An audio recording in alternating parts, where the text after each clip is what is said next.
le beledi عشان مهمة بحر le beledi زيرا der moyo insan der moyo sala abugar der moyo de musule yandaki wotai عشان أفرسوا بحر day let's stand up stand up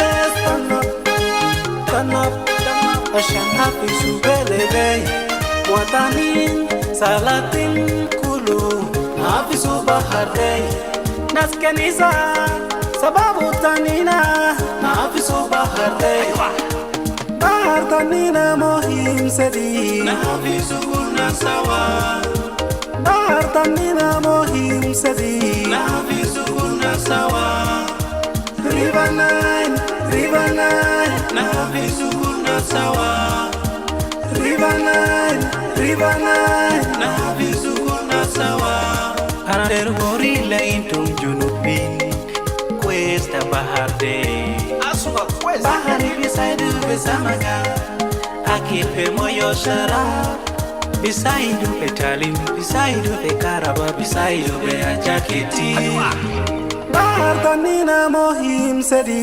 nafisu kunna sawa bahar tanina mohim sedi nafisu kunna sawa River Nile nafisu kunna sawa River Nile nafisu kunna sawa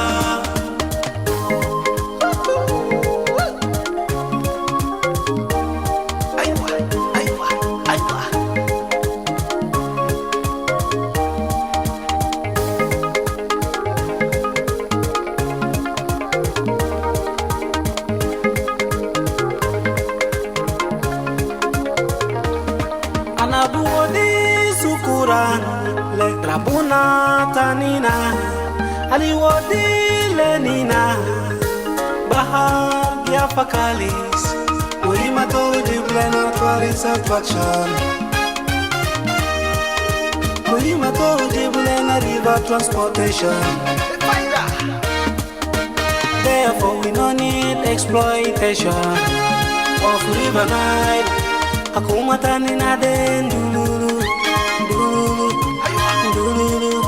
Reis tanina salfakir mayardi Sukuran la idara taki Honorable Barnaba Marial Benjamin Sukuran la idara taki General Akol Kurkuch Sukuran la idara taki Bahar tanina mohim sedi Nafisu kunna sawa Bahar tanina mohim sedi Nafisu kunna sawa River Nile nafisu kunna sawa River Nile nafisu kunna sawa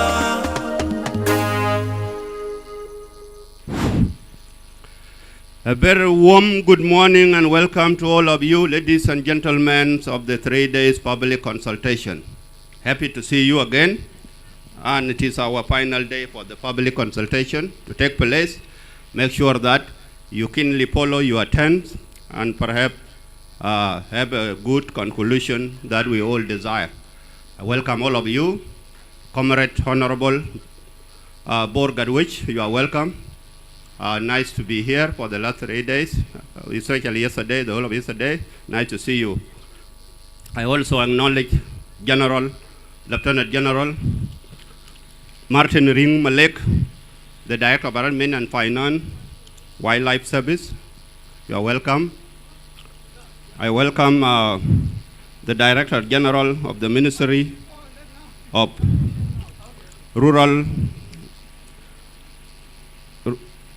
Ministry of Water, Resource and Irrigation, Peter Madaldio. You are welcome. I shall acknowledge as we go along. We are not yet started. This is just a warm-up, warming the floor.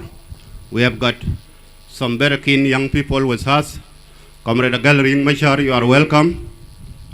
Thanks for attending. You came from Nairobi straight yesterday and rushed to be with us. I appreciate your commitment and your keen following of this particular program. You are welcome. Some of the people are still coming. I appreciate also our Honorable Ding Akol from first day up to now. He has been sitting with us. It's a very big commitment for an elderly person. I appreciate that one. All of you are welcome, ladies and gentlemen. Enjoy. We shall be soon starting not far away from now. Let people settle in. Others are still arriving. Enjoy. Welcome. DJ, you can entertain.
Yenjalbiya, tom tom tom tom. Yenjalbiya, wane wane wane wane. Yenjalbiya, tom tom tom tom. Yenjalbiya, wane wane wane wane. Nyan nyan nyan nyan nyan nyan nyan nyan. Yamrun ti, yamrun bakal, yamrun baro, yamrun gawal, yamrun ti, yamrun bakal, yamrun baro, yamrun gawal. Ebilan wachakai, ebilan wache, ebilan wachakai, ebilan wache, ebilan wachakai, kunya ebilan wache, ebilan wachakai, ebilan wache. Nyalawia, nyalawdal, nyalawia, nyalawdal, nyalawia, nyalawdal, nyalawia, nyalawdal. Egadal dol dol chuladal, edula dol dol chuladal, egadal dol dol chuladal, edula dol dol chuladal, chuladal. Egadal dol dol chuladal, edula dol dol chuladal, egadal dol dol chuladal, edula dol dol chuladal, chuladal.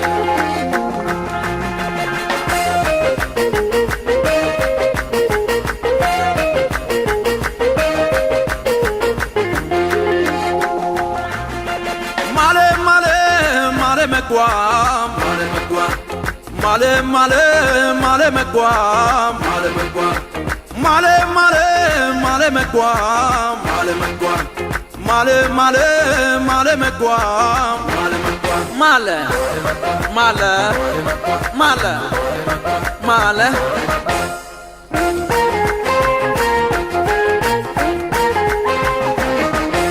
Yenjalbiya tom tom tom tom Yenjalbiya wane wane wane wane Yenjalbiya tom tom tom tom Yenjalbiya wane wane wane wane Nyan nyan nyan nyan nyan nyan nyan nyan Yamrun ti yamrun bakal yamrun baro yamrun gawal yamrun ti yamrun bakal yamrun baro yamrun gawal Ebilan wachakai ebilan wache ebilan wachakai ebilan wache ebilan wachakai kunya ebilan wache ebilan wachakai ebilan wache Nyalawia nyalawdal nyalawia nyalawdal nyalawia nyalawdal nyalawia nyalawdal Egadal dol dol chuladal edula dol dol chuladal egadal dol dol chuladal edula dol dol chuladal chuladal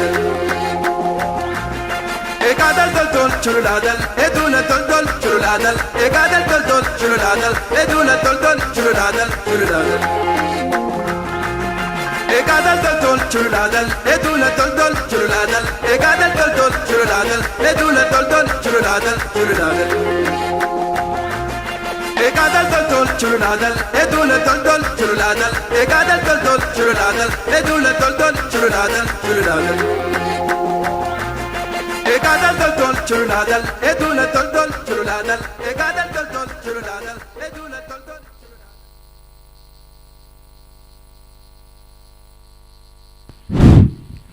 Some housekeeping announcement, please.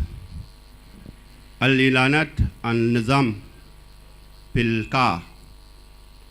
الناس عايزينه كسل شباب وطلبة وناس آخرين كله إذا عايز تمشي تطير أو تمشي أمام من فضلك في سكة تاني هناك في أمامات تاني بكادي الأمامات اللي بجاي ده مال لكل الناس ده تابع للجمهورية لمكتب رئيس الجمهورية الناس كله ما بكوج بكادي اللي الناس كبار بس فقط زي الناس ديل يا مسموع له لما تمشي هناك يمكن الناس security هيكون عنده مشكلة An announcement for our students and the rest of us.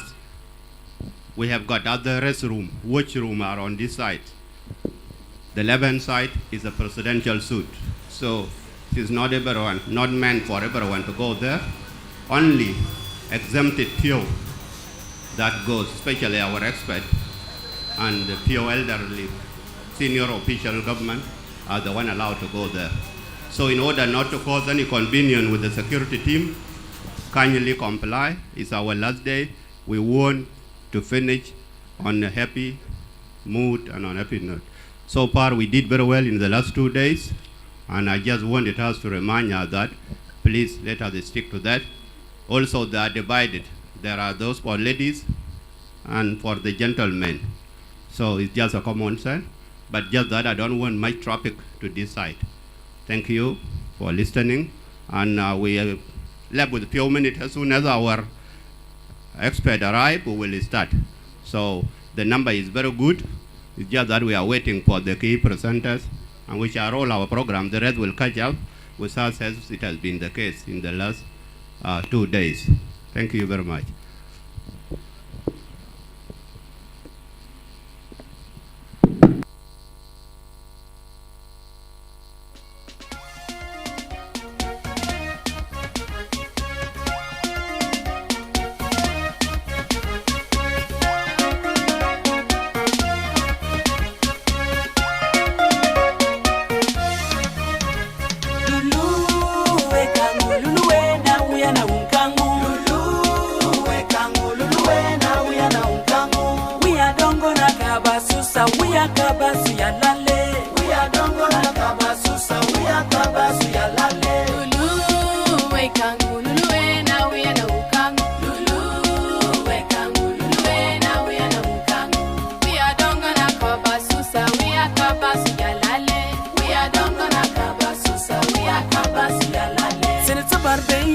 Basina, viram table, John Karanji, Busipie, Sipie, Jibu, Salamo, Salfa, Kidre, Salgowi, Mafizol, be Kabasina, Kelina, Limu, Ida, Sawa, Mafizol, be Aderlena. Lulu, Wekangu, we are now Unkangu.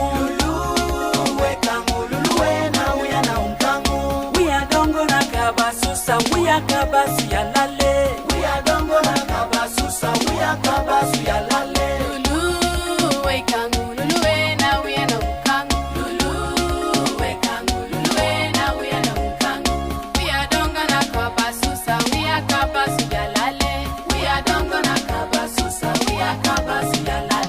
Kabasu baba majalabia, ajala kama masasi kwa mama Kabasu, sista Kabasu, jido Kabasu.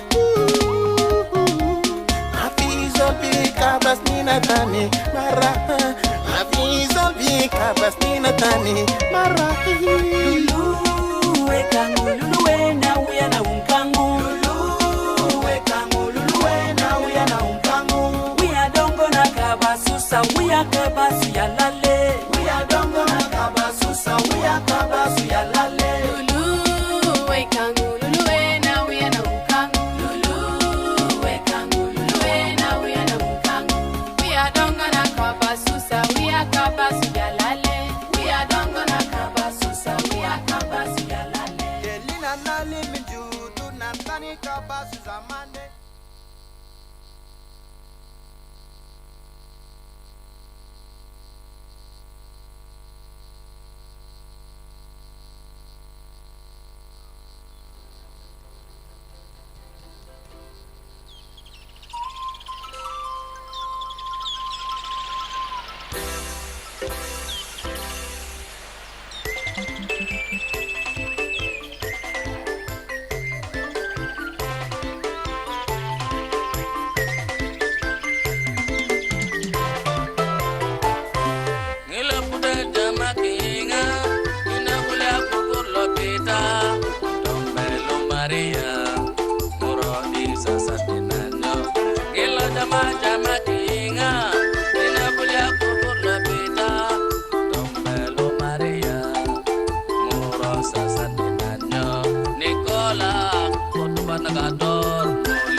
Leoneranga Beja.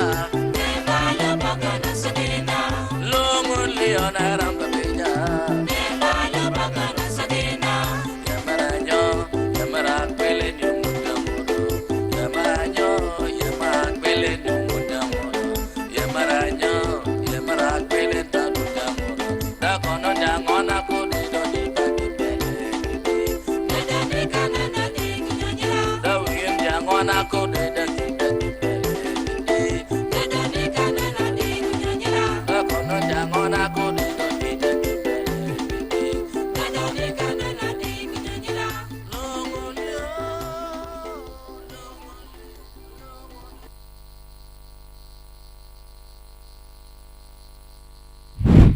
Yakwana Lopezol Kede, very good storyteller. You can come entertain us in the meeting. Okay. So we will play a video for you, just a documentary, as we wait for our expert to enter. I was about to call another person to entertain us in another way, but let's watch that documentary concerning our discussion, and then we shall continue.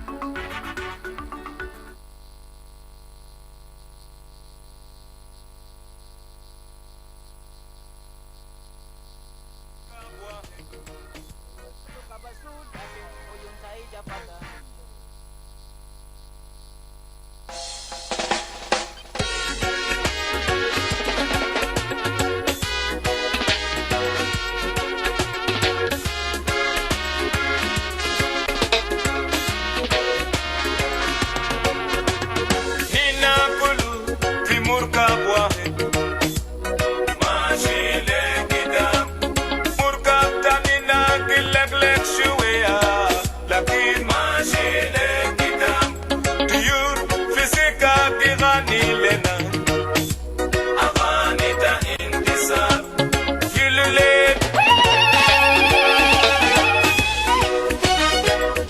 Awa Woman Yulule. Bekelba wahid na gulya Comrade Kabir Nina buwagi fi jamba Nerfa yedda fok Nina burua warak Going to the promised land Nina buwagi fi jamba Nerfa yedda fok Nina burua warak Going to the promised land Nina buwagi fi jamba Nafa yedafo Nina burua warab Going to the promised land Nina buwagi fi jamba Nafa yedafo Nina burua warab Going to the promised land Nina Kulu fi murka bwahe Mashile Gidam Umurka Tanina Gileglek Shuea Lakin Mashile Gidam Ashjar Fisika Kisafik Lena Kisafik Befara Kabir Yulule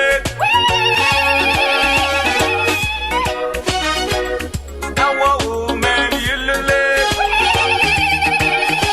Bekelba wahid na gulya Comrade Kabir We will stand beside you We will raise your hands We will walk behind you Going to the promised land We will stand beside you We will raise your hands We will walk behind you Going to the promised land We will stand beside you. We will raise your hands. We will walk behind you. Going to the promised land. Good morning. Welcome back. Welcome back to day 3. It's good to see you back. We will distribute if you haven't gotten a program, but we'll also, I'll run through it just briefly so that you know what we're going to cover today. As you all know, today is the last day. And today is the day you will have an opportunity to have more questions and more responses from your experts. So be patient with us. Yesterday was a full day. I know everyone was tired, but be rest assured there's more information in the morning session, but the afternoon session will be a plenary panelists that is a combination of both national and international experts. I'd like to request for the people sitting at the back to keep coming forward, please, and taking your seats. We'll be starting off shortly.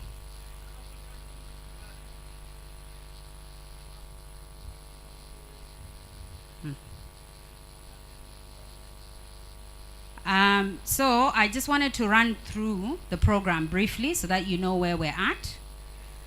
The plan was to start at 9, of course, but that hasn't happened. But we'll try as much as possible to keep time. Today we have, first thing is recap. We'll give you a summary of what we discussed yesterday, and then so that it follows on to today. The first session will be, we'll get a presentation or some remarks from the Undersecretary of the Ministry for Environment and Forestry. Because today the theme is feasibility studies and public consultation.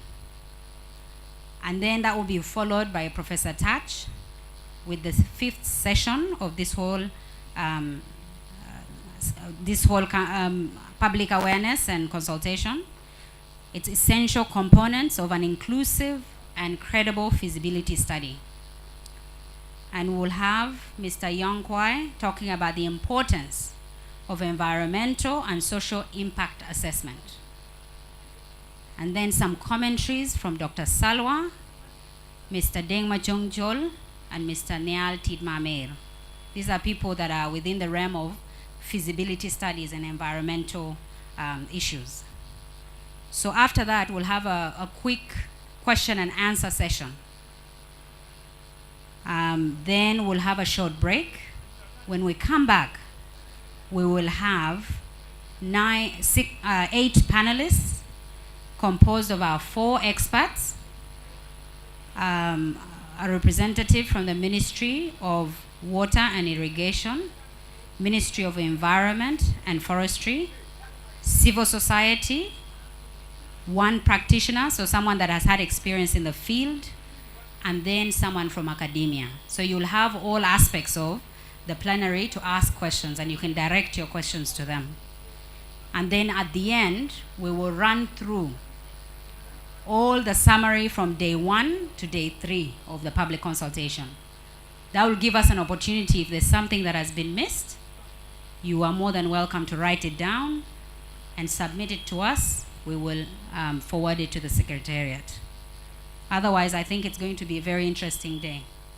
Thank you, welcome once again, and we look forward to starting.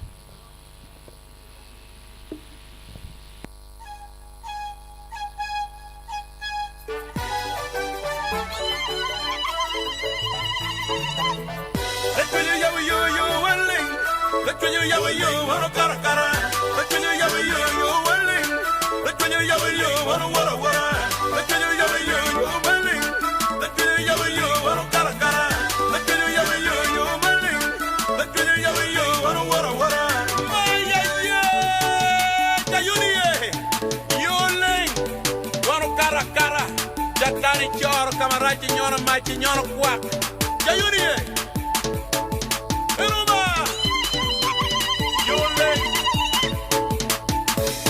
Pililili Yoleng Nakeng mo pelaya Yoleng mano karakara Pililili Yoleng Alawa yawayo Yoleng mano wara wara Pililili Yoleng Nakeng mo pelaya Yoleng mano karakara Pililili Yoleng Alawa yawayo Yoleng mano wara wara Pililili Yoleng Nakeng mo pelaya Yoleng mano karakara Pililili Yoleng Alawa yawayo Yoleng mano wara wara Ariya mo nigiriya Lubaye kuya Adwara mo nigidwara Lubaye kuya Utero long mwana nigi twea Lubaye koya Kuwili wa bili nigi twea Lubaye koya Kaan Lubaye kwara Beitema Kaan Oleye kwara Beitema Kaan Lubaye kwara Beitema Kaan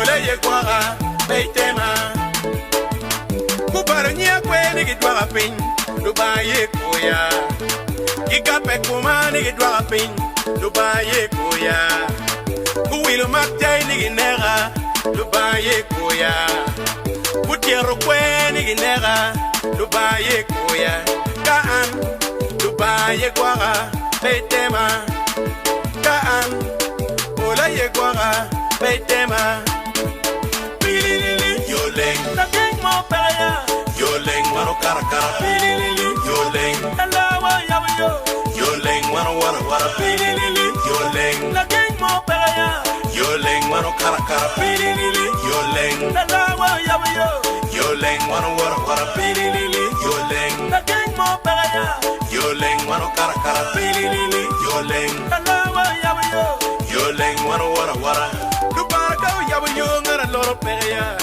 Yawa yo Lubaga oro lwen ngara loyo pereya Oro lwen duma Lubaga yawa yo ngara loro pereya Yawa yo Lubaga oro lwen ngara loyo pereya Oro lwen duma La mera we peirwengen Yoleng Nekari rwen yutano peirwengen Yoleng Umera we peirwengen Yoleng Nekari rwen yulonya ni peirwengen Yoleng Luba para teno kiti Kie koya Hello yawa yo Luba pa montone Kie koya Hello yawa yo Luba para teno kiti Kie koya Hello yawa yo Luba pa montone Kie koya Hello yawa yo Kaan Luba ye kwara Kintono Kaan Luba ye pira Kintono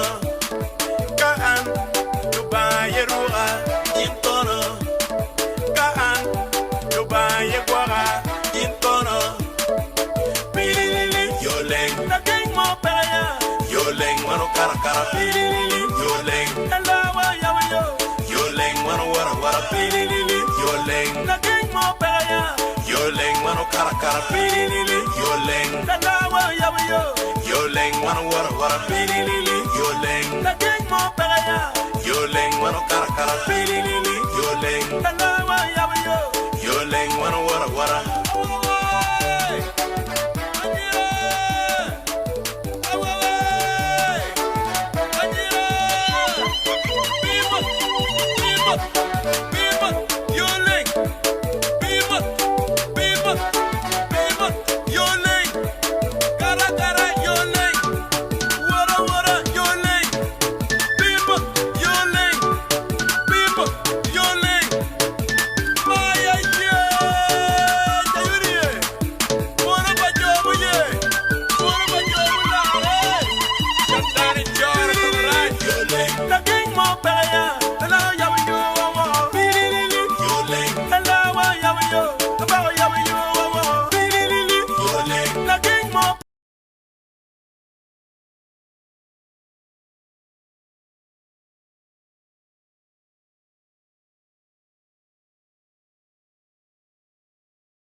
The Nile, the world's longest river.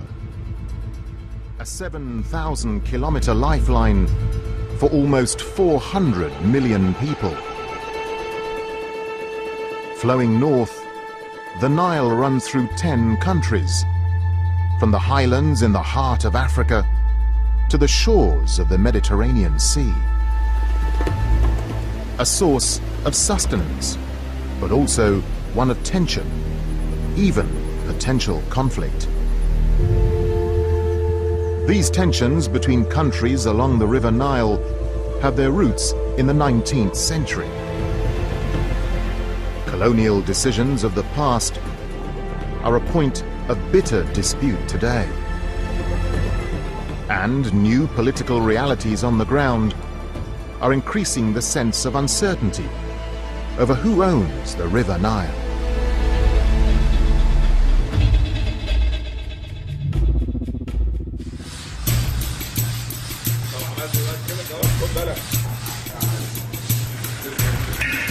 In September 2005, a team of explorers set off on a unique journey up the Nile River.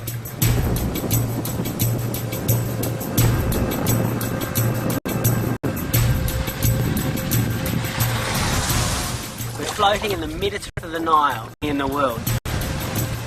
Led by New Zealand adventurer Cam Maclay, the team aimed at being the first expedition to travel up the Nile to its furthest source. The first stage of the trek through Egypt and northern Sudan proved a breeze. But then the explorers encountered the Sud, the world's largest swamp.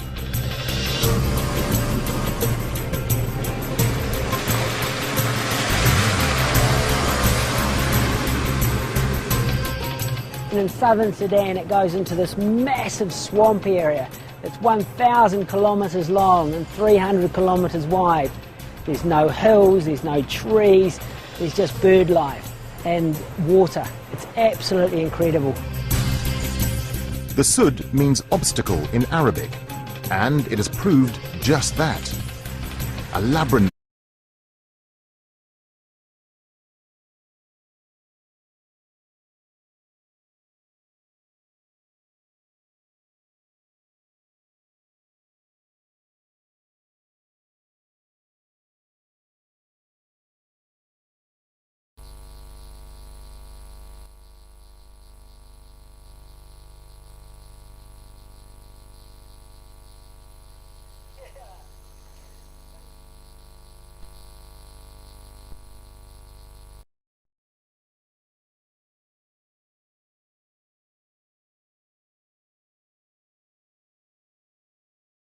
Rafting business in the city of Jinja, here on the Nile.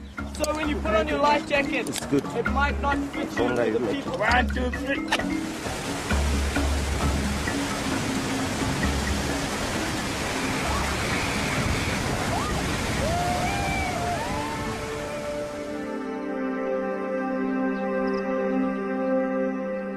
Just a few kilometers away from Maclay's business stands this obelisk, a monument to a past Nile adventurer, John Hanning Speke.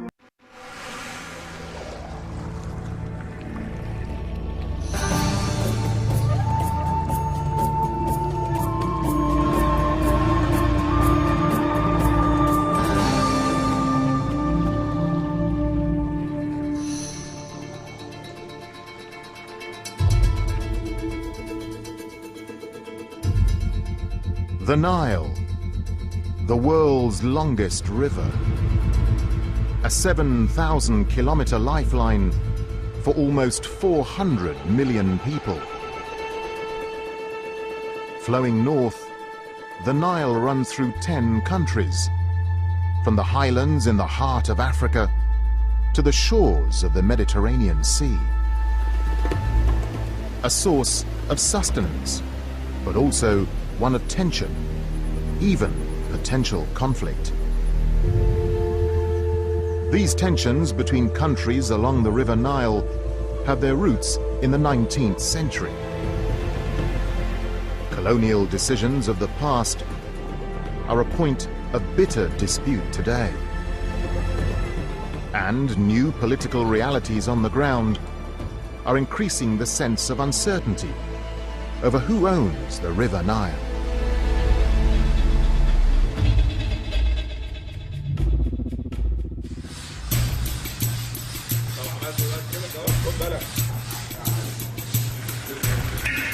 In September 2005, a team of explorers set off on a unique journey up the Nile River.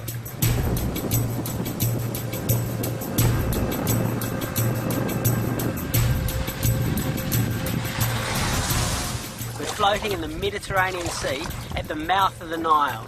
We're about to begin the longest river journey in the world. Led by New Zealand adventurer Cam Macleay, the team aimed at being the first expedition to travel up the Nile to its furthest source. The first stage of the trek through Egypt and northern Sudan proved a breeze. But then the explorers encountered the Sud, the world's largest swamp.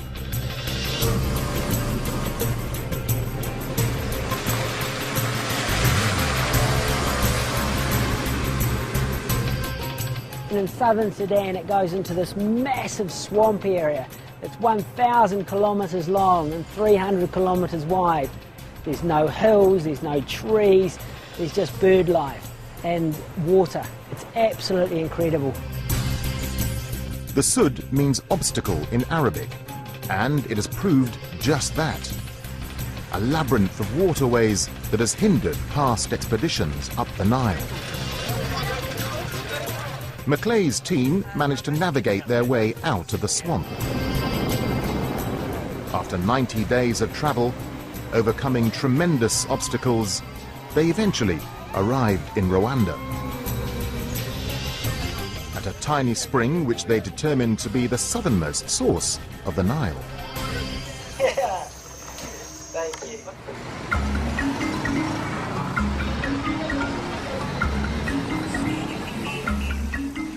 Today, Macleay is settled in Uganda, where he runs a whitewater rafting business in the city of Jinja, here on the Nile. So when you put on your life jacket, it's good. It might not fit you to the people. 1, 2, 3.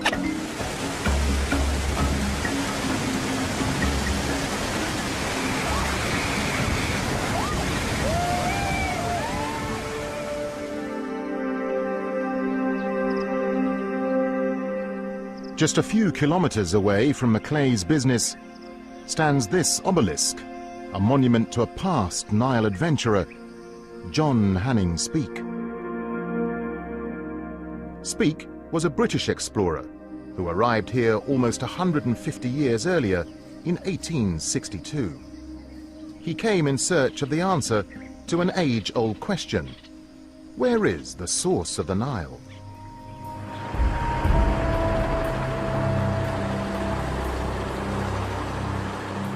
The Royal Geographical Society in London was established in 1830. It houses the maps, navigation tools and personal belongings of famous explorers from the 19th century. Men who were in the grip of a romantic obsession to discover the source of the Nile.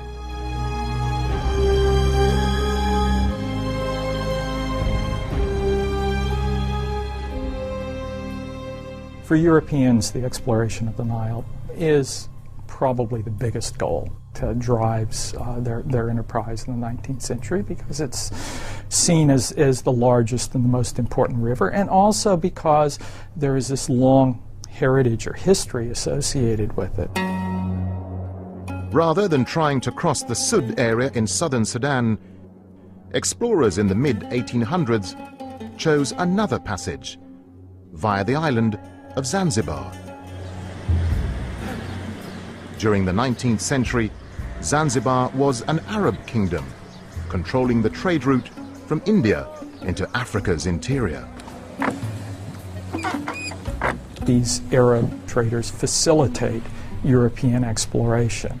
It's the Arabs, the Arab traders, for example, who begin first to report that there are Great Lakes or a Great Lake in the interior of East Africa.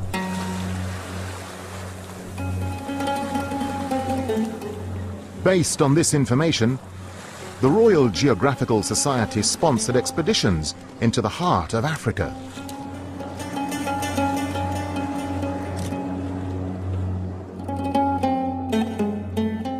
In 1857, using Zanzibar as a starting point, John Hanning Speke crossed to East Africa and ventured into the hinterland, where he found a huge lake he believed to be the source of the Nile. 3 years later, On a new expedition, he travelled around this lake, today known as Lake Victoria, to discover the Nile flowing out from its northern side. A roll call of famous explorers ventured into the continent's interior to build on Speke's discovery. Men such as Samuel Baker, David Livingstone, and Henry Morton Stanley helped complete the picture about the true source of the Nile. Back home, they were lauded as heroes, with monuments built to honor them. But others saw them differently. It was mistakenly called discovering. In most books in the past, they used to say, Speke discovered the Nile, as if he was the first human being to see the Nile, when actually he was the first European to see the source of the Nile, but not to discover it, because he was even shown the source of the Nile by the Africans here.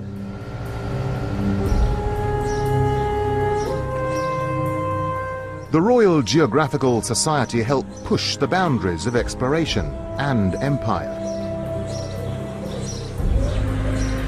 But this age of exploration is seen by many as a precursor of colonization.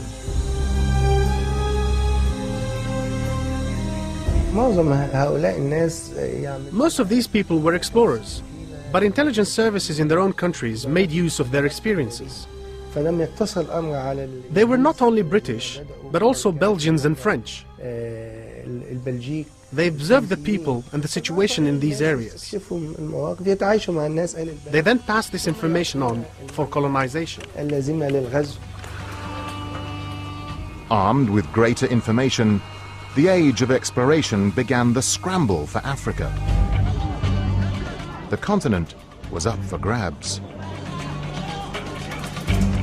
To divide the spoils, European nations convened at the Berlin Conference in 1884, where they sliced up the African continent into spheres of influence.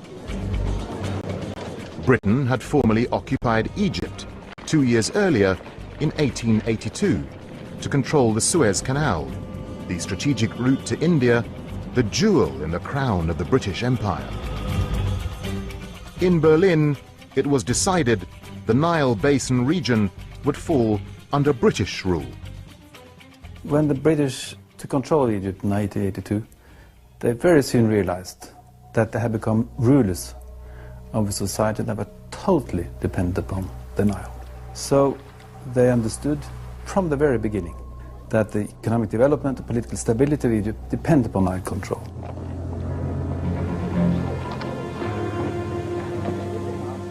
To assert control upstream, the British established what it called the East Africa Protectorate in 1895, comprising what is today Kenya and Uganda. Their next step was Sudan, a territory ruled by Egypt since 1820. With their domination in Egypt, the British persuaded the Egyptians to sign an agreement in January 1899, allowing for joint rule over Sudan. In reality, joint rule was a fig leaf for British command. Here in the presidential palace in Khartoum, museum houses portraits of former governors of Sudan. The paintings are testament to a time of British dominion. The British mastered the art of ruling Sudan. They completely sidelined the Egyptians. The Governor-General was British, the commander of the army was British, and so were all the high-ranking officials in the administration.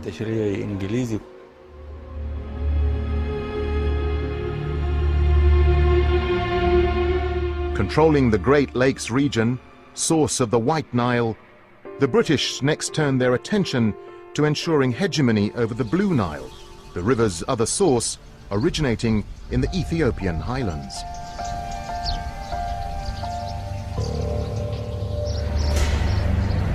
In May 1902, the British signed an agreement with Emperor Menelik II of Ethiopia, in which he promised not to build any dam that might affect the flow of the Blue Nile to Egypt. Feeling they had secured the full length of the Nile, Britain's decision-makers in London began to put in place the next phase of their master plan, economic gain. From quite early on, the British also decided to transform Egypt into a cotton farm for the textile industries of Lancashire in England. British reliance on Egyptian cotton began to increase.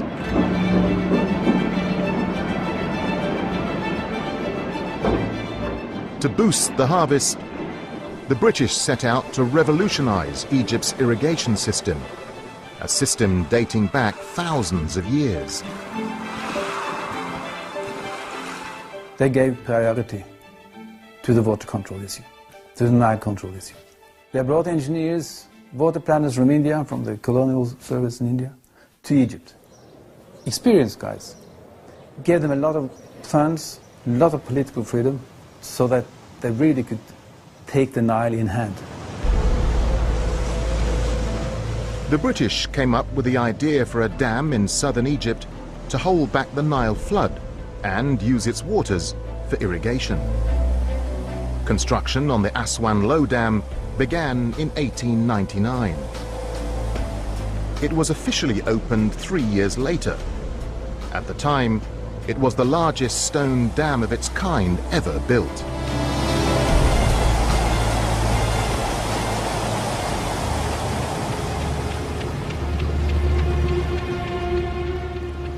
Britain wanted to ensure the full flow of the Nile reached Egypt to maximize cotton production.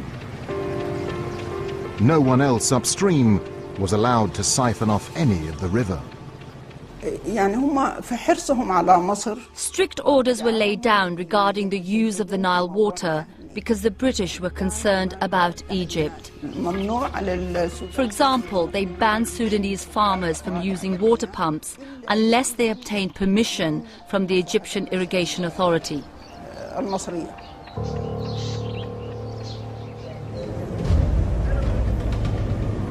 Britain discriminated in favor of Egypt's claim over the Nile. The British expected the Egyptians to be thankful, but they were to have a rude awakening. In 1919, following the end of the First World War, the Egyptians revolted against British occupation and demanded complete independence. They were led by a fiery nationalist called Saad Zaghloul. With such sentiment on the rise, the British looked for a way to cower the Egyptians into submission. The River Nile, Egypt's lifeline, was an effective political weapon. And the British had in mind a perfect place to use this weapon. The Era region in Sudan, between the Blue Nile and the White Nile, was an area with the potential to become the largest cotton-growing region in the world. They had two plans, two motives.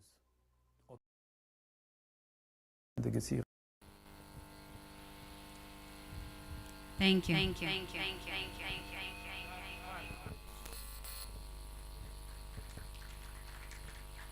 Good morning. That was just a snapshot of the documentary, but we will post the link on our Facebook page.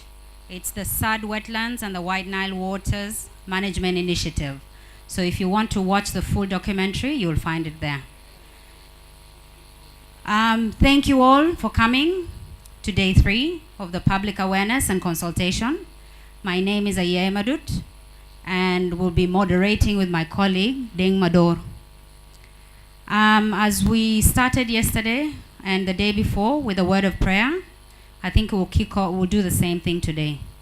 I'd like to invite our Bishop Deng Bol, to come and give us a word of prayer as we kick off our program.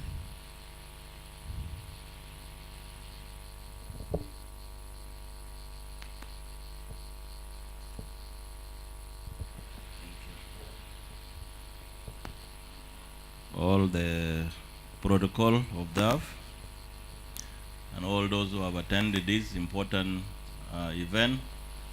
I greet you all in the name of our Lord Jesus Christ. Amen. Before I start with the word of prayer, I would like to read from the book of Genesis, chapter 1, verse 26, 28. Just 3 verses. Genesis, chapter 1, verse 26 to 28. I would like you to remember this verse because it is very important. It says, "Then God said, let us make man in our image, after our likeness, and let them have dominion over the fish of the sea, and over the birds of heaven, and over the livestock, and over all the earth, and over every creeping thing that creeps on the earth." So God created man in his own image. In the image of God he created him. Male and female he created them.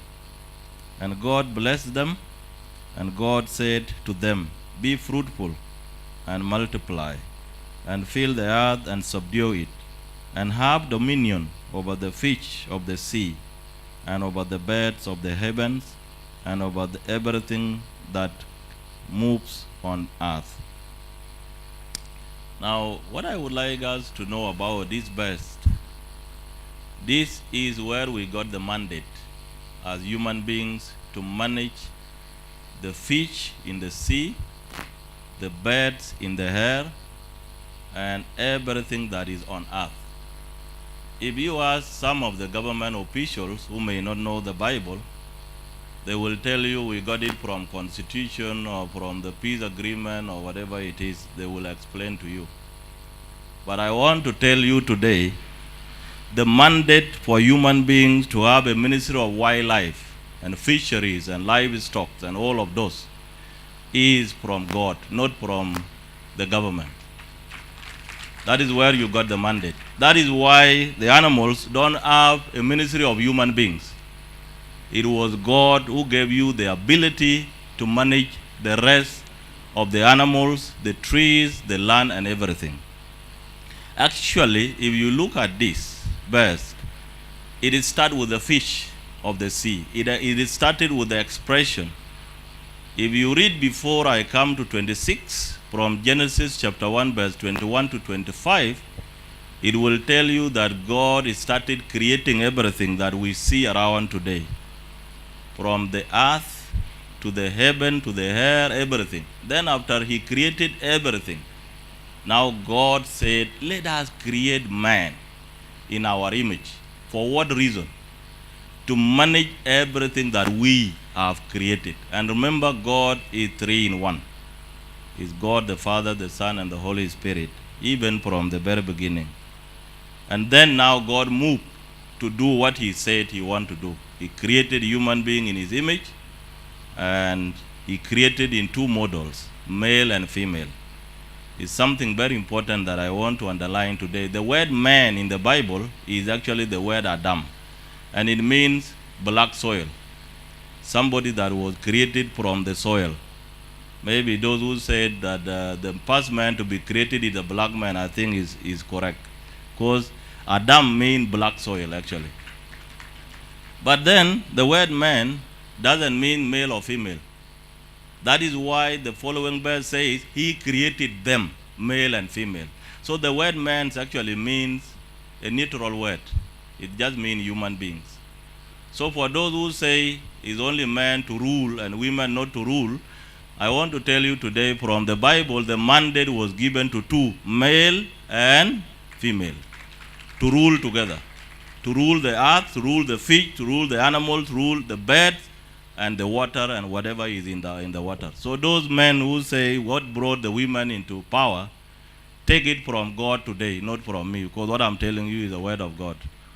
Otherwise, I want to tell you why you have the mandate and why you should manage the resources that God has given us well, is because we were given the mandate by God, and God will question us if we don't manage them well. Let us bow down, and maybe in respect to the Almighty God, let us rise up as the respect to God so that we can pray together. In the name of the Father, the Son, and the Holy Spirit. Heavenly Father, we thank you for this opportunity to come and talk about the water and the resources in that water that you have given us through River Nile. As we speak here, Lord, we pray for your guidance through the Holy Spirit, so that the decision we take here will be according to your will, will give glory and honor to your name, will bring peace and blessing to the people of South Sudan. May whatever we talk here, may not it be influenced by tribalism, may it not be influenced by politics, but be it the truth, and that the truth will set us free as the people of South Sudan. In the name of our Lord and Savior Jesus Christ we pray. Amen. In the name of the Father, the Son, and the Holy Spirit. Amen. Thank you so much, Bishop Dengbol. And as we kick off, it's only right, I think, that we invite Honorable Dr. Barnaba Marial Benjamin to open day 3. And we should appreciate Dr. Marial. I'm sure he's a very busy man, but he has made the last 3 days interesting for us. He has attended all.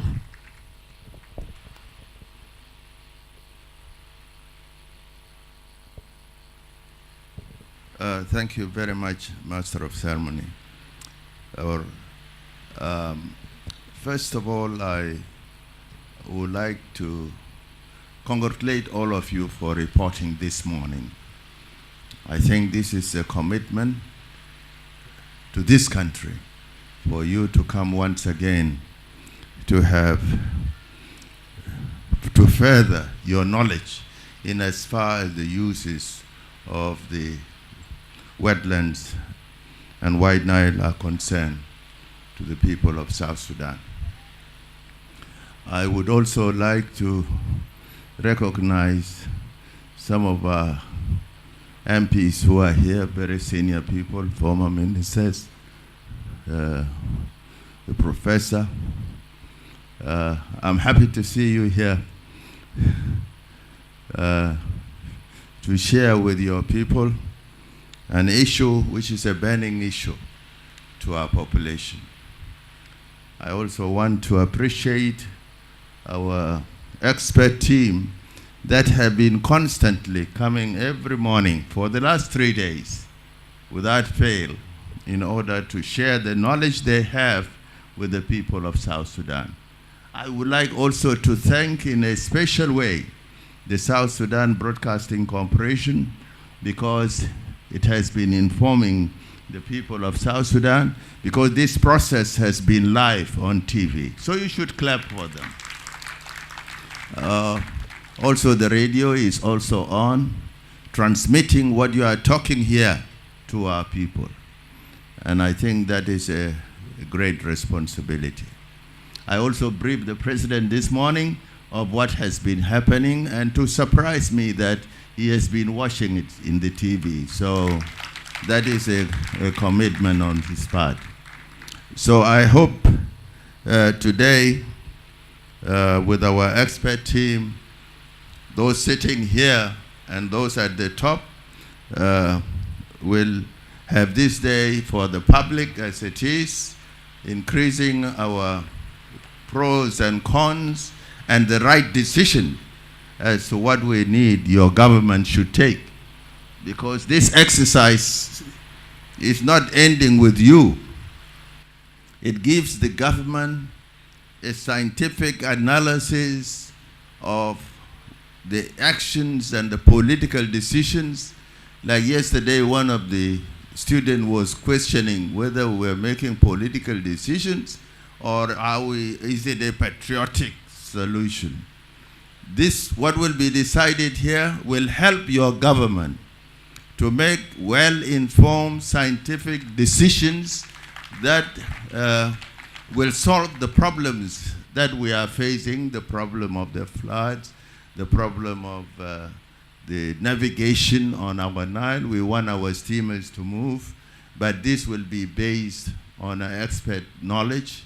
We have heard from the environment, the environmental issues that will be studied properly, the issues which are related to water resources, and Isaac was very clear yesterday to us, and the experts have been giving the knowledge. So today is your day for the public, and maybe tomorrow they will talk to the lawmakers, the people who make laws for this country. That is, the MPs will be the one they will have to listen to, because it is the parliament that at the end of the day which will decide the future of this process. So I've joined you again this morning because it's a responsibility given to me. So I'm doing my job. Thank you for clapping for me. And I will clap back for you. So thank you very much.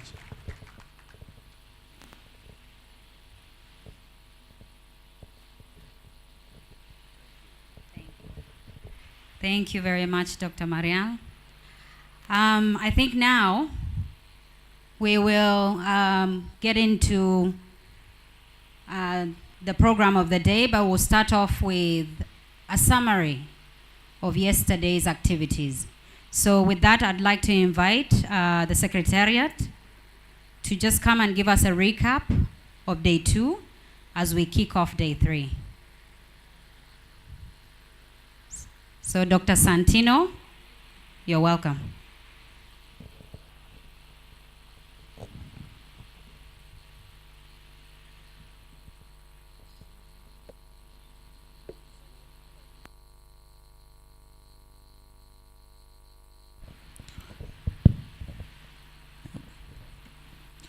Thank you, MC. Honorable Barnaba Marial Benjamin, all government officials in attendance, both former and current, distinguished experts on high table and on the low table, academics, students, clergy, and members of the public in attendance. Today, we begin with the recap of our presentation of yesterday. Yesterday, we saw a very long, technical, but educative presentation from our distinguished experts. And so, we're going to highlight the main points of our yesterday's discussion. The first presentation was made by Dr. Salwa Beriberi on water governance, national, regional, and international legal frameworks. And Dr. Salwa walked us through the literature in international law that deals with transboundary waterways, in particular the White Nile waters regime or ecosystem. This included the 3 Nile basins, Bahr el-Ghazal, Bahr el-Jebel, Sobat, the creeks and khors, and the Sad region. So the discussion included not only the definition of what international law is, but also its sources and subjects, as well as functions and enforcement institutions such as Permanent Court of International Arbitration, ICJ or International Court of Justice, ICC or International Criminal Court, just among others. The international law, or what was then known as Law of Nations, was first established to regulate the relationship between European powers. But in the 1950s and 60s, especially after the formation of the United Nations, there was a provision on granting independence to colonized territories. And so the United Nations adopted a resolution 1514 that provided that colonized territories had to get their independence. And so this would change the law of international law, rather the law of nations. So in 1969, we talk about the Vienna Convention on Law of Treaties and the idea of Pacta Sunta Servanda, or the idea that law must be kept, law must be obeyed, and be respected. We also saw Dr. Salwa walking us through various conventions, and especially the idea that a successor state will automatically succeed to all its predecessors' treaties, meaning that if a country was part of another country and it separates to become independent, then the treaties that were entered into by the mother or the parent country automatically become part of the new state's legal system. Dr. Salwa emphasized that it is our responsibility to gather relevant information and archives in relation to colonial papers, map, treaties, and other important papers. She also emphasized the place of the controversial era treaties, or controversial colonial era treaties on the White Nile, particularly the 1929, and followed by the 1959 between the Sudan and Egypt. And the point was, the colonial authorities signed this treaty on behalf of South Sudan and the Sudan then. But colonial power, colonial authorities, were an illegitimate imposition of foreign domination. If colonialism was a foreign domination, was illegitimate, does it follow that any agreement signed by any legitimate government binds on the new state once the owners of the country gain independence? Right? She also walked us through our legal system and the lack of provisions on the Nile waters. She also gave us various treaties that are related to water laws. For example, the former treaties that were signed between the Sudan and Egypt, 1959, Nile Basin Initiatives of 1997, the Cooperative Framework Agreement, UN Economic Commission on Foreign Commission for Europe, Convention on Protection of Transboundary Waterways, and international legs. International Law Commission, draft articles 2008 on the laws of transboundary and aquifers. And then the Ramsar Convention on wetlands of international importance, especially water flow and habitats. And then finally, the Convention on non-navigational use of international waterways. And then Dr. Salwa emphasized three main obligations. The first is the obligation to be mindful of the equitable and reasonable utilization of water. That is, utilization of international waterways in an equitable and reasonable manner that provides a platform for identifying and integrating legal and scientific policies and ideas, taking into consideration relevant factors such as geographic, hydrographic, hydrological, climate, ecological, as well as socio-economic consequences among the affected population.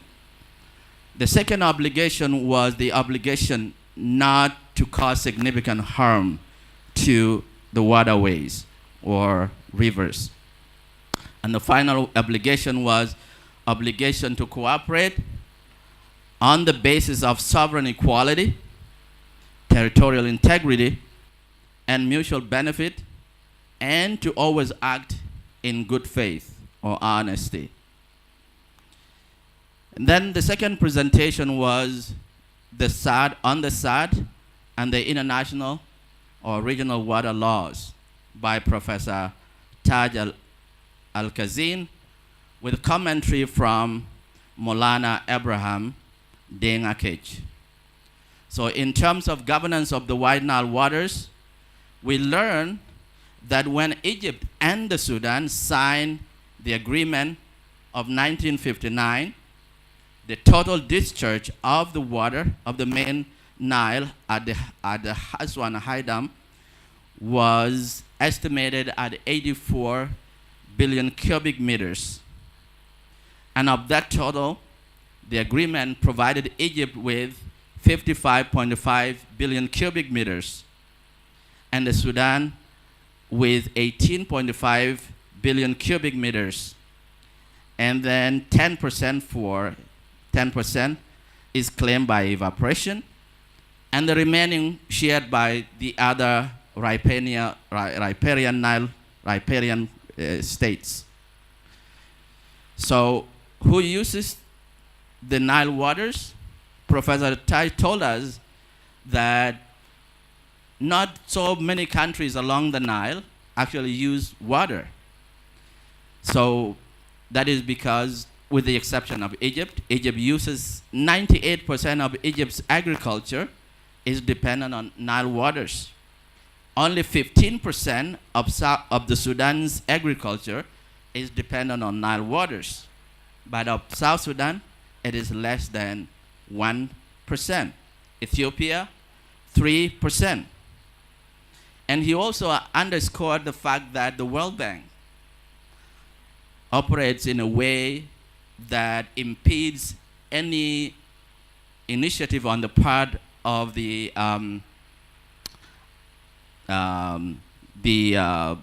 other states other than Egypt to use Nile waters. It blocks any funding unless Egypt gives its no objection. If Egypt doesn't give a no objection, then the World Bank and other institutions do not provide funding for any project initiated by any country along the Nile. So there was, for example, when Ethiopia started its GERD project, there was no funding. So what Ethiopia did was to sell sovereign bonds to generate money for it to be able to implement its project. That is because Egypt stood in the way of Ethiopia to implement its GERD project. And then we look at the contribution of different rivers to the Nile water, to the total Nile waters. And we saw that between 80 to 86% of water comes from Ethiopia. And that the Lakes Basin contributes about 14 to 16%. Other sources such as precipitation, 4%. So what is Egypt doing? Professor Taj made it very clear that Egypt is not a neutral player. It is playing an adverse role in relation to the Nile waters in South Sudan. It is interested in dredging in order to make sure that major rivers such as Lal, Bahr al-Nam, Su, or Busari, or Jur, and other tributaries of Bahr al-Ghazal drain into the Nile, leaving the region dry. And also interested in making sure that any stagnant water that is lying outside the Nile is drained into the Nile, making sure that the rest of the region in the country is dry. Also look at the floods, and he said that canals are not a solution to control of floods, rather dikes are. And he emphasized the fact that a better solution to water control, or rather flood, is to dig dikes. That is because water, according to Professor Taj, has its own force. So the direction of floods is not fixed. If you block it in not so a proper way, floods will find their ways. They are not rivers, they are not fixed. And so they will change direction. So he advised that if there is a will, professional consulting, and technical advice, funding expert, floods can actually be prevented through dikes. And then from Maulana Deng Abraham, we saw his response and supplementary contribution to Professor Taj, and he talked about the importance of water as a human right. And he said that the right to water is a founding right, and all other rights are dependent on the right to water, which is true, except the fact that if you're talking about human rights, the Vienna Declaration of 1993 talks about human rights as being indivisible, human rights as being interrelated, human rights as being interdependent, that you cannot rank human rights. But when we talk about water in the context that we're talking about, it was important for Maulana Deng to emphasize the fact that water, right to water, is important. So then we look at the third presentation, the SAD ecosystem, affected population, socio-economic value, and water management. This was presented by my land buddy, friend, Deng Majok Chol, with supplementary comments from Dr. Salwa. Deng walked us through and reminded us of the fact that the SAD wetland is one of the world's most unique and valuable ecosystem.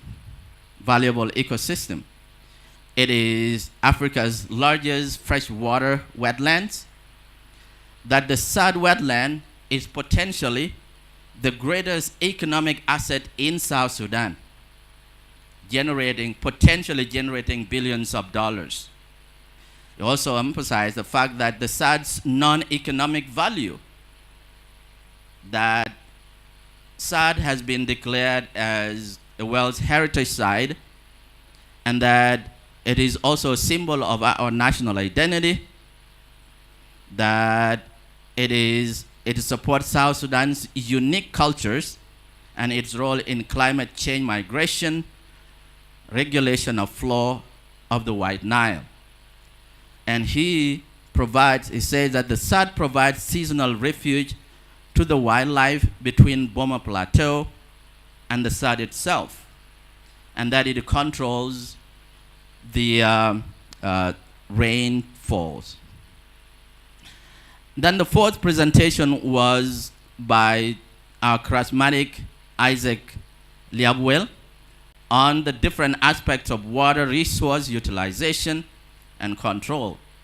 This was in relation to the objectives of different water infrastructure or works in river systems, such as construction of canals, dams, dikes, and drains. Professor Honorable Isaac Liabwell's presentation was supplemented by Professor Leju. And in this presentation, we saw Liabwell emphasize that the river systems and water distribution in South Sudan is unevenly, that there is even varying level of water, varying levels of rainfall throughout the Sudan, and underground water as well. So the objectives of different water infrastructure have regard to the need to control it using dike, using dam, using afir, ditch, trench, river channel, road, bridges, and culverts. And we saw a presentation on the issue, or rather the Liabwell and Professor Leju distinguishing the difference between cleaning and dredging. And they said that cleaning means removal of the sedimentary materials at the bottom of the river and other outgrowth within the water.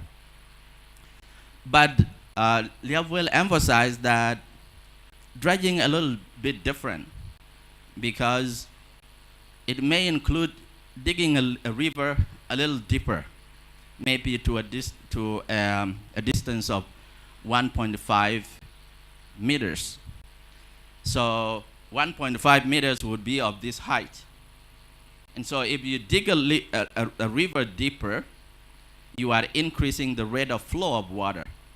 And if you are giving it to Egyptians and you give them the opportunity to drain, you could see that the gradient of digging the Nile downhill is going to be, as it slopes down, is going deeper and deeper.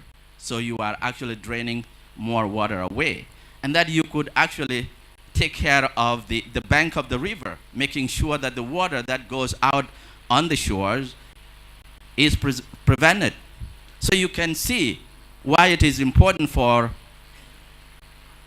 okay, sure.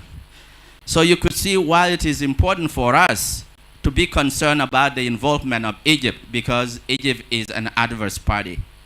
And if you were to take care of the Nile to make sure that you drain water, maybe Egypt should not be the one doing that.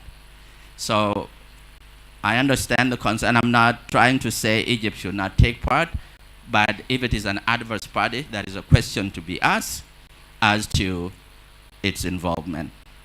Then the final one was a presentation by Deng Majok on the possible remedies and response to flooding and other environmental challenges.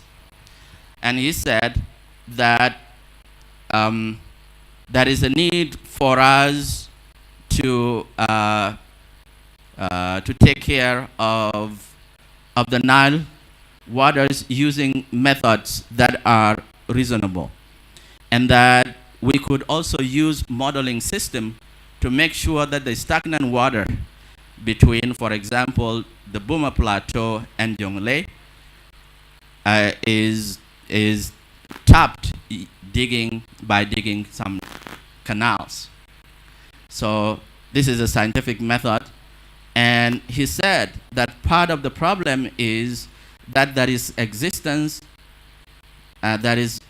we can take mitigation measures of anthropogenic threats such as oil pollution and exploration within the Sad Basin, because part of what is threatening the system is the exploration of oil, and that exploration of oil, especially in the Sad region, is more likely to disturb the ecological system. And so with these remarks, I'll call my colleague Nyachenkwas to present the recommendations. Thank you.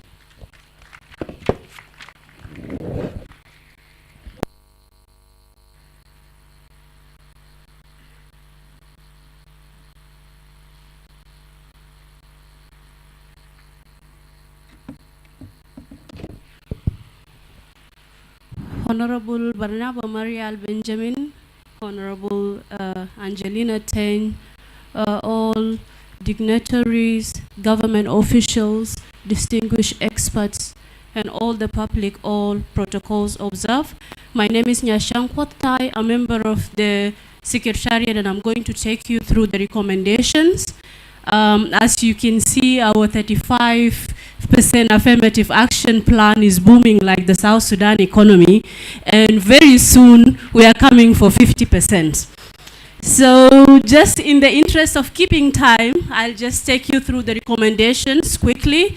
And the first recommendation that came out yesterday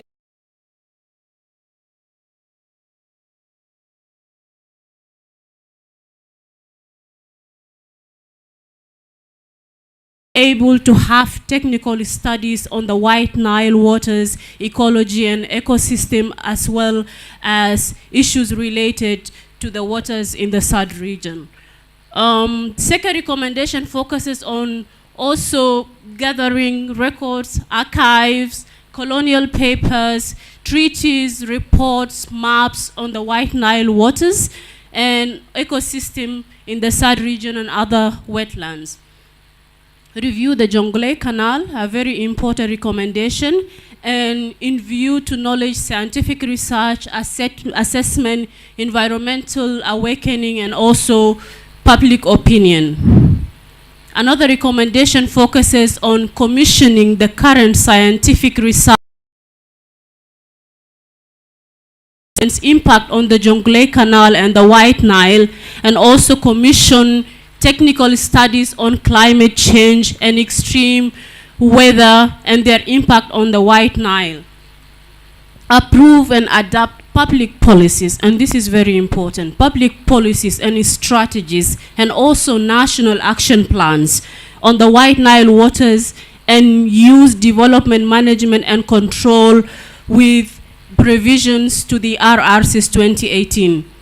Categorize and describe White Nile waters job opportunities across disciplines and grades.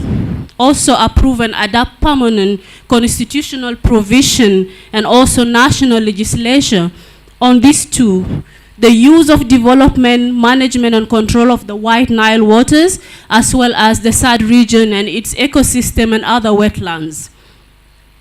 Approve and adapt resolutions directing executive branch to review promptly the Jonglei Canal project, assess its environmental and social impact on the White Nile tributaries, affected population, livestock, and submit reports and the outcome of such reviews, and to be submitted to the TNLA as soon as possible, and bills can be used on development management and control of the White Nile waters. Artecno also should undertake detailed assessment of its own needs and priorities with regard to development Nile waters, technical understanding of the status and trends is availability of the Nile waters. I'm going to the second aspect of the recommendations, and these are generic recommendations, and it's like divided into two. First, performing a comprehensive assessment of floods control option in the context of the SDGs, and this is the Sustainable Development Goals by the UN, which may or may not include the Jonglei option.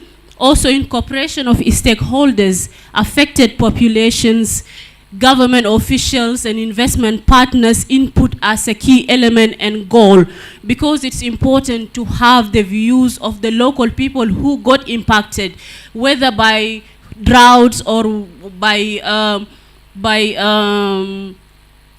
floods. These are people who have been living with it for a very long time. Hence, because there are no immediate solutions, they have managed to adapt. They have strategies and ways of survival, and it's important to have their view on the matter. Short-term responses recommendations includes phase 1, investment in relocation program for the most affected population and communities. And for me to explain that, for people not to misquote, nobody is telling anybody to leave your ancestral land forever. When you have an issue or you are building a house, you don't stay until the house is completed. You handle the issue permanently and then you come back and stay in your place in peace. So this is one clear recommendation. Phase 2 also, it looks at the investment in the relocation plan. You don't just relocate. We have to have a long plan on how this relocation process can be done. Medium terms studies includes further investment, again, in relocation programs of the most affected populations and communities, and also it should evacuate and settle semi-permanently eastward if the large-scale flooding event persists, similarly to those most affected in Unity State, Lake State, and also in other places in Jonglei. Expand minor channels strategically strategically to medium or large or longer channelization that connect waterways outlet and eventually to the main Nile. Digging, this is a big word. Digging or renovation of the Fuller Dam near Numuli, that was one recommendation for the regulation of the water flow and flood control, as well as the utilization of clean electricity from hydropower sources. Strategic cultivation and advancement of academic research knowledge related to water resources, as well as potentially the greatest asset South Sudan that can have is among young generation, where we can invest and this young generation can have access to scholarships, studies in form of different support that they can go abroad or even study within, not limited to climate science, hydrology, geology, geography, and environmental sciences. The other words are too big that I can't pronounce because I'm not an expert. Long-term response and recommendations include comprehensive plan for South Sudan sustainable water resources management with collaboration with multiple institutions, ministries of water resources and irrigation, environment, agriculture and forestry, wildlife, among other relevant institutions. There is a recommendation that I highlighted because it was really important, the establishment of National Water Commission in South Sudan. We need to look seriously into that because this is where we can all start. Last but not least is concrete plans to directly engage still the local population and communities which have historically been victims and also who have been surviving under these conditions. And this approach is necessary to ascertain and include population and communities and who lived with such experiences. Digging water reservoirs and dams in strategic areas that are places like Barghazal, where River Lol, River Jur, and River Pango comes from, and invert from Barghazal tributary in the way to Barghazal wetlands before joining Bahr el Jebel, and then Al Zaraf, and one dam between Mangala and Jemeza for both flood control and mechanized agriculture, and one dam on the river of Sobat near the confluence of Baro and Pibor and Akobo for flow and regulation of waters. Thank you very much.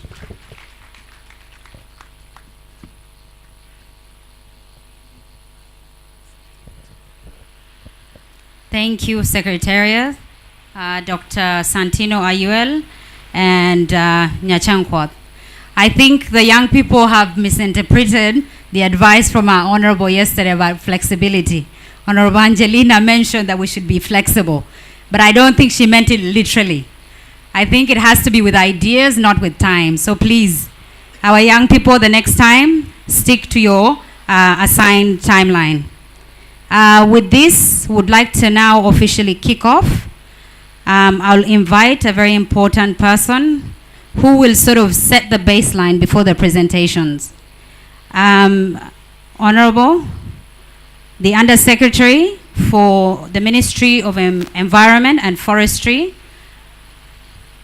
Joseph Africano. Please, you're welcome.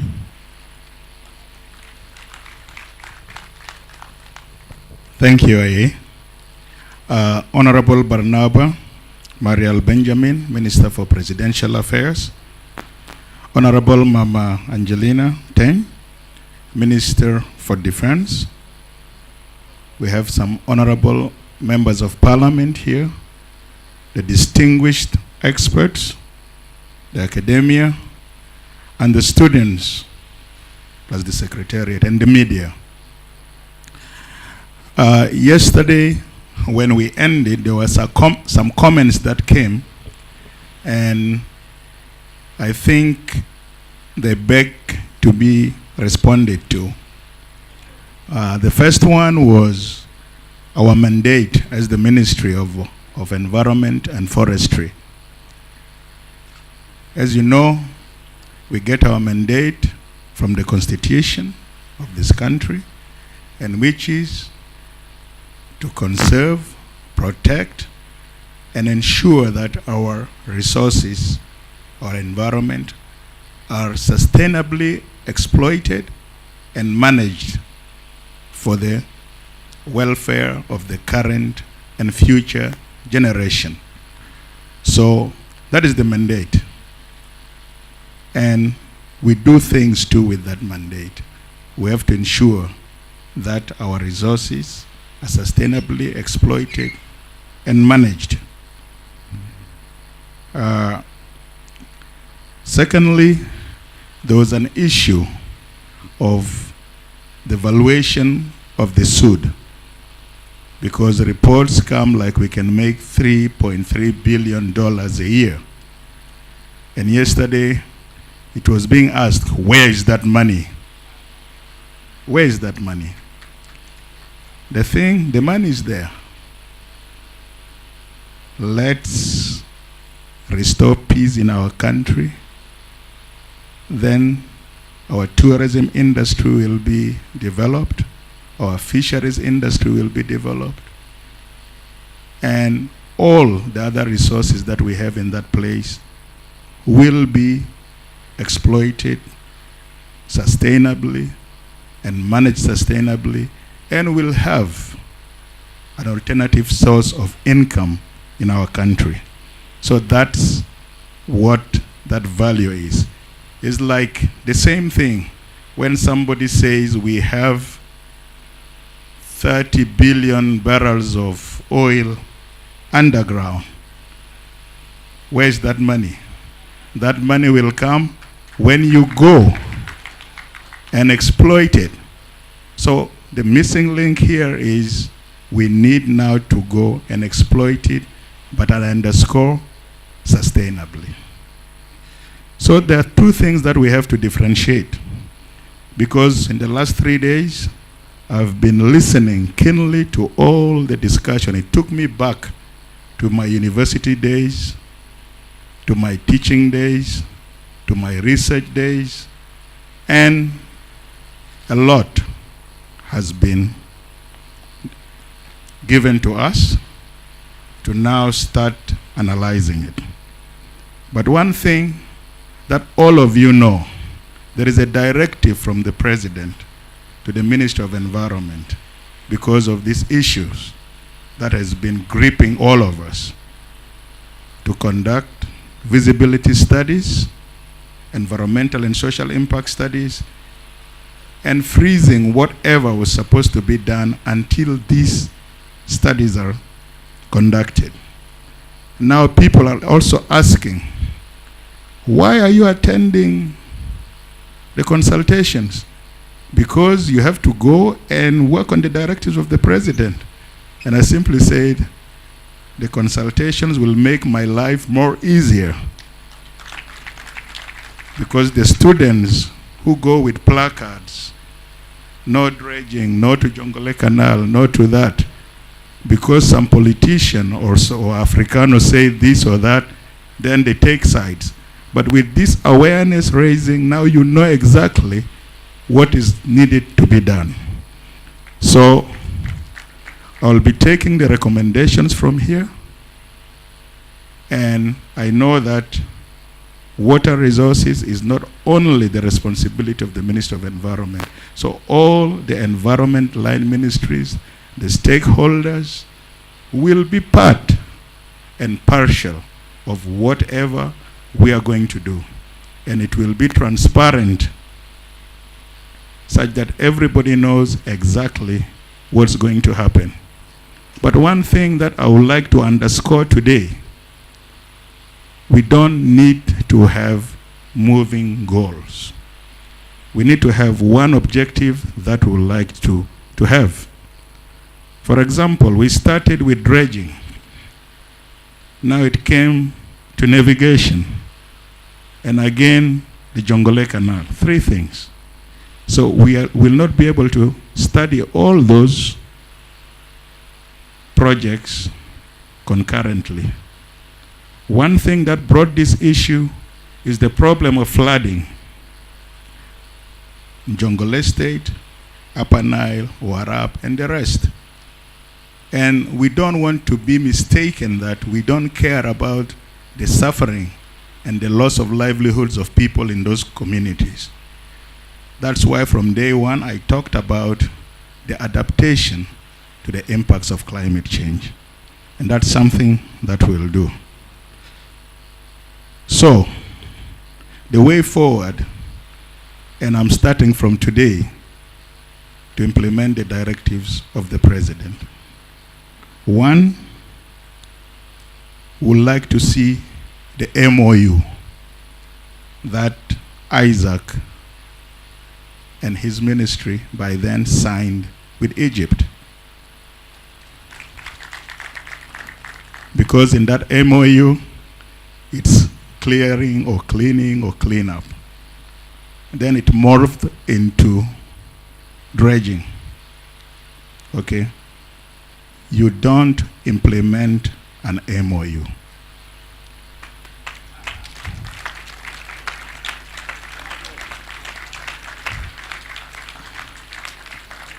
Two, the cooperation agreement, where everything that you have listed has been approved. Third, I'm not going to do a feasibility study without knowing exactly where is the site that we need to conduct the study. So, I'm requesting the Ministry of Water Resources, if you have a project brief on the clearing and the cleanup of all the areas that we need to look into, please, by today, I would like to get that document. There are two different things. A Council of Ministers resolution is not a blank check. A Council of Ministers resolutions gives a go-ahead to go. But to implement it, this is what we are supposed to do. And this is the truth. Okay? So Isaac, Aliar, please furnish us. You have been there. The Undersecretary is not around here. So we are going to work together. You are going to be part of this. So with that good presentation yesterday, you know that. So we'd like to get that. Now coming to the issue of the river navigation. I remember when I was young, steamers used to come and they used to end at Jubaraha, Bijibule, Nadora, Feterita and everything, from Rang, from Kosti. Yes, we don't have a problem with that, okay? But again, let us not start moving the post. We started with dredging, now we come with river transport. What I will require is, river transport is under the Ministry of Transport. They have to come up with their proposal of how are they going to restart that project. JICA has been doing a lot of stuff. We have read some stuff. They have done some studies. But again, these studies alone needs a proposal that is costed, budgeted, and we go from there. Thirdly, the issue of Jonglei Canal. We have pondered. There was a proposal that was floating around, but again, we are being told the government has not approved anything on that, so we don't need to talk about that. And now, that is not something that we'll try to look into at the moment. So what I would like to say, we are going to do these feasibility studies, environmental and social impact studies, but I would like to caution the public. I'm not going to take a plane to nowhere. These people are supposed to give us the coordinates where our experts from the ministry will go to do the screening and the scoping. And after that, will develop the terms of reference for the studies. And to make it transparent, such that it's not biased, and nobody will simply come and say the government, because this is their project, they have done that. A third, international, third party will be the one to conduct the studies.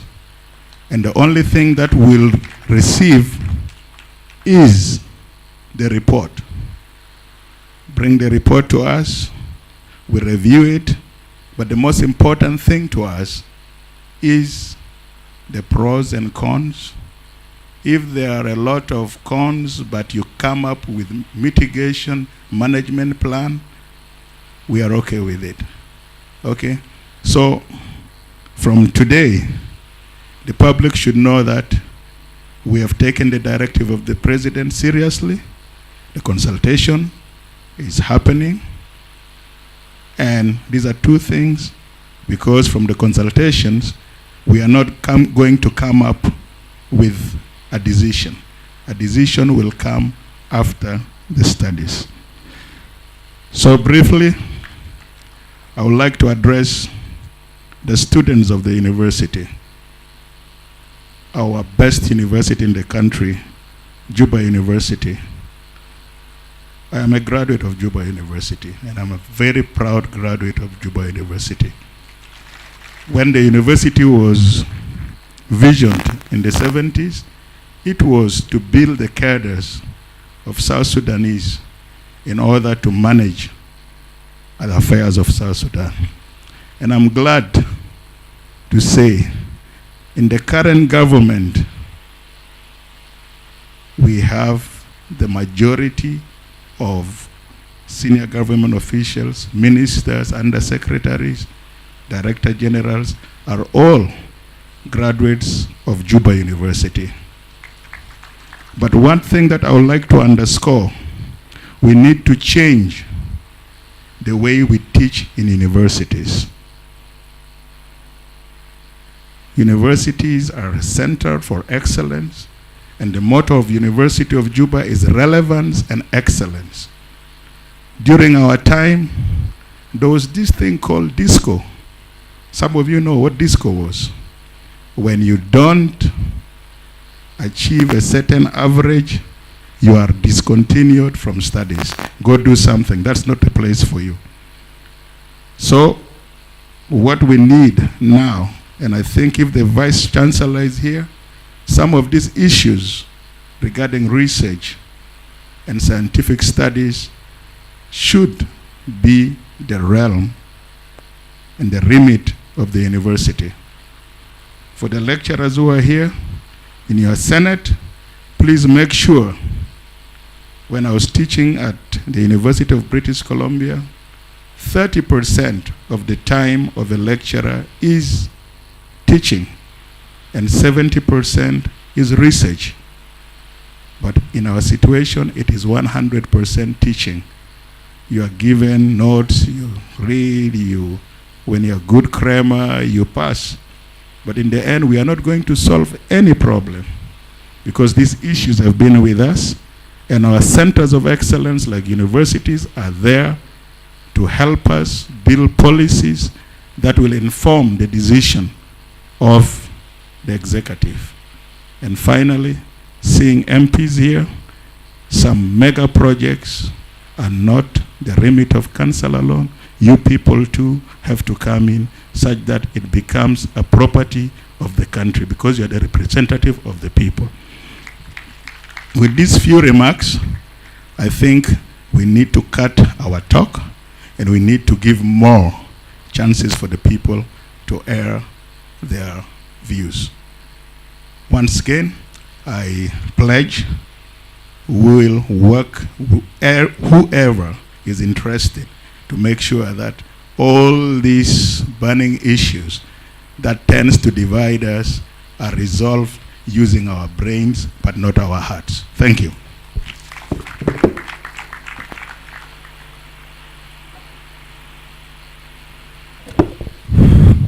A very warm clap for the Honorable Under Secretary for the point well emphasized. Thank you very much, African, for the points. This leads us to the next presentations, and this will be done by our Professor Taj Al-Kazim, who will focus on the essentials components of an inclusive and credible feasibility study. Professor, the floor is yours. You're welcome. Thank you very much. This is actually a presentation of two parts. The first part is a brief outline of what do we mean by a credible, independent, evidence-based feasibility study. And I will enumerate those components.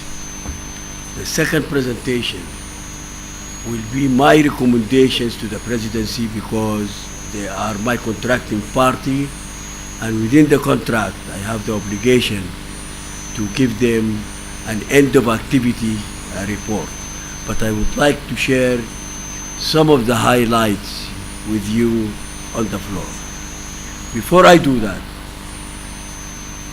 and inspired by the speech of a very brave man and a nationalist, and I have a lot of respect for you Africanos. Take the following example.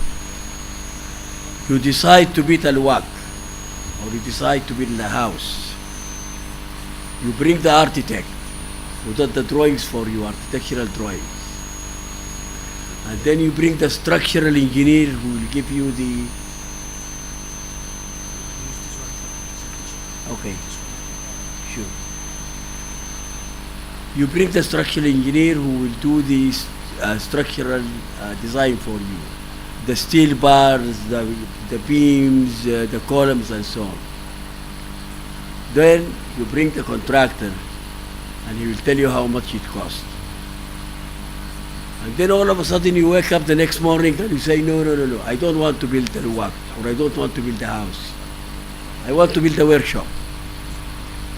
You cannot use those tools that you have done to do something else. Jonglei Canal was thought of, designed, and starting the implementation as a canal to drain water from South Sudan into Egypt. There is no way you can just wake up the next morning and say, that's not the purpose. The purpose is to fight floods. That doesn't make sense. That does not make sense. And when Dr. Barnaba talked about the Jonglei Canal, I don't think he said that let us forget it, but he said the government has not decided anything on Jonglei Canal. Sitting on this podium and contracted by the government of South Sudan, and out of honesty, we have got to talk about Jonglei Canal, now or in the future.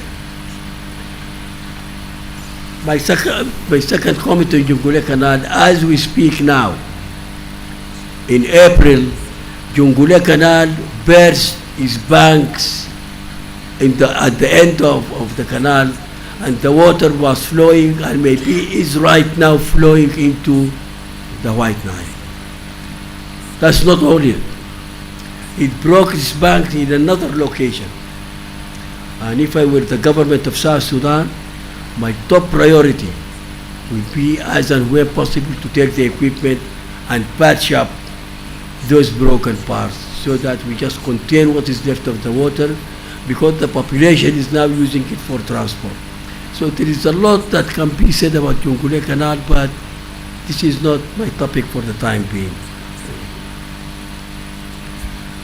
One of the wisdoms of Brother Africano, he talked about action. From what you hear here, from what is decided by the government, we need to set our priorities right. For the following reason. There is very little multilateral aid coming from outside to South Sudan. There is very little bilateral aid coming from abroad to South Sudan. And the Ukraine has captured whatever the West and the global North is willing to do. So we have got to measure our desires and our expectations to our means and use them wisely.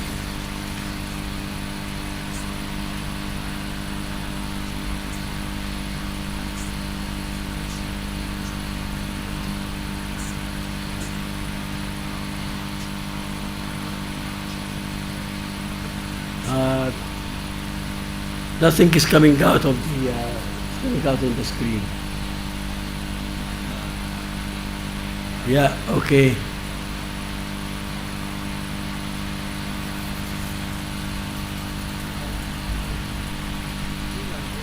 Just put it there, okay. All right, thank you.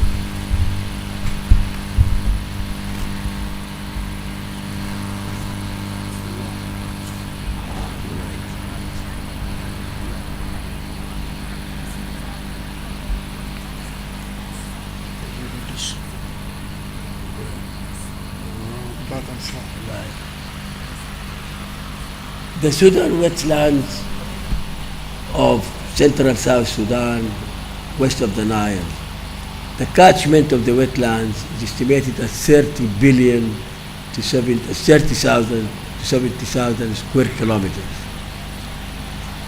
The actual flood reservoir is estimated at 30,000 square kilometers. 14,000 square kilometers of that is seasonal with peak discharge in August. 16,000 square kilometers of that is permanently flooded with water from Lake Victoria and other sources. The estimated quantity of water in the Sud is 30 billion cubic meters of water, or 1/3 of the total discharge at the high dam.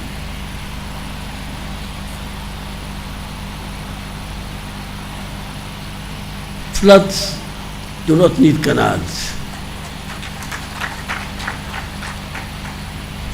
I must have visited probably 120 or 130 of the world's 192 states registered with the United Nations. Not in one of those countries around the globe did I find that canals are being used for draining floods. Not in one country. North America, South America, Europe, Eurasia, it is not in the human history.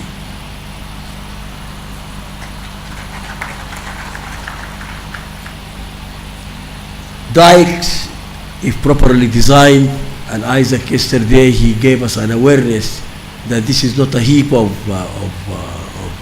backfill. Dikes designed through satellite imagery, identifying catchments, runoffs, and discharge. All three are important. If you want a hafir, you have got to do all those plus soil analysis.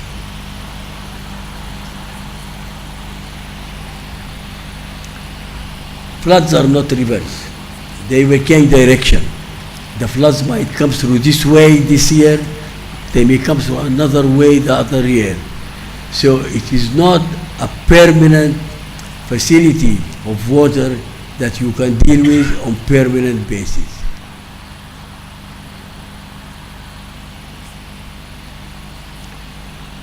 If there is a will, professional consulting, technical advice, funding, expertise, floods can be prevented through dikes.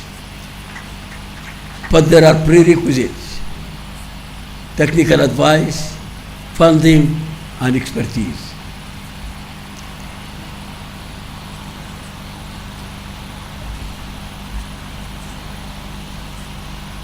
Hafirs are not ponds, hafirs are dams. And at another time, I brought some snapshots from some of the studies I did back in the 80s, funded by the British government. And you can see that the volume is that big. It is 3A, 3B, and 3C. Each of them has got about 25 to 30 hafirs, fully studied, waiting for implementation. And that can be shared in the future. So a hafir is a rainwater harvesting structure. You need to know how many people will depend on that hafir, how many cattle heads, how many wildlife. You need to calculate the sedimentation. Any hafir will lose 20 centimeters of its depth per year. So after 10 years, you are going to lose 1 meter, 2 meters. So you need to calculate all that, and this will give you the lifespan of the hafir. There is no hafir that is eternal. But there are means of ways of excavating them and rehabilitating them. The hafir is constructed by what we call a team of caterpillars, a team of bulldozers, scrapers, motor graders, compactors, and it is a whole design, and I hope one day we can come back and work with the ministry on how can our young engineers go back and have proper design for the hafir. A hafir cannot live forever, and that's when the trouble starts. The pastoralists know there is a hafir here. After 10 years, they find no hafir there. So there is equipment called the drag line. In Arabic, it's called karaka, where you put it in a pontoon and then you take all that silt that have deposited along the years.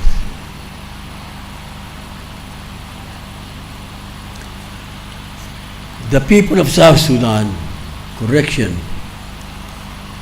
the good people of South Sudan have been taken for so many rides. One of the rides was the issue of hafirs. Canada gave one of the UN agencies $15 million to build 10 hafirs. They didn't have a clue what to do. They brought a gang of people from a certain Horn of Africa country, and they made a mess of the design.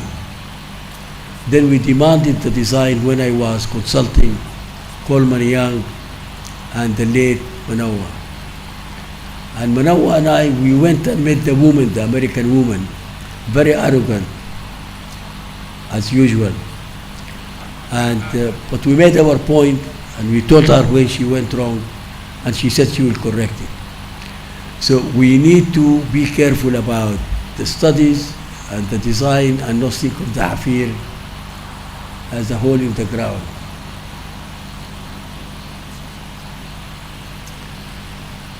A question that we need to ask: where does South Sudan lie in the clear division of Eastern Nile and Lakes Nile? We have got to make up our mind.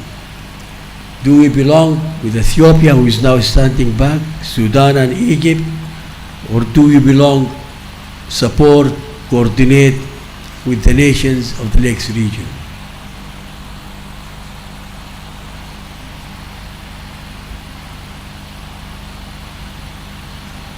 Rights and benefits. This term came out in 1992. And this is the linchpin, this is the pole, this is the main column on which the Nile Basin Initiative was built. That's it. The policy plan of the Nile Basin Initiative was rights and benefits. But rights and equitable benefits. You cannot give me breadcrumb and come and take my rights. You have got to give me reasonable compensation for that.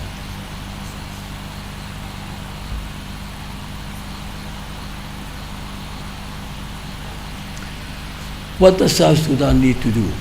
Here I am coming into the main mandate that Barnaba gave me when he signed my contract. What we need to do is to study the 9 agreements. Note how frustrating the situation is by studying the 1993 SWWNWRMI agreement. This is a very strange agreement. It shows you that Egypt does not want to leave anything for anyone. It is a small agreement. If you cannot find it, let me know, I will send it to you. It is called the 1993 agreement between Egypt and Ethiopia.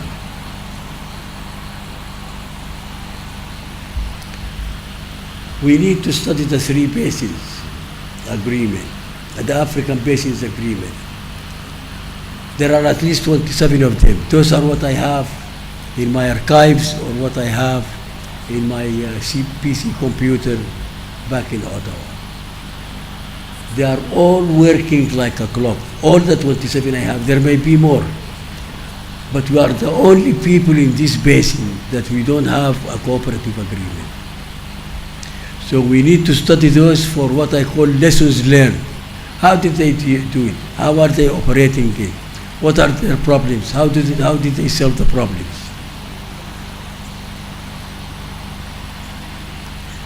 Be aware of how and why these colonial agreements are important by studying the International Joint Commission ruling over Badme, the International Court of Arbitration on Badme between Eritrea and Ethiopia.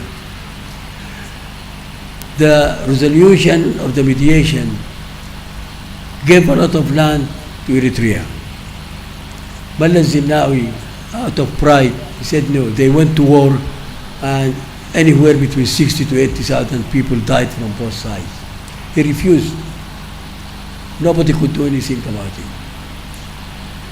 So we need to be careful that, and the ruling that was done in The Hague was done based basically on the colonial agreements between Ethiopia and the colonial powers. That was the main source. And it will be very interesting for those interested to read the ruling of the Court of Arbitration.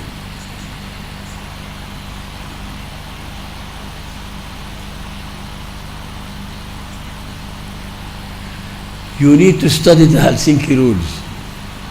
The rules are actually very weak. When we talk about rules and international law, a law is strong if it is enforceable. A lot of these international laws are not enforceable.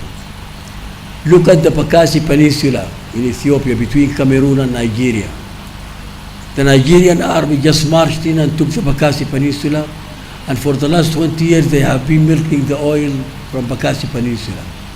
Two rulings, one from the Security Council and one from the International Court of Justice. And as we speak, Nigeria has not given back the Badme, the Bakassi Peninsula back to Cameroon. We need to build a library, but a library that is useful. We don't want to compile rubbish. The British archives have got a wealth of information, and the cost is minimal if there is somebody who is interested and knowledgeable. The cost of photocopying is minimal. And then, as I said the other day, the University of Durham in the northern parts of England, they have the largest archives about Sudan, South Sudan, outside of the British archives and outside of Sudan. So we need to connect with them, and we need to see what we need from them. We need to embark on a serious capacity of serious business on capacity building for the legal and water cadre of South Sudan and engage our universities. We need to form professional alliances. So Clarence River, for instance, they have the International Joint Commission, the Danube, the Rhine, the Zambezi. All these have got very good agreements, sharing of agreements that can give us the lessons learned and give us a sense of guidance.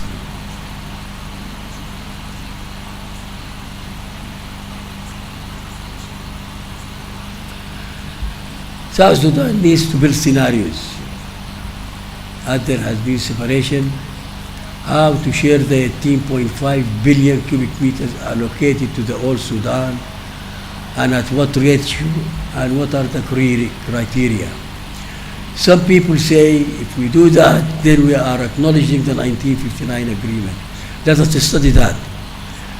Does it have positive connotations or negative connotations if we ask for our share of that amount of water?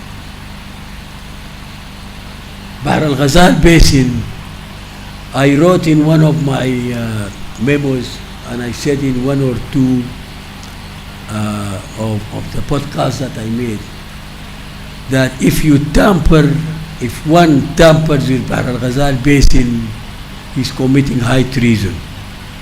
And I repeat that now. The reason Bahr al-Ghazal Basin is 100% the property of South Sudan. It originates in South Sudan, it dissipates in South Sudan. There is no source and downstream. It is all within South Sudan. It is your property. And if I have a Mercedes car, and I have a good friend like my son here or my brother Barnaba, I'm not going to wake up in the morning and say, please take my Mercedes. There has got to be a reason. Really, Bahr al-Ghazal Basin is the Mercedes of cars, and we need to preserve it.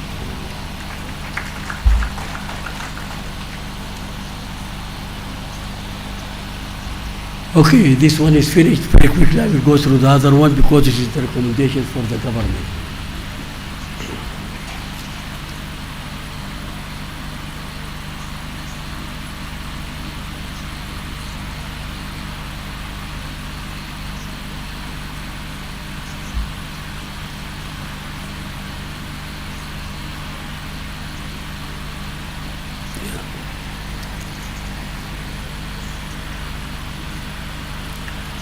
Essential components of an inclusive and credible feasibility study.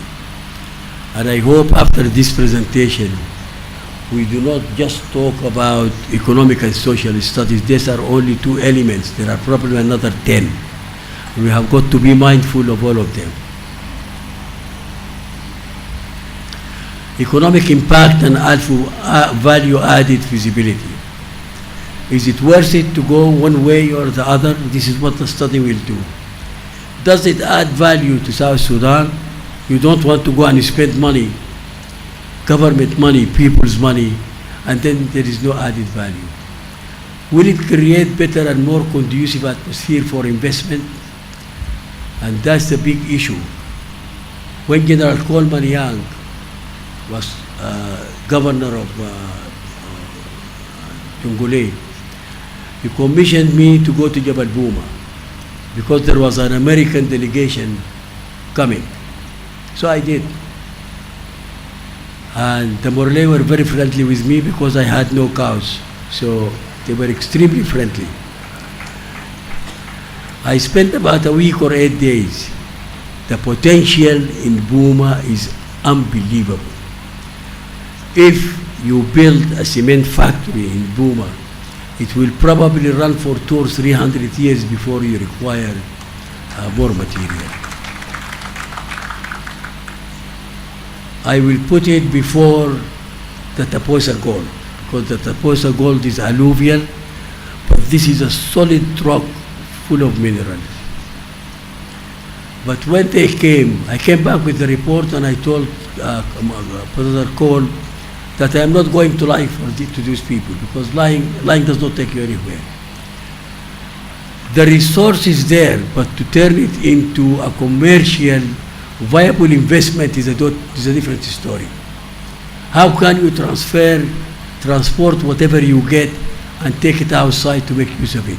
The investors are not NGOs. The investors invest money because they want to make a profit and they want to take a profit out. So we have to be careful about natural resources and preparing the resource for viable investment. Cost and benefit feasibility. This is the way the World Bank works. I was the team leader for the World Bank, evaluating the joint donor team for the North, and I played a small role in evaluating the joint donor team for South Sudan of $1.2 billion that came out between 2005 and 2011.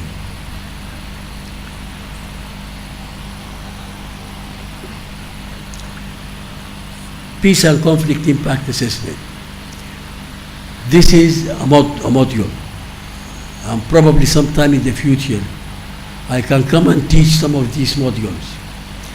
And this module works on, if I do this, am I going to create conflict that I don't know about?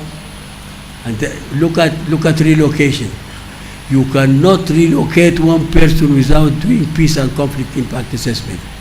If I move that person, will I inadvertently, without intention, will I cause conflict simply because of the action? That's an extremely different tool that has got to be incorporated in each and every feasibility study that we do. Are there mitigating measures that we can consider? Are there legacies of conflict that we need to consider? If you want to move a group of tribe A into an area close to tribe B, if there is a legacy of violence, they are going to kill each other. So this package is not really very widely known, but I have the whole template. Anytime Africano goes into that or any of the ministries, I am willing to share that. Ecological, climate, and environmental impact assessment. All three of them, because all three of them, the semantics are very important here. All three of them are different. What are the internal, national, and natural factors? What is the unavoidable? Floods are unavoidable. There is no way you can stop the rain. For nature to be mastered, nature must be obeyed. You cannot go against nature. How do you adapt to the unavoidable? What are the best practices and lessons learned from other nations? How and where will the project have a fallout on the people? Women's lens. I never did a feasibility study, and I must have done close to 100. I never did a feasibility study without the women lens. And in South Sudan, the women lens seems to be hiding the same way the cooperative framework agreement is hiding. So I would like the women to stand up and say, whatever you are doing, put a women lens, consider us. How are we affected, positively or negatively? We have to do that, otherwise I will be on your neck.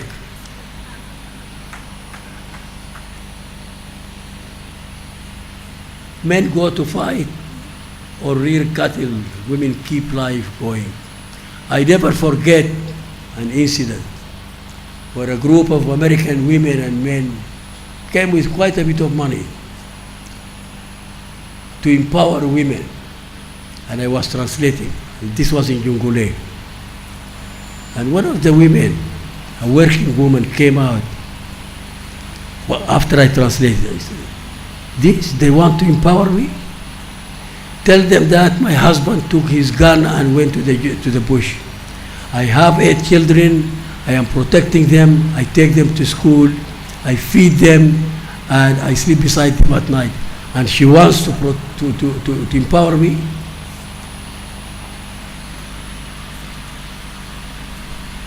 My tears came down at that time, and they're coming down now.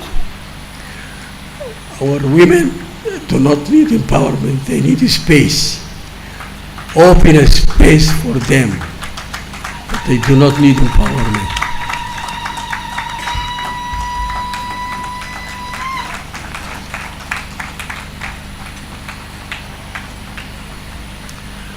Political risk impact assessment, unintended negative impacts. You take a decision and it has got a negative impact somewhere, kind of collateral damage. That is measurable. There are ways of detecting that.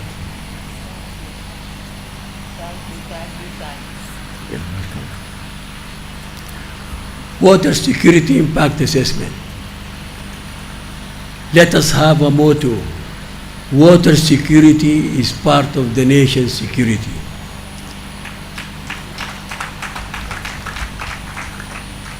That's why, after I talked to Brother Marial, and after the President blessed, I found my back corridor ways to the security without Barnaba knowing. So I hope he does not take me to the airport after this. Water security is part of national security, and I am proud, I am very happy that ACAGE is actually working on both platforms.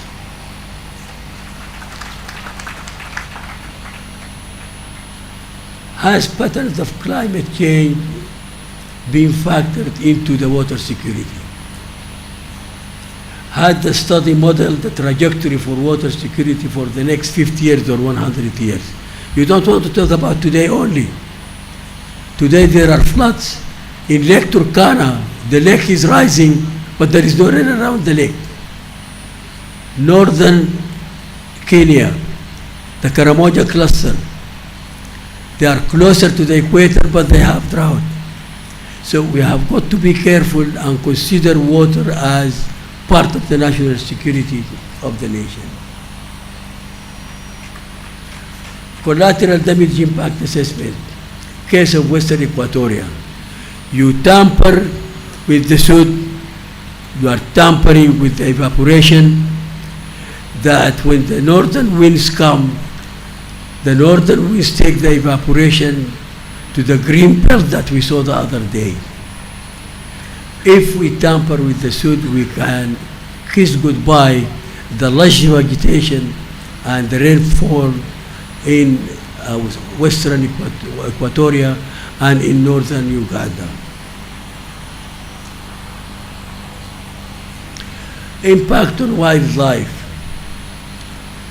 There may not be a lot of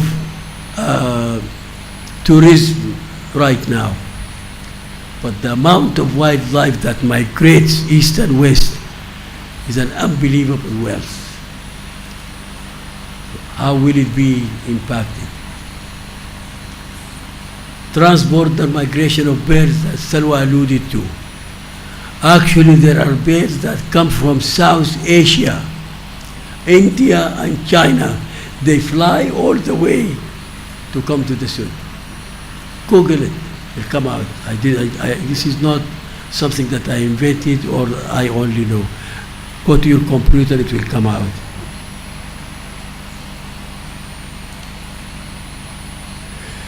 Drying land and encroachment of humans. And then they bring in all those undesirable elements that will ruin the wetlands. So we need to be careful about people encroaching on the reserves. It is called the reserve so that it gets reserved for the nation and the people. Illegal hunting. I was going to UI and Lankan to design 2 hafirs there. And we camp in a place central where you either turn right or go north to these places. And we had a guard. And we had our food. But at night he took his gun, went out, and came back with 2 gazelles. We didn't meet them, we didn't eat the meat. They used it, they ate part of it, and then they used the rest as what we call sharmut. So illegal hunting comes with human population. This is why you need to be careful about what the reserve is.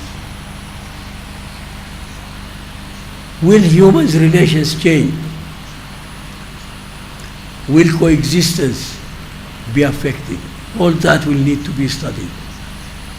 Will the delicate tribal unwritten agreements be affected?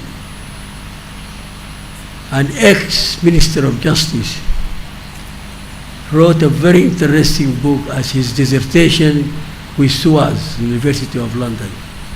And he talked about the Dinka tribal laws. It's a masterpiece. And if you go through this book, this is not a sultan just coming and sitting and having a stick. It is a comprehensive, all-encompassing, and all the tribes are like that. Will there be migration into the land from hostile communities and exacerbate the conflict? When you do that, you don't just do the study like that, targeting one thing. You need to study different alternatives to the solutions. And then you need to evaluate those alternatives that you have come up with. There are two main methods of evaluation: formative evaluation and summative evaluation. I will not bore you with those, but the students need to know about that, and I distributed some of my cards. If you want to know what is summative evaluation, formative evaluation, send me an email early August when I am back in my office, and I will be able to help you. Cost effectiveness evaluation. This is one of the tools of the World Bank. Impact evaluation. You want to do a project that has an impact, a positive impact on the people. You don't want to do the project without knowing what are the positive and negative impacts. Livelihood impact assessment. Take the pastoralists, take the Toj. Right now,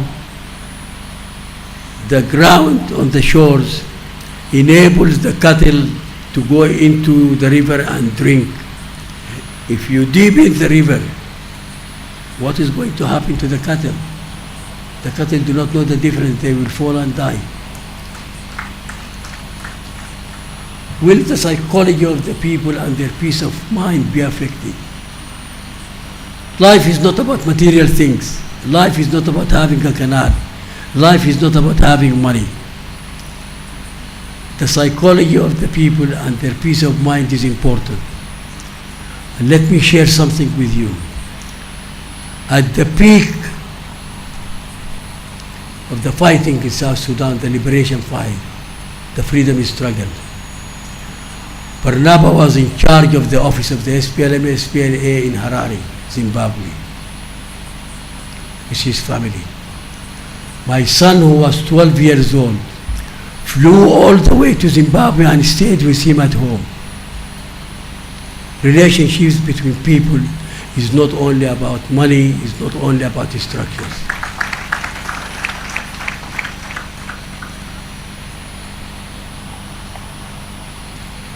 Who are the primary stakeholders? What is primary stakeholders? Primary stakeholders are those stakeholders who can influence the issue or the conflict negatively or positively. People with guns, a sultan, when you are moving into an area or making a study, who is the primary stakeholder? If I need help, where do I go? Who are the secondary stakeholders? Who are the beneficiaries? In the field level, today, if I sit with Barnaba at home, he's a family friend and I'm a family friend of his. We are on equal level. If I go to Barnaba in the office of the president, the authority is different. I am a consultant flying in, I am an old man, and he's managing the issues of the president. There the field is not leveled and I have got to be careful how I talk to him, how I sit and so on. But I know you will accept me anyway, Barnaba. Will the land ownership be affected? And as you know, with most of the tribes, land ownership is communal, especially among a tribe like the Nuer. Today, I am a Mandukuru, white color, light color. If I go to the Nuer and I say I want to live with you, they will give me a piece of land. I can marry one of the girls. That's not the case with every tribe. So we need to look into the land ownership and the tenors procedures. How do you own a piece of land? Among the Dinkas, especially in Bahr al-Ghazal, if you leave the area you are living in, you no longer own it. It will be given to somebody else. So the ownership is coupled to usage. It is not coupled to capital.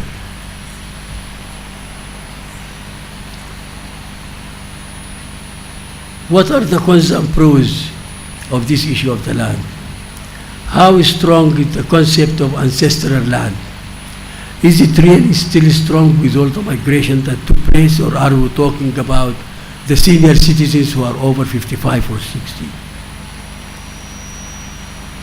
Is land related to identity? With some tribes it is, with some tribes it is not. Impact on indigenous population. This is a growing movement. Some people did not like the term indigenous. Fine, that's all right. I am putting it here for academic reasons and for the presentation. But the people who have been living there for a long time, if we do a project, are we impacting on their rights? Do they have rights? Will they go and claim rights? Health impact assessment. This is a big issue that we used to address seriously when designing affairs. And you want the health of both the animals and the humans. You go to a Morley, you go to a Dinka, you go to a Nuer, and the cattle, they follow the cattle does not follow them. So cattle is the currency of these tribes, and we have got to know if it will be affected from a health point of view.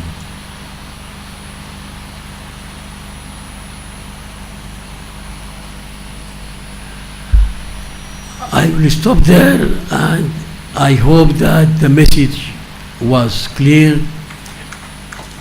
Thank you. In my final report that I will do back in Ottawa and send to Brother Barnaba, this will be expanded, and I will focus on what can the government of South Sudan do so that this exercise is not only academic. Thank you.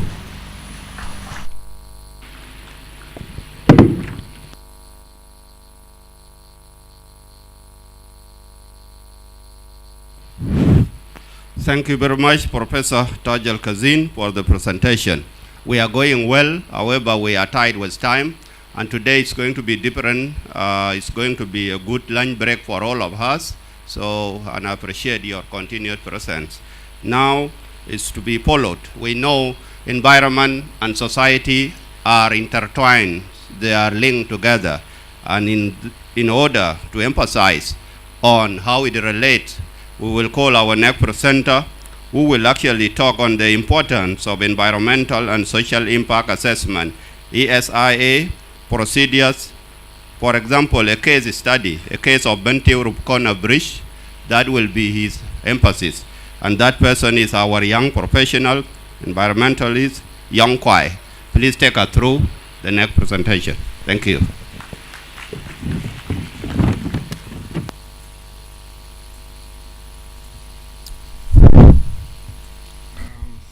Honorable Dr. Mriar Benjamin, Minister of Presidential Affairs, Honorable Mama Angelina Tench, Minister of Defense and Veteran Affairs, all the undersecretaries, current and former, fellow experts, all the participants, the great secretariat that has led these things for the last 3 days. Good afternoon. I'm going to take you through the last presentation, which is on the EIA. Professor Taj has taken you through all the other component impact of the EIA, but I'm going to be very specific on the social, environmental and social impact assessment. And I'm going to make my case on the issue of Bentiu Bridge. The reason why I chose Bentiu Bridge is because I went to the field during the last flooding season, and I visited Bentiu 3 times. And I went to the bridge, looking at the bridge. The bridge is so low, and there are a lot of aquatic plants that have accumulated, the build-up. So, in my presentation, I'm going to look into the EIA process. But before that, I'm going to show you some maps, and then the satellite imagery of what's happening in Bentiu, and the pictures of the current affairs, and then come back later to talk about the EIA. So I like map because I do mapping. And this picture featured first in the internet. This is a clear picture of what's showing the rivers that are coming from Central Equatoria, Congo, not Central Equatoria, I mean Central African Republic, Congo, Western Equatoria, all the water that is coming from that direction, they converge in the Bahr Ghazal Basin. But when the water lead to Bahr Ghazal Basin, they pass through Bahr Ghazal River, which is the Nam River, and they pass in Bentiu, going toward Lake No. So this is what I'm going to talk about the bridge, because I visited the bridge, I took the pictures, and there is no flow of water. So Isaac Leawell and myself have a strong belief that this bridge was constructed without EIA. It was built in 1996 by the oil companies, and if there was an EIA, the redesign would have been done. Looking at the bridge, which I'm going to show now, we talk about navigation, but there is no steamer that can pass under that bridge. Leave alone the steamer, even the aquatic plant are not passing there. So this is the reason why I chose. I'm not concluding that the whole flooding was caused by the bridge, but I have a belief that the blockage of the aquatic plant that has built up from the bridge all the way to the confluence of Jur and Baralar rivers, that has caused a lot of flooding.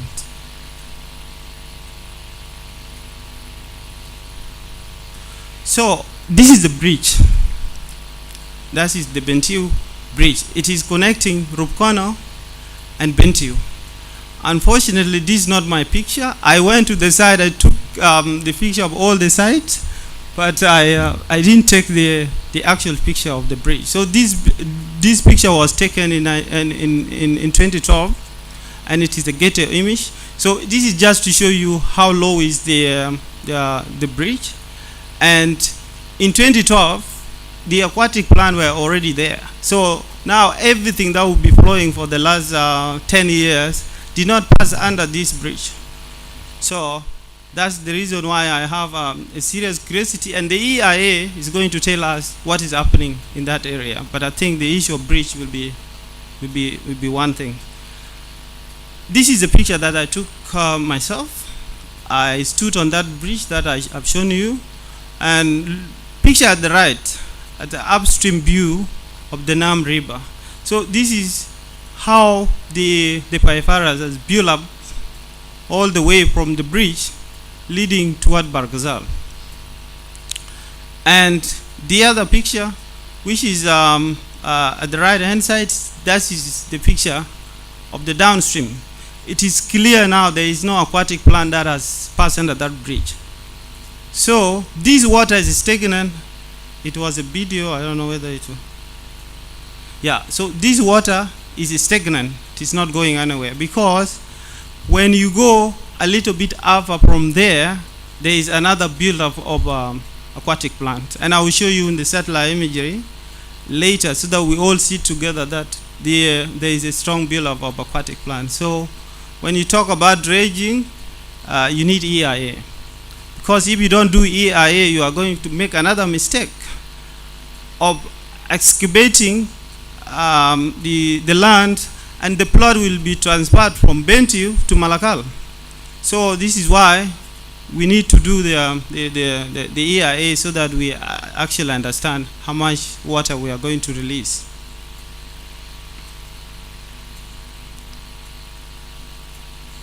So this is the satellite imagery, but I'm going to show the actual live map of Bentiu. So the 3 points that you see, but I will zoom out later. This one up there is the Lake No. That's the entry point to the Lake No. The one in the middle is where the bridge is, and that's Bentiu Rubukona Bridge. The ones that is in Wankar here, this is the confluence of the Jur River and Barra Larab. So let's zoom in and try to see what is happening in Bentiu. So this is the bridge, and this is the location where I took the picture. Looking down here toward Barghazal, where the river is coming from, you see the buildup of aquatic plant. So, and the picture that I took at the right hand side is showing that it is clear. So there is no any aquatic plant that is plotting all the way for the last 10 years not passing here. So it built up all the way. When you follow these things, it is a long distance, but you can just look at it. There is a buildup of aquatic plants in the river. You continue going. So let me come to the point.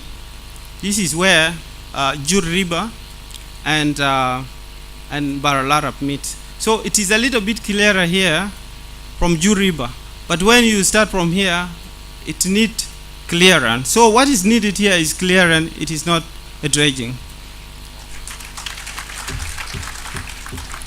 So this is how it looks when you come upstream. But from Bentiu, when you lead to Lake No, at the same time, the water is clearer here, but a little distant from here, there is also a block up. That is because the velocity, there is no flow of water. So the aquatic plant started to build up from here because there is nothing is pushing them. So it goes all the way, and let's see, we are following the way to Lake No. So when you reach this point, before you reach Lake No, the water is now the river start to be clear. And what is the reason here? So my assumptions, and when I was in Bentiu, Nialti called me and told me to take a picture to see exactly if there is a backflow from the Lake No, because this is what we believe. Now, it is clear from here all the way to Lake No. So because Lake No was not receiving any inflow, so there was a backflow. That's why it is clearing. But in the middle here, you see aquatic plant that's still there. So that is actually the situation that's happening in Bentiu. And to get back to my presentations,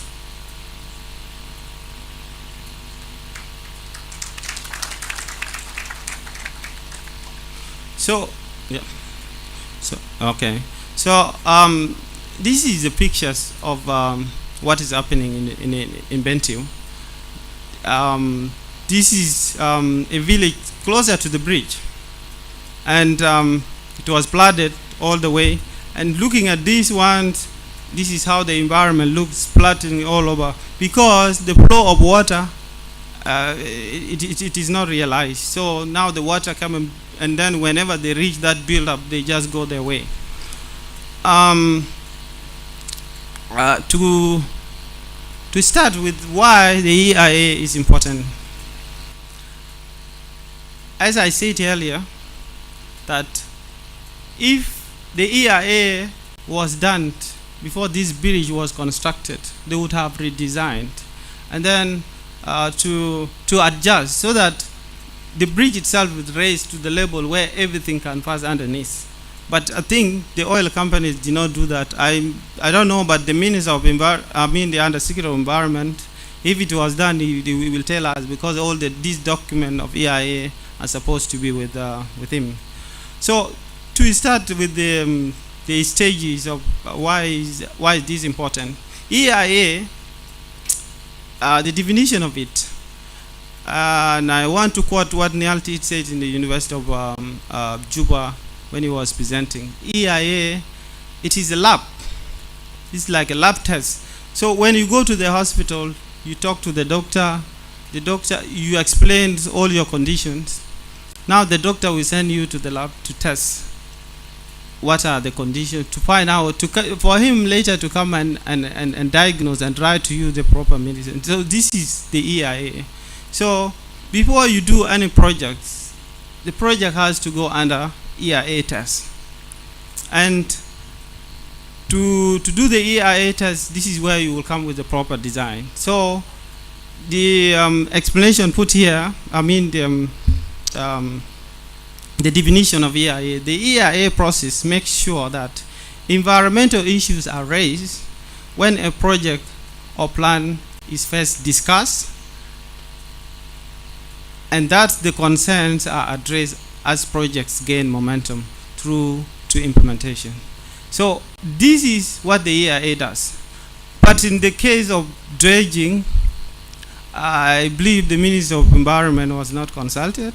The project was just designed, and I think I met a person from the Ministry of Water in one of the forum. We asked him about the process of EIA, and he said he was going to develop the term of reference. No, the term of reference are developed by the Minister of Environment, not the proponent. And I'm going to show you, and I'm going to talk about it later. So here, so in the case of Bentiu Rupkona Bridge, if there was EIA, the project would have been redesigned so that the other components are put together.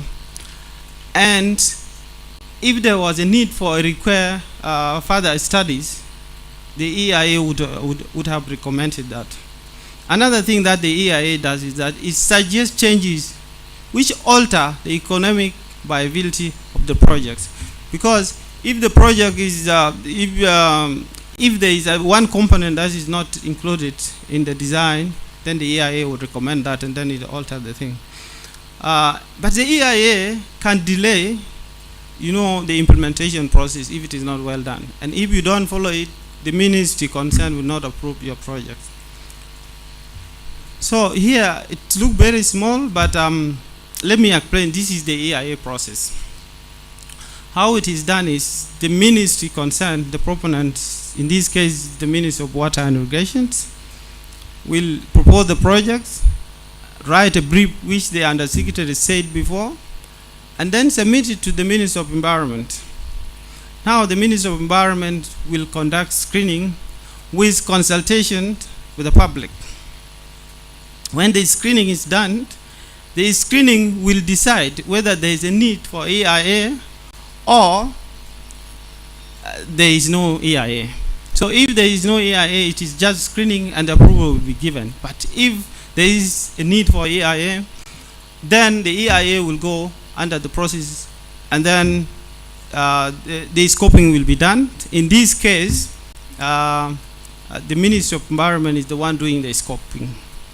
But for the case of this dredging, if you might have read all the press releases coming from the Ministry of Water and Irrigation, they said they are going to dredge 30 kilometers from Bentiu to Lake No. So if you look in that satellite imagery that I have shown you, there is also a need to clear from the bridge to the confluence of Jur River. So this was because there was no scoping done, and that's why they decide that they want to dredge this location. So what I believe, they wanted to deepen the channel in that 30 kilometers so that the gradient will go down and the water will just flow on its own. I think that was the reason. But if the scoping is going to be done, I believe by the Ministry of Environment, the Ministry of Environment is going to use remote sensing to see what is happening in that location, to come up with the area that need clearing. So here, the ministry does the scoping and advertise the projects. The consultant will apply, and shortlisting is done, and then they select the consultant, a number of them, competent, which we're going to talk at the end. And here, the consultant will go and do impact assessment, impact analysis with the mitigation plan, write the report, and then before it is submitted to the Minister of Environment, there is another public consultation to validate. And when I say public consultation, it is all the stakeholders, including people in the field. So when the review is done, the document is submitted to the Ministry of Environment for decision making. And the decision could be either approved or not approved. If it is not approved, based on what is not satisfying, there is a redesign and then resubmission for them to approve. But if it is approved, then it will go now to the implementation stage. So it takes time actually to implement the project. So here, I will be very fast in this one, but for the sake of, because the whole thing is talking about EIA and feasibility studies, so I feel like I wanted to show you what is that thing. So the aim and objective of the EIA is that it modify and improve the design. Okay, if there is anything that was not put in all together, then the design and modification come in this process. The EIA also ensure that efficient resources are used. So when you under quote or you under budget because of design, the EIA will tell you, because all the feasibility studies that Professor Taji was saying, they will fall under this EIA because that is the major one now. EIA identify key impact and measures for mitigation for mitigating them. This is what is done. So in this case, we are going to see if the clearing is going to take all the water away from the Barghazal basin, and then what can be done with that. So these are the things that the EIA does. And it informs decision making and condition setting. So when the EIA is being done, and then it actually informs what needs to be done, and it set condition to the proponent. EIA also avoids serious and irreversible damage to the environment. And it protects human health and safety.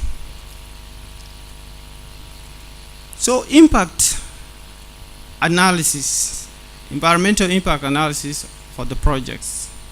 Here in the EIA actually identify the type and nature of impact. It can be positive impact or negative impact. This is where it is identified. And if it is a negative impact, then you come with the rating and find, you see the magnitude. How severe is the impact? Is it moderate? Is it low risk? This is where the process come in, and then for you to address the issue. EIA also show you the extent and location, like the area that you are going to cover. But if you don't even know where you are going to start and where you are going to end. You don't even, because now we are not saying we are going to do the clearing alone. There are some time, if there is a silting, then there will be a little bit of clearing of the soil. So it can be recommended here. EIA also, it determines the time. It tell you, it tell you what needs to be done during construction and during operation and when you are decommissioning. So you are directed here by the EIA. It also tells you whether the impact is a short term, is it a long term, intermittent, or is it a continuous impact. Reversibility, whether it can be mitigated or not, if that thing is there. And the significant, this is what I'm going to stress a lot. Here, what you can do, like for example, if you are dredging in Bentiu, it is not going to affect you alone. It affects the locality, the region, and even global. Because what you do in Bentiu affects the people that are in Malakal and people upstream also from Barghazal. Like if you are taking all the water from Bentiu, you are taking plant out from there, and you don't know the amount of water that's going to flow to Malakal. Then the water coming from Barghazal River will merge with the water coming from the Wide Nile. They go and meet with the water from Sobat. Then the volume will be big. Then you know what will happen in Malakal. So this is why you have to do the EIA and try to determine that thing. And if you are dredging deep into that river Barghazal, there is a wetland called Barghazal Basin. It's one of the biggest wetland. Then you are taking all the water away from there. And then what will happen there is that the touch that is in Barghazal, between Barghazal and Unity State, will shrink in size. You know, this is this is where the people in Barghazal region, they grass from there.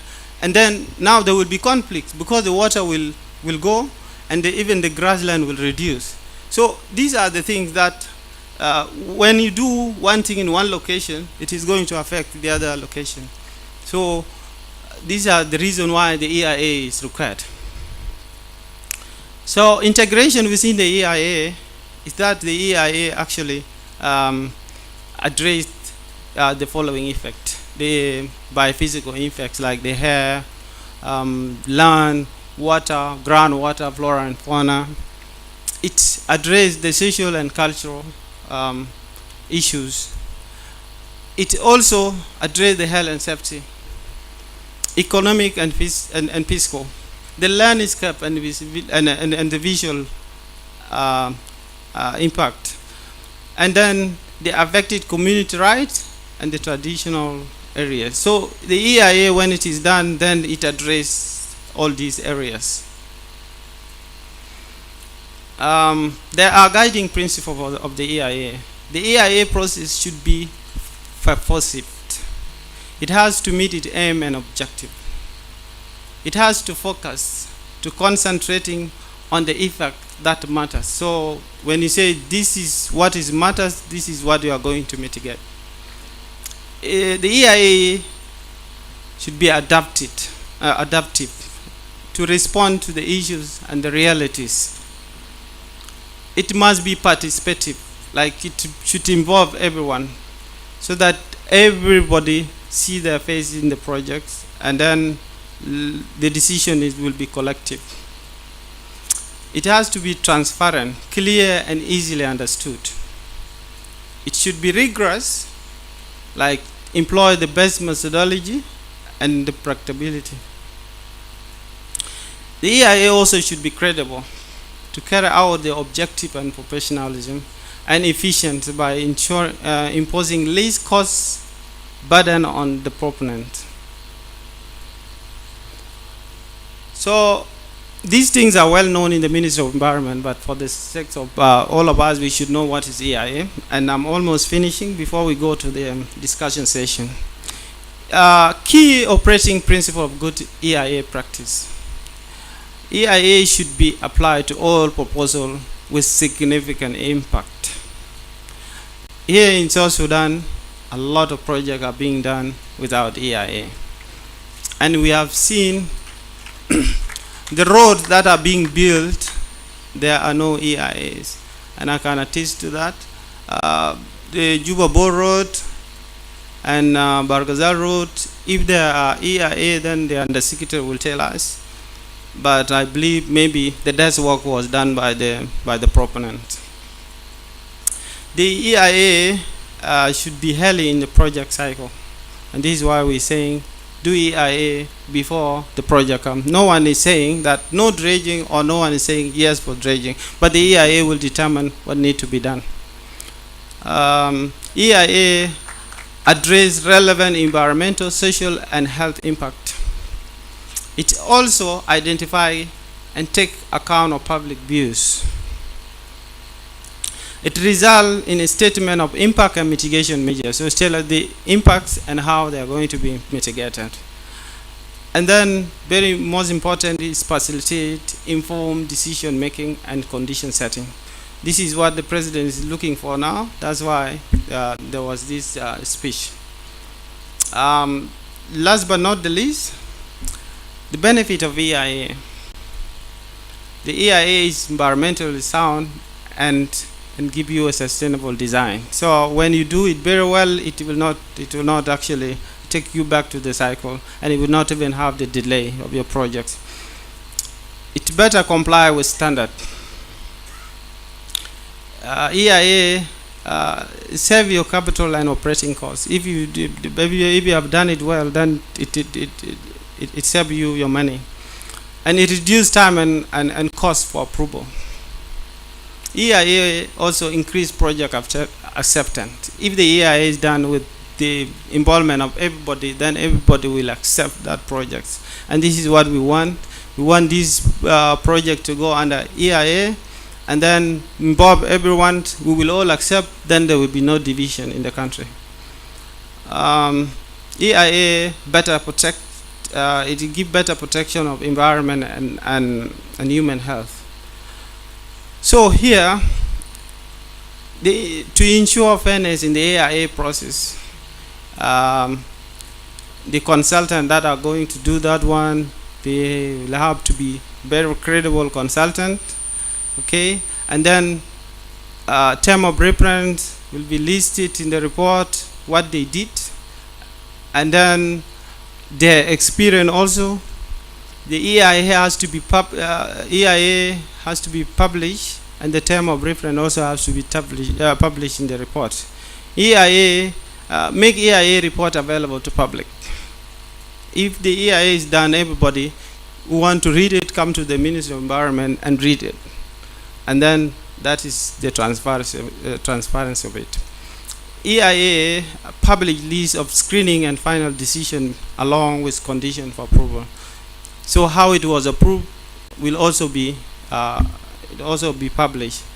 So this is the last slide, and these recommendations were developed by Professor Touch, and I reference him here. So he said that feasibility study for the proposed dredging of Nam River must meet the following criteria. First, it must meet international standard. It has to be multinational in expert composition. The EIA must be well funded, because if there is no fund for it, then there is no EIA. You have seen the satellite imagery that I was showing. Is the ministry that's going to take their own imageries by using the remote sensing. So it needs money. The EIA has to be independent and impartial. It has to be comprehensive and evidence-based.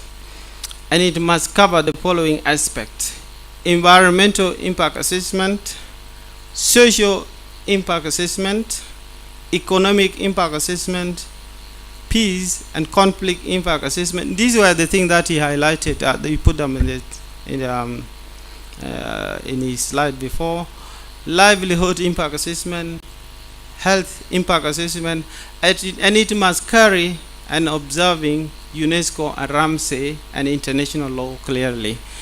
Because the suit, in this case, if we were going to do EIA and suit, then also UNESCO and RAMSE, they have interest in that.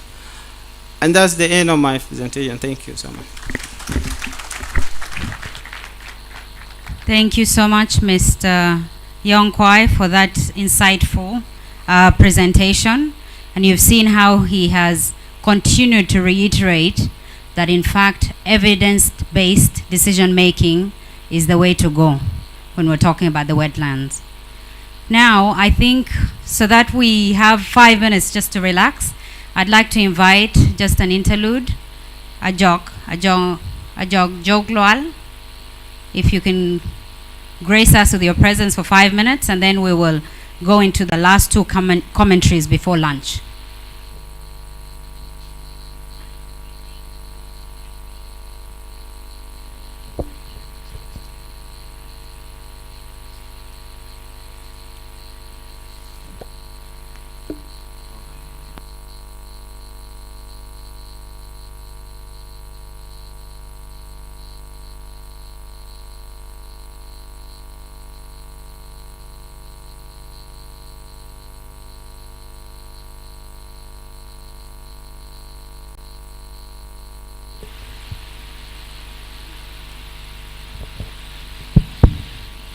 Jog nyon to Sudan.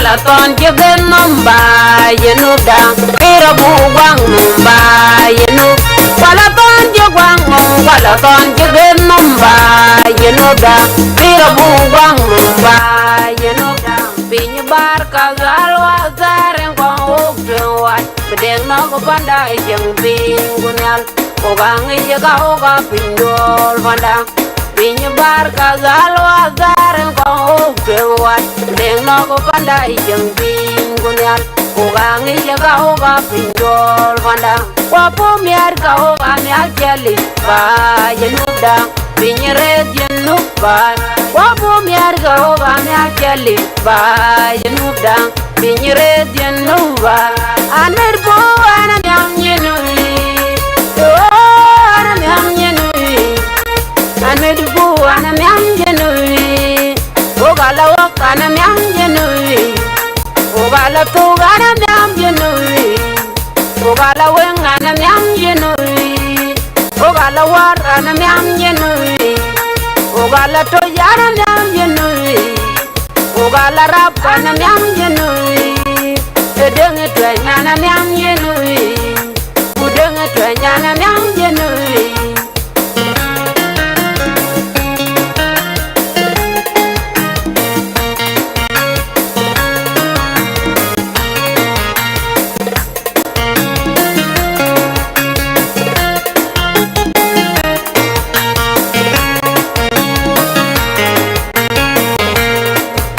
ajin gana libai panda yenu ajin gana libai panda yenu ajin gana libai yenu ba Sudan ajin gana libai panda yenu ajin gana libai panda yenu ajin gana libai yenu ba Sudan amer po ana nyam yenu oh ana nyam yenu an medu ana nyam yenu ogala miu kana nyam yenui ogala la ana nyam yenui ogala ro ana nyam yenui ajin gana libai panda yenu ajin gana libai panda yenu ajin gana libai yenu Sudan ajin gana libai panda yenu ajin gana libai panda yenu ajin gana libai yenu Sudan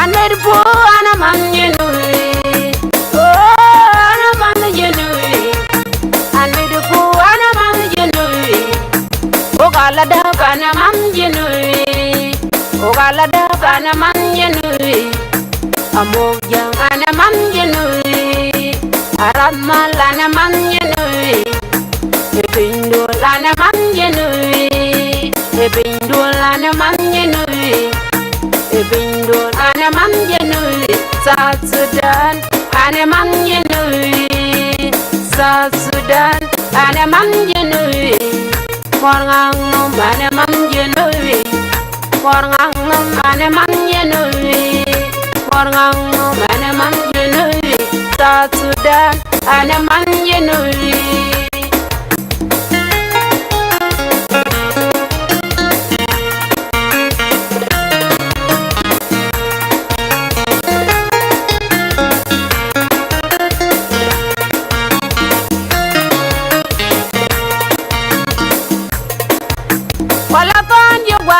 wala ton jigen numba yenuda ira buwang numba yenu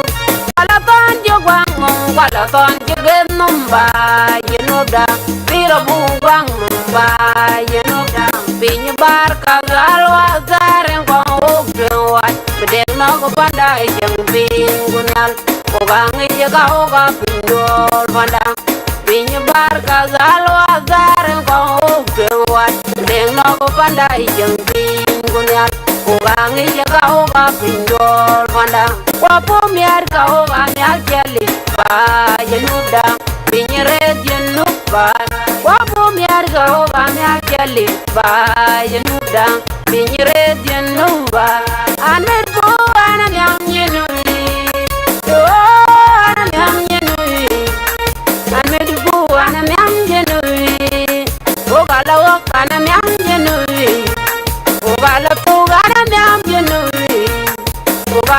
ana nyam yenui ogala war ana nyam yenui ogala to yara nyam yenui ogala rap ana nyam yenui edeng twa ana nyam yenui udeng twa ana nyam yenui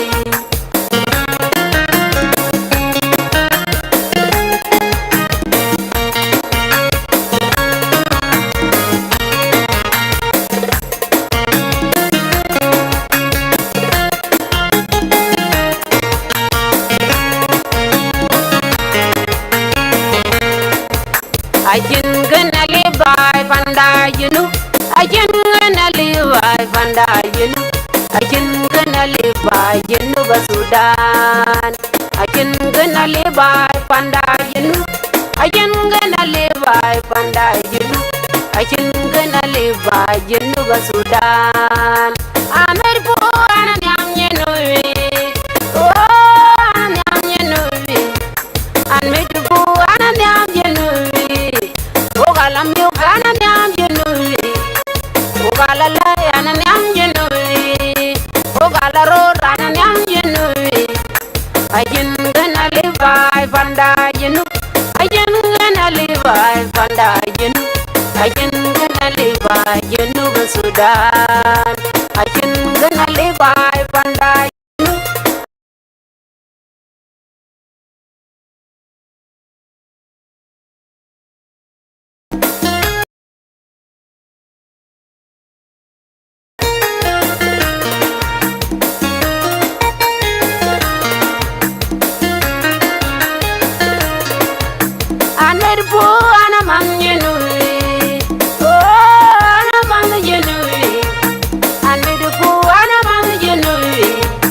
Ogala da bana man yenui, ogala da bana man yenui, amogya ana man yenui, aramala ana man yenui, epindul ana man yenui, epindul ana man yenui, epindul ana man yenui, South Sudan ana man yenui, South Sudan ana man yenui. Korngang no mane man yenui, korngang no mane man yenui, korngang no mane man yenui, South Sudan ane man yenui.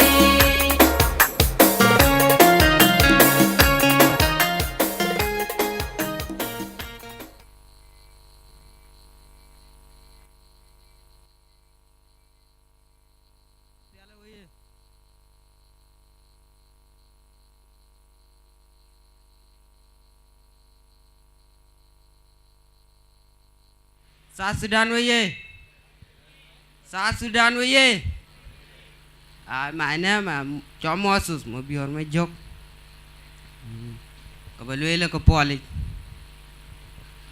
Chứ mà ăn mì tin mà giá bên cái ăn nè chọc. Cú căng ai giá liu. Quê lấy trên căng của quê cả đưa đàn thằng này chồng piu. Cái chiếc đàn đưa đàn. Hả? Dead pay.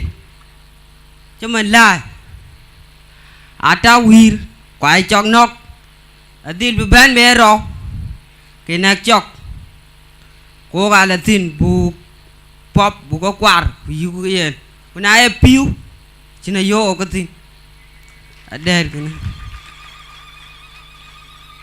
dead pay bây giờ là căng tin nhọt bao quay gì cái Kalat ra này anh chỉ là gì je alor ai tun nhà cái kero je when cô cả giá bên cho cả dom cả giá bill pam giờ đông này nè when cái tiếng nữa giờ lò lúc điên rồi giá là lor rồi giá lên là mỗi tiếng đi cái này đi pam chế yok mỗi tiếng đi cái này đi bill pam chế yok jadi harga apa tahun go kaja ben je jadi mon ede numpang ke jang ya dir ka bara go jala ke dal je chol je le beri nga dan awen go jaket quan je tai pin je tốt je le yin ko ngi ken ko nok wil pa mi je ba le ke den dinao thang go wari Ule me jong dia ne makur joltok. Jong dia ne makur joltok. Kayen dan lo ke cirgan dan lo rela ka tui piu. Ay ro ta de tok. Ngadiang wi balwel kan. Dia na lo ba wi I will knock. Oh, I will knock. Kada wi ba chinya we kana. E medalya ka wi bela tukuli.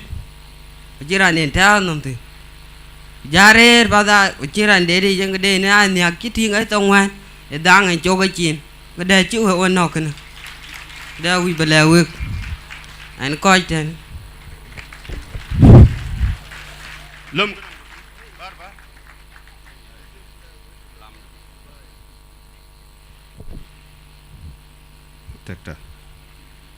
Thank you very much. Thank you very much. The young man is lamenting a point. He said, for example, if he is hungry, is in need of food, he can go to anyone's house and he can get rescued.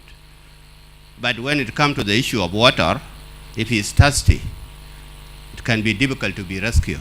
Because rescuing somebody with a lack of water is much difficult than rescuing somebody. It's easy to find something to eat than to find water in the situation where there is no water at all. So it's underlining the fact we should not interfere much with our God-given water. That's the point is driving at. Protection or conservation of water is what can be derived in that. Number two, he just made an example of two young men dating one lady, competing over the lady. One of them during our 80s when the SPLA was, operating, one of them went to Bilpam, essentially Ethiopia, and the other one left behind. He went to the dance floor, he was dancing, and acclaiming in the name of his bull, saying that the husband of my wife, what you went to Bilpam for, you got it. Basically celebrating the fact that the competition is no longer there, he is left alone. And the other guy is gone.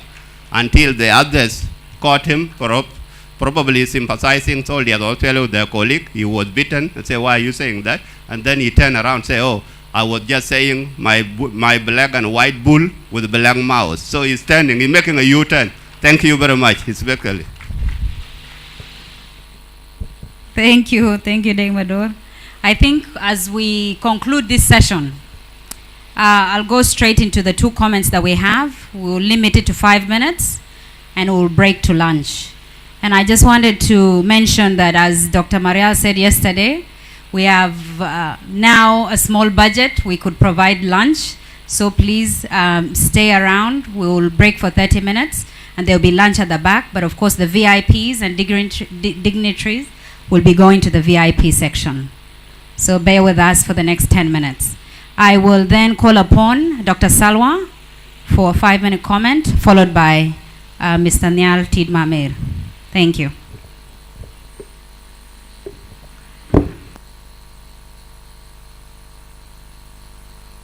Thank you. Thank you, Ms. Moderator Yay, Honorable Dr. Barnaba Marial Benjamin, and all the distinguished members of the National Legislative Assembly. I saw them earlier. I hope they are still around.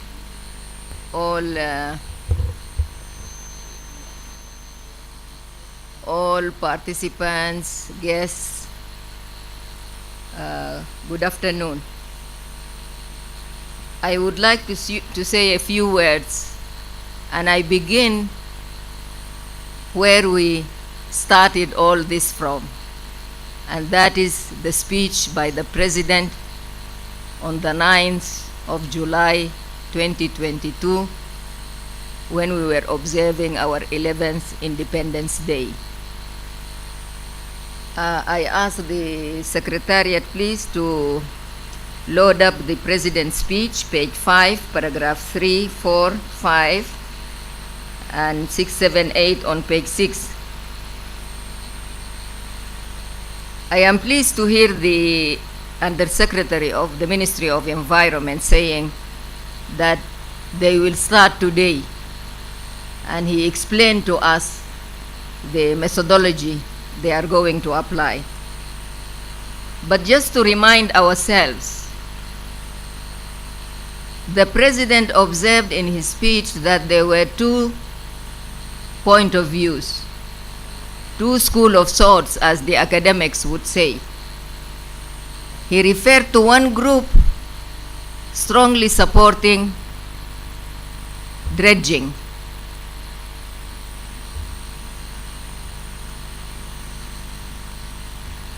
And he said the groups supporting dredging are themselves in two groups. One group supports dredging for navigational purposes. Another supports dredging to fight or to mitigate floodings. And then the opposing group is saying, before you do anything like dredging on the White Nile, you have to conduct some feasibility studies. And specifically, these groups are saying they want studies on the impact of dredging on the surrounding communities and the SWWNWRMI ecosystem. And he moved from there, and the fourth point is he has decided to freeze all activities regarding dredging in the SWWNWRMI region until credible professional evidence-based studies are carried out on the impact of dredging on both the communities and the SWWNWRMI and its ecosystem. And I think yesterday and today we have covered a good ground on the issue of dredging. First, there is now a consensus and there is clarity between the specialists and the experts on the one hand and the consultations forum here. Now the expert and specialists succeeded in explaining what dredging is. And if there is one only thing we are going out from this consultation, is that now there is no confusion on what dredging is, and we are moving forward. We know two things. We know dredging and we know clearing and cleaning. So this is a huge plus for us. Now, to go with the instructions and directives of the President, it means the Ministry of Environment, who is going to carry the process to bring about these visibility studies, has clear public policy instructions from no other than the President himself.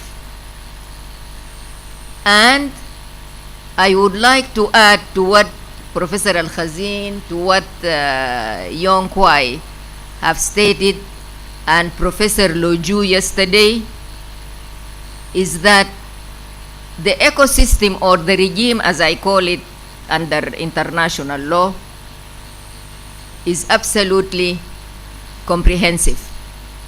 Now we know all the issues, all the networks that are affected by the White Nile waters.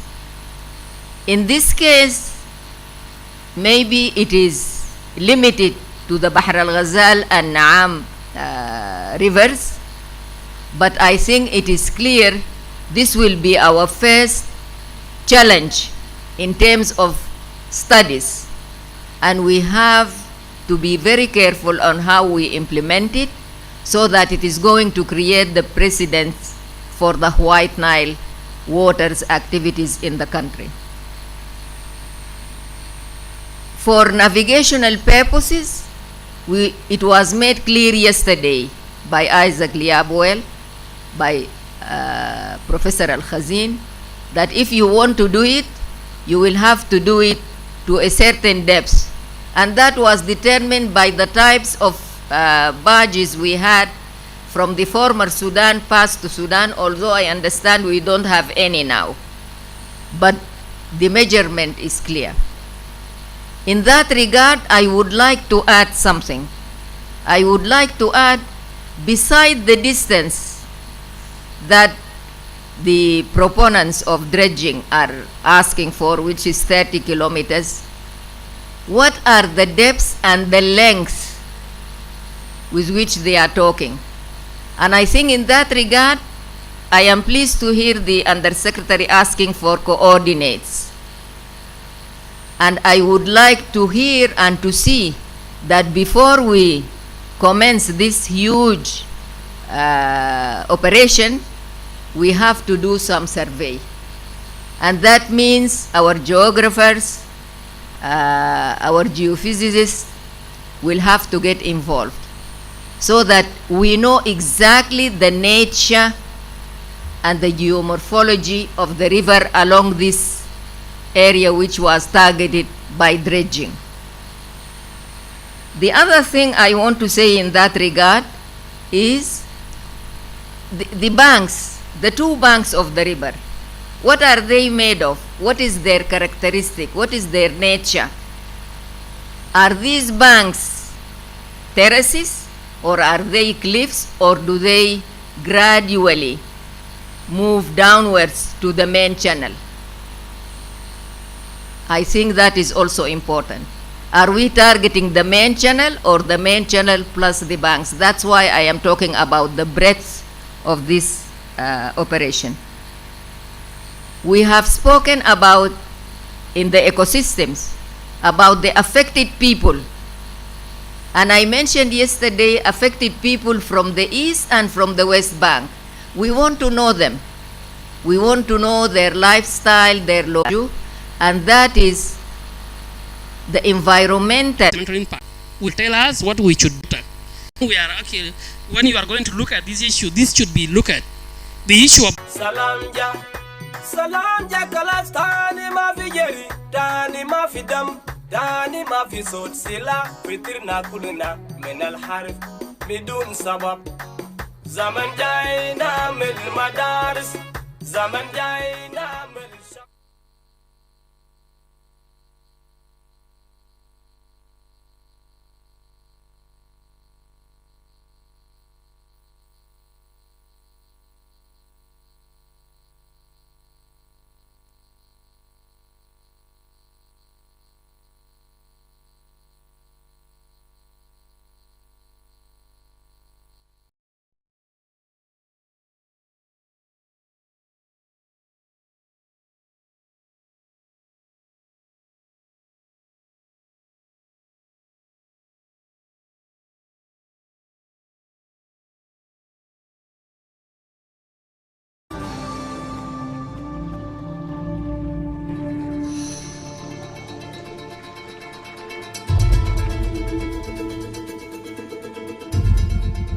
The Nile, the world's longest river, a 7,000-kilometer lifeline for almost 400 million people. Flowing north, the Nile runs through 10 countries, from the highlands in the heart of Africa to the shores of the Mediterranean Sea. A source of sustenance, but also one of tension, even potential conflict. These tensions between countries along the River Nile have their roots in the 19th century. Colonial decisions of the past are a point of bitter dispute today. And new political realities on the ground are increasing the sense of uncertainty over who owns the River Nile.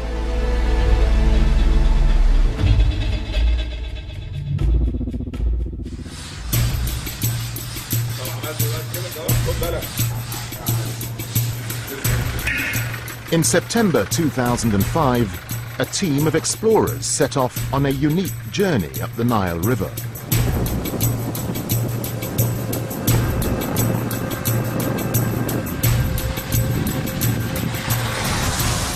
We're floating in the Mediterranean Sea at the mouth of the Nile. We're about to begin the longest river journey in the world. Led by New Zealand adventurer Cam Macleay, the team aimed at being the first expedition to travel up the Nile to its furthest source. The first stage of the trek through Egypt and northern Sudan proved a breeze. But then, the explorers encountered the Sud, the world's largest swamp.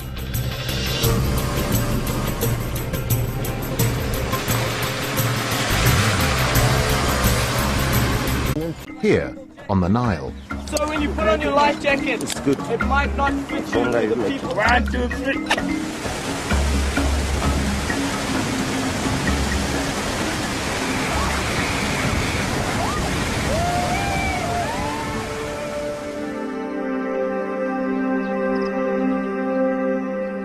Just a few kilometers away from Macleay's business stands this obelisk, a monument to a past Nile adventurer, John Hanning Speke. Speke was a British explorer who arrived here almost 150 years earlier in 1862. He came in search of the answer to an age-old question: where is the source of the Nile?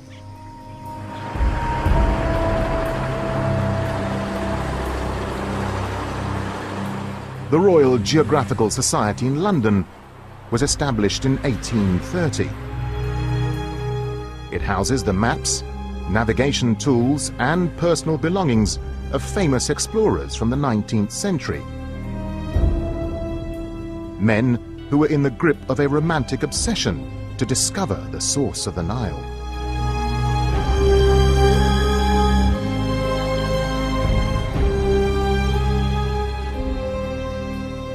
For Europeans, the exploration of the Nile is probably the biggest goal that drives their enterprise in the 19th century, because it's seen as the largest and the most important river, and also because there is this long heritage or history associated with it. Rather than trying to cross the Sud area in southern Sudan, explorers in the mid-1800s chose another passage via the island of Zanzibar. During the 19th century, Zanzibar was an Arab kingdom, controlling the trade route from India into Africa's interior. These Arab traders facilitate European exploration. It's the Arabs, the Arab traders, for example, who begin first to report that there are Great Lakes or a Great Lake in the interior of East Africa.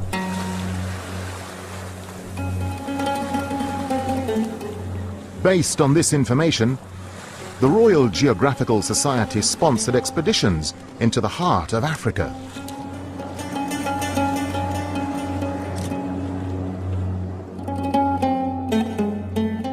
In 1857, using Zanzibar as a starting point, John Hanning Speke crossed to East Africa and ventured into the hinterland, where he found a huge lake he believed to be the source of the Nile.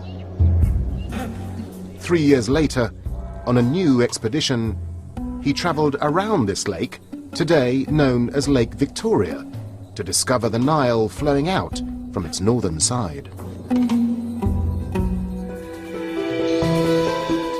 A roll call of famous explorers ventured into the continent's interior to build on Speke's discovery. Men such as Samuel Baker, David Livingstone, and Henry Morton Stanley helped complete the picture about the true source of the Nile. Back home, they were lauded as heroes, with monuments built to honor them. But others saw them differently.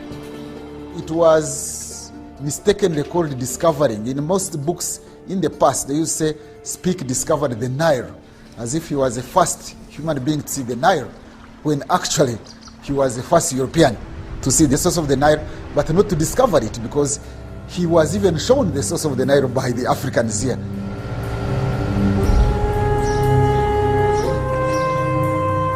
The Royal Geographical Society helped push the boundaries of exploration and empire. But This age of exploration is seen by many as a precursor of colonization.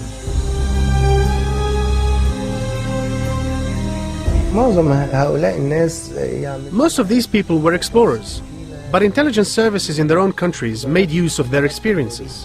They were not only British, but also Belgians and French.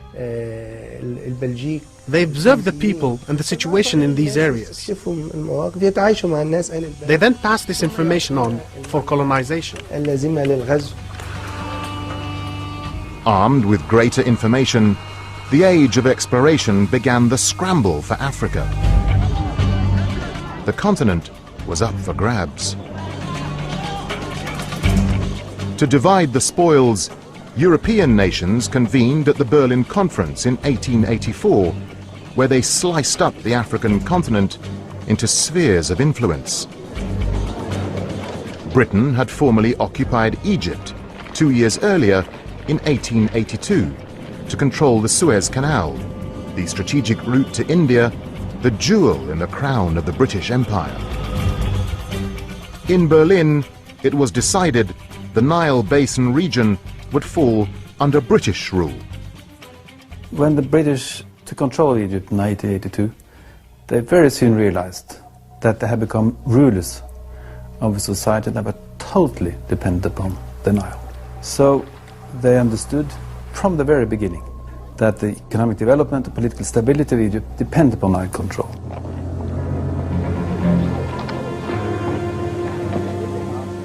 To assert control upstream, the British established what it called the East Africa Protectorate in 1895, comprising what is today Kenya and Uganda. Their next step was Sudan, a territory ruled by Egypt since 1820. With their domination in Egypt, the British persuaded the Egyptians to sign an agreement in January 1899, allowing for joint rule over Sudan. In reality, joint rule was a fig leaf for British command. Here in the presidential palace in Khartoum, to this day, a museum houses portraits of former governors of Sudan. The paintings are testament to a time of British dominion. The British mastered the art of ruling Sudan. They completely sidelined the Egyptians. The Governor-General was British, the commander of the army was British, and so were all the high-ranking officials in the administration.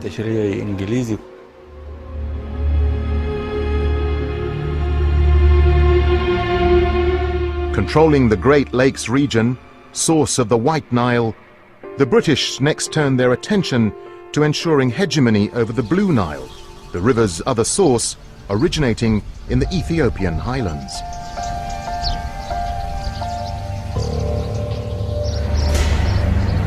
In May 1902, the British signed an agreement with Emperor Menelik II of Ethiopia, in which he promised not to build any dam that might affect the flow of the Blue Nile to Egypt. Feeling they had secured the full length of the Nile, Britain's decision-makers in London began to put in place the next phase of their master plan, economic gain. From quite early on, the British also decided to transform Egypt into a cotton farm for the textile industries of Lancashire in England. British reliance on Egyptian cotton began to increase.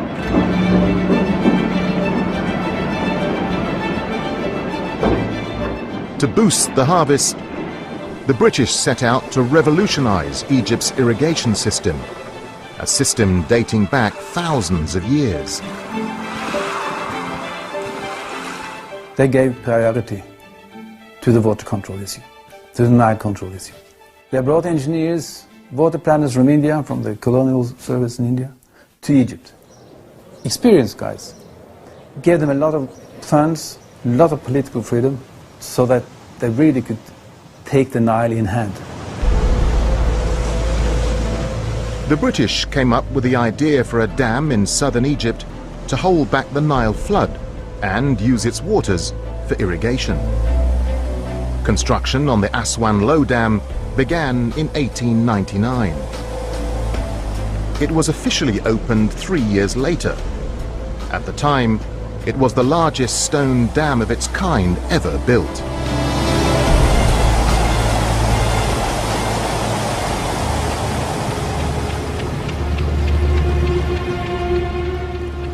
Britain wanted to ensure the full flow of the Nile reached Egypt to maximize cotton production. No one else upstream was allowed to siphon off any of the river.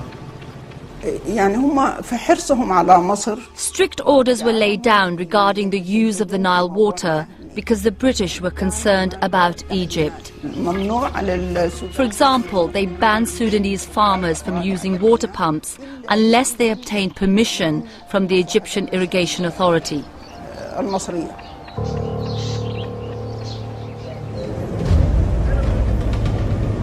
Britain discriminated in favor of Egypt's claim over the Nile. The British expected the Egyptians to be thankful, but they were to have a rude awakening. In 1919, following the end of the First World War, the Egyptians revolted against British occupation and demanded complete independence. They were led by a fiery nationalist called Saad Zaghloul. With such sentiment on the rise, the British looked for a way to cower the Egyptians into submission. The River Nile, Egypt's lifeline, was an effective political weapon, and the British had in mind a perfect place to use this weapon. The Gezira region in Sudan, between the Blue Nile and the White Nile, was an area with the potential to become the largest cotton-growing region in the world. They had two plans, two motives, or two main strategic ideas behind the Gezira scheme. Or one, to increase the cotton production in Sudan for the benefit of the British textile industry. Secondly, that, hey, listen, you, Egypt, is not really in control of the Nile. It's running through Sudan. And who has the power in Sudan? The British has the power in Sudan. British attempts to intimidate the Egyptians only further inflamed nationalist sentiment. A crisis point was reached when, in November 1924, Sir Lee Stack, Commander-in-Chief of the Egyptian Army and Governor of Sudan, was assassinated while driving through the streets of Cairo. The assassins were arrested and sentenced to death. But the murder of the British official was a turning point. London now found its reason to implement the Gezira scheme. What they did was that, okay, you killed the Governor General, then we will take more votes from the Nile, as a punishment. So this was the first time, in practice, an upstream power punished the downstream power Egypt with the water weapon. Britain's trump card was the Sennar Dam, completed in 1925. Built on the Blue Nile in Sudan, it would help the irrigation of the Gezira area. But it also delivered an ominous signal to the Egyptians. For the first time in their history, a dam built outside of Egypt would affect the flow of the Nile into their country. Nationalists, however, continued to mobilize popular support against the British occupation. Cooler heads in London began to realize that relations with Egypt were deteriorating fast, something which could threaten British control over the Suez Canal. As before, the River Nile became a useful political tool, this time for compromise rather than coercion. In May 1929, notes were exchanged between the British High Commissioner in Egypt, George Lloyd, and the Egyptian Prime Minister, Mohammed Mahmoud Pasha. This diplomacy led to a landmark agreement in which Britain awarded Egypt exclusive control over the full course of the Nile waters. From Egypt's point of view, the 1929 agreement was, of course, a victory, because here the British said that, well, the Nile is an Egyptian river, more or less, and Egypt has a veto right to stop projects upstream if they don't want it. By signing the 1929 agreement, the British sought to co-opt the Egyptians. No such consideration was given to the indigenous peoples upstream who were not consulted, even though the river originated in their lands. By the early 1930s, Britain was becoming increasingly concerned with a growing menace closer to home.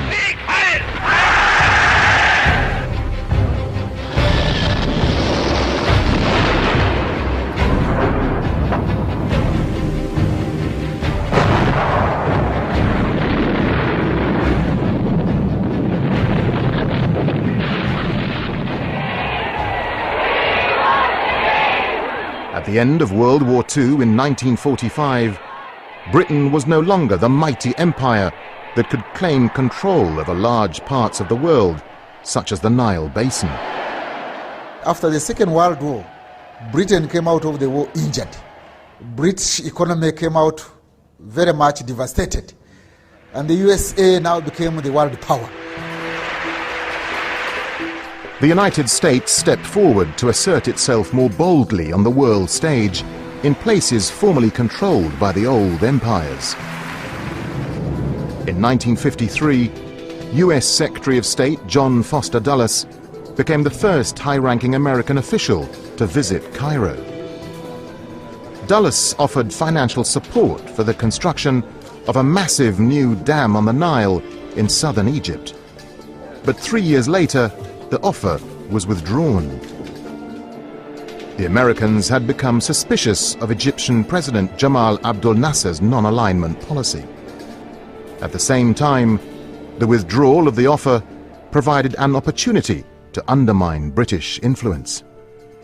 John Foster Dulles and the American government, they understood quite clearly that one way of crushing the influence of the British imperialists in this area was to make them powerless when it comes to the Nile question. It became clear that to everybody that it was the Americans who decided, and the British had to just follow what they said. Despite the withdrawal of financial support for the construction of the Aswan High Dam, Nasser chose to push ahead. In July 1956, he nationalized the Suez Canal Company to provide funding for the project. The takeover stunned British and French shareholders in the Suez Company.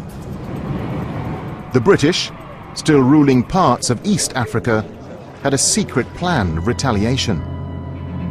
The plan would involve using the Owen Falls Dam in Uganda to cut off the flow of the Nile upstream in an attempt to force Nasser to give up the Suez Canal.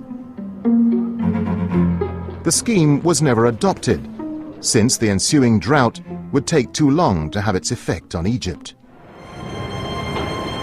Britain wanted more immediate action, so they reverted to a more obvious method: boots on the ground.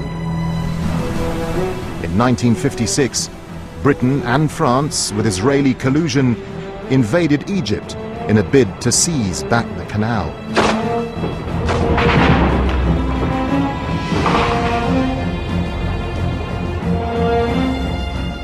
The Americans publicly distanced themselves from the aggression. The United States was not consulted in any way about any phase of these actions, nor were we informed of them in advance. It is our hope and intent that this matter will be brought before the United Nations General Assembly. There, with no veto operating, the opinion of the world can be brought to bear in our quest for a just end to this tormenting problem.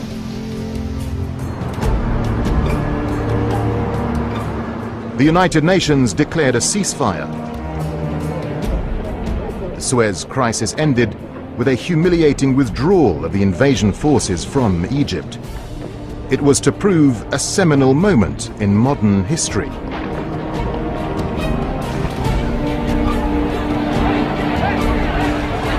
The sun was setting on the British Empire. Colonialism was on the decline.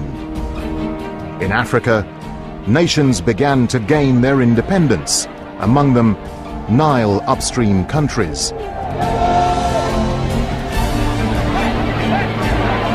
The winds of change were blowing, creating new states and new demands for a share of the waters of the Nile.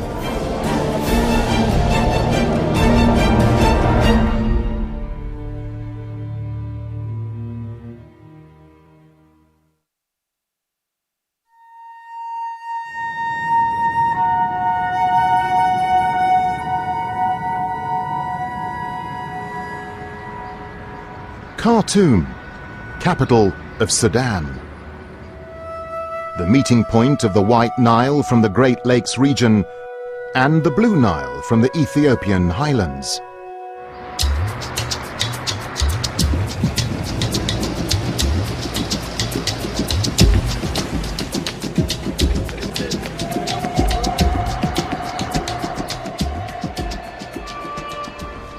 Hamdi is a resident of Tuti Island, where the two Niles converge. He explains to his son the difference in the color of the waters. The White Nile on the left and the Blue Nile on the right, and how they join here to form one river flowing northwards to Egypt. The most beautiful thing distinguishing us from the rest of the world is the Nile. There is no other river like it. It's a great river, heavenly, and the life around it is unique.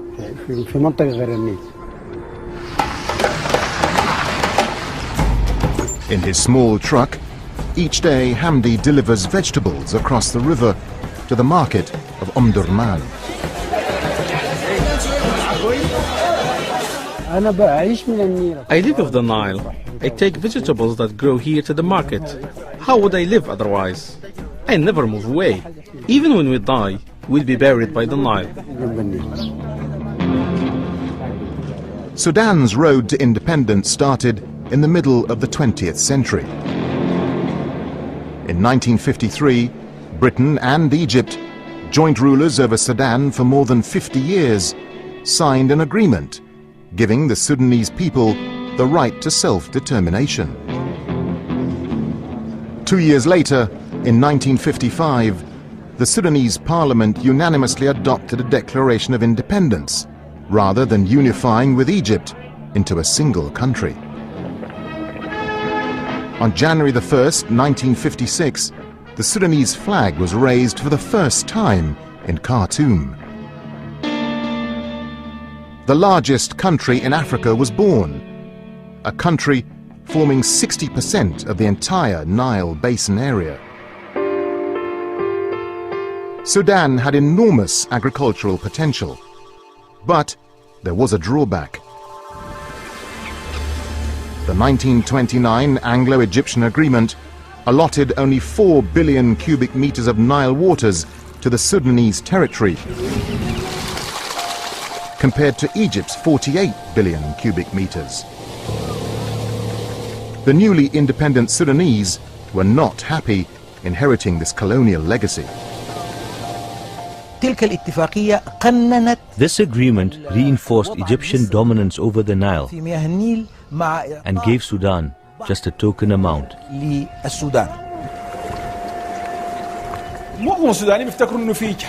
Most Sudanese believe that the Nile agreements were unjustly set and that distribution of the water should have been based on the size of the country. Sudan's share should have been much more than what was agreed upon because it's far larger. The 1929 agreement had also given Egypt the right to monitor the Nile flow beyond Egyptian territory. I remember when I was a young engineer, I moved to the Sinnar Dam. My roommate was an Egyptian engineer, and his sole job was to check the amount of water Sudan took from the Nile, and to ensure that Sudan didn't take water during the drought season.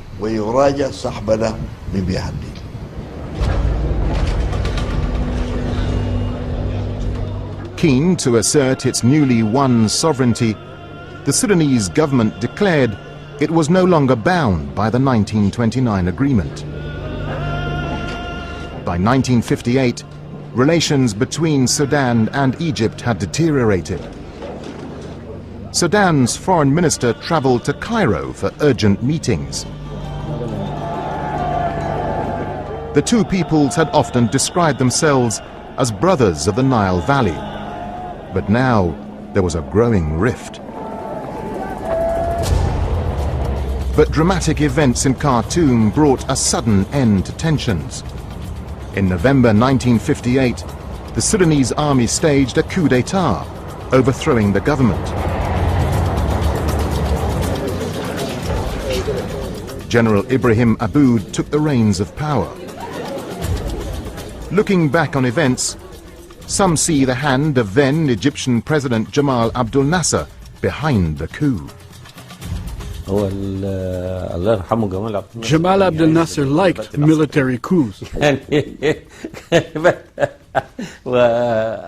Lieutenant General Aboud was close to the Egyptian regime. A year after the coup, a Sudanese delegation arrived in Cairo to sign a new Nile agreement. The 1959 full utilization of Nile waters agreement allocated a new share of the river ahead of the completion of the Aswan High Dam in Egypt. Once constructed, the dam was due to save over 30 billion cubic meters of floodwater annually. Egypt's share of the Nile increased by several billion cubic meters. Sudan's limited share more than quadrupled. The 1959 agreement between Egypt and Sudan consolidated a renewed alliance. Egypt and Sudan formed a joint committee responsible for monitoring the river in the two countries and increasing its water flow.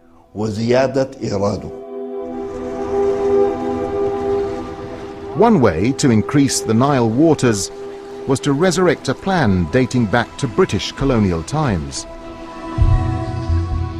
Over 20 billion cubic meters of the Nile waters carried downstream from the Great Lakes region are lost by evaporation in the huge swamp area of southern Sudan known as the Sud. The plan was to dig a canal diverting the Nile to bypass this area, reducing the water loss. It was called the Jonglei Canal. There was one problem.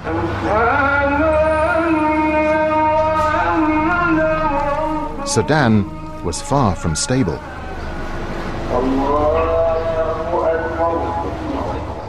The nation had been born with a dangerous fault line between a predominantly Arab and Muslim north and a mainly Christian and animist south.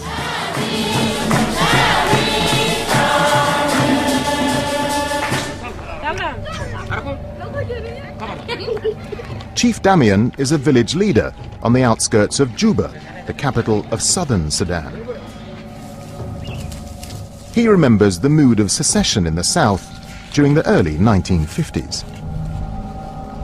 We wanted to partner because we were used always by Arabs as second men in the government. We were cheated. We were cheated by the Arabs, not as Arabs. We were cheated badly. I'm not an Arab. I'm an African by origin. I'm an African. In August 1955, the first Sudanese civil war erupted between north and south. Fighting raged for 17 years. Eventually, a peace accord was signed in 1972 in Addis Ababa.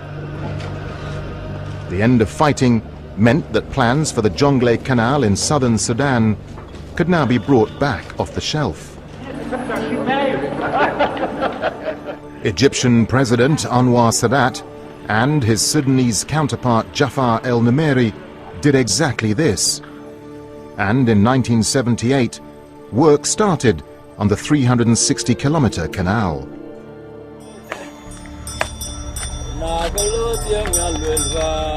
But the southern Sudanese viewed the project with suspicion. The main tribes of the region, such as the Nuer and Dinka, made a living by grazing their cattle across the Sud. The Jonglei Canal threatened to dry up significant parts of this wetland. From the start, it proved harmful for the tribes and their livestock. I know that when the Jonglei Canal was being opened, I was still a young man, and we saw stack and stack of cattle coming from the east, going to the Nile to drink water. And they just went in and they perished because of the big bank that was open because of those machines. A campaign against the Jonglei Canal project gained momentum, reaching far and wide.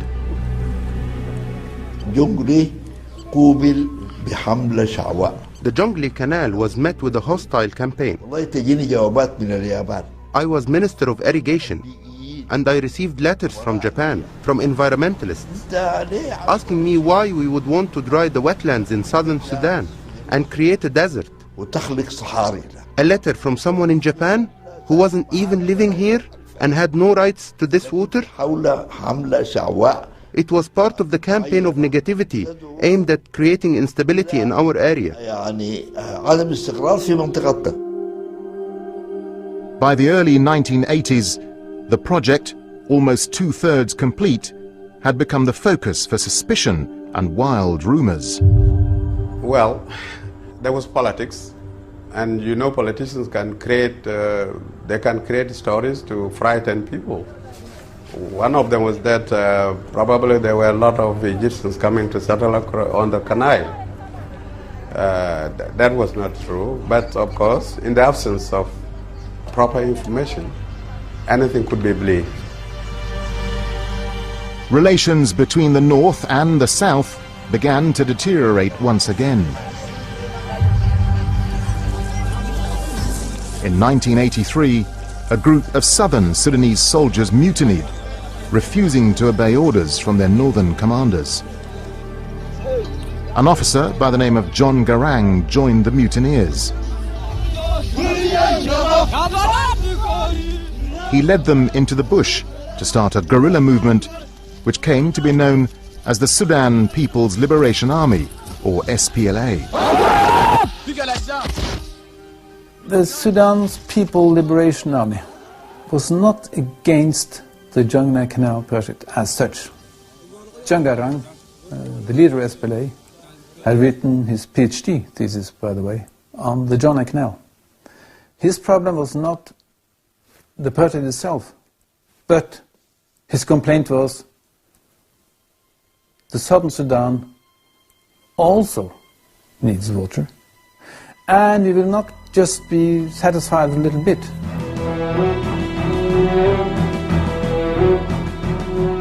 The project provided one of the very first targets for the SPLA at the beginning of Sudan's second civil war between the North and the South. The canal's giant excavator lays in the spot where it dug its last hole, a rusting, destroyed wreck.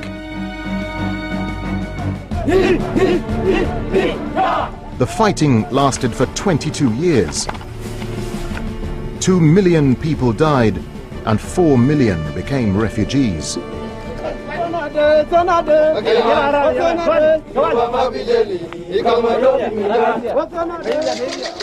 After a series of talks, a peace agreement ending the civil war was signed in January 2005 in Naivasha, Kenya. The accord stipulated a referendum to be held throughout southern Sudan on independence by January 2011.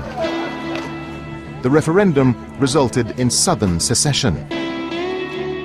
A new country was born, and a new question arose. Would the new country abide by previous water agreements, allocating a share of the Nile flow? Even before the announcement of the referendum result, the opinion from the south was clear.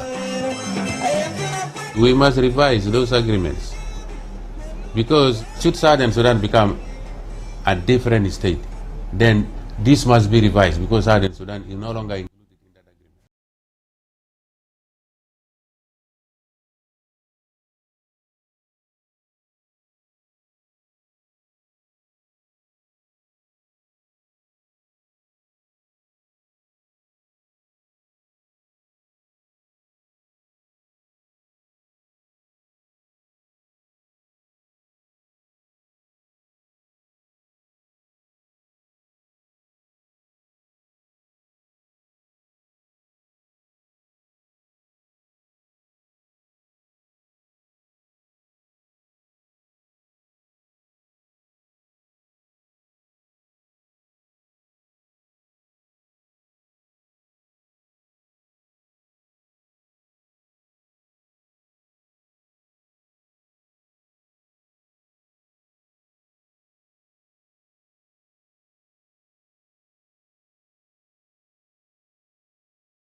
Please, take your seat. We are being rushed by time. Please take your seat. Anybody else? Go back to your seat.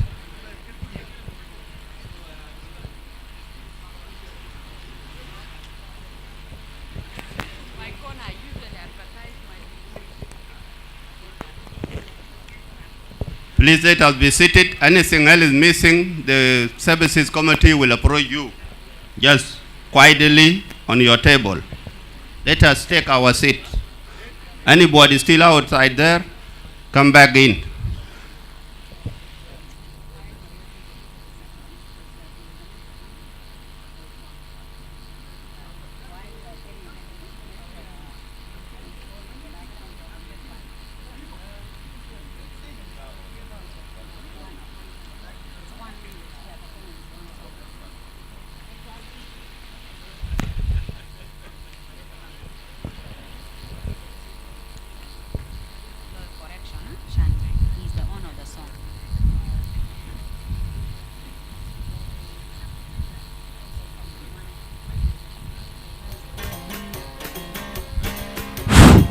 Still, please, hold on. Let us take our seats. Time is against us. There's a lot of movement behind there, please. The services, the protocol, do your job, let people sit. Most of you also take your seat. Just in the next few minutes, 3 to 5 minutes, I will allow the musician to warm us up so that we come back.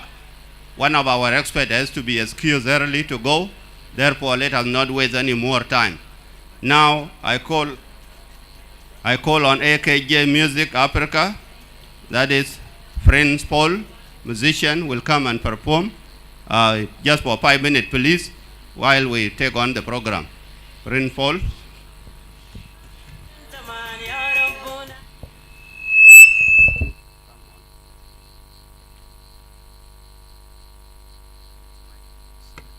One, two. Microphone check, 1, 2.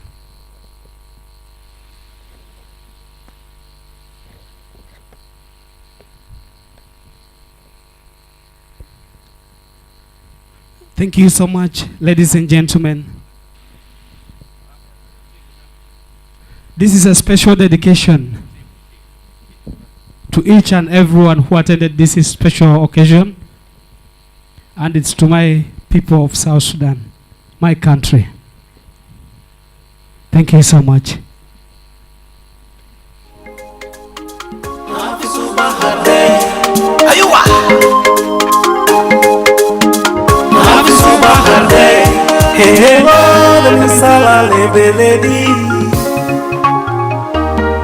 عشان ماي ما تبحر لبلدي زينة del moyo insan del moyo sala abugar del moyo demuzule yakaki wotai عشان أفرس بحر let's stand up stand up let's stand up stand up عشان أفرس بلدي وطني Salatin kulu Nafisu bahar day Nas kanisa Sababu tanina Nafisu bahar day Bahar tanina mohim sedi Nafisu kuna sawa Bahar tanina mohim sedi Nafisu kuna sawa River Nile Nafisu kuna sawa River Nile Nafisu kuna sawa Ander gorila intum junubin Cuesta bahar day Bahar bisaidu besamanya Akipe moyo sharab Bisaidu betalim Bisaidu bekaraba Bisaidu beajaketi Bahar tanina mohim sedi Nafisu kuna sawa Bahar tanina mohim sedi Nafisu kuna sawa River Nile Nafisu kuna sawa River Nile Nafisu kuna sawa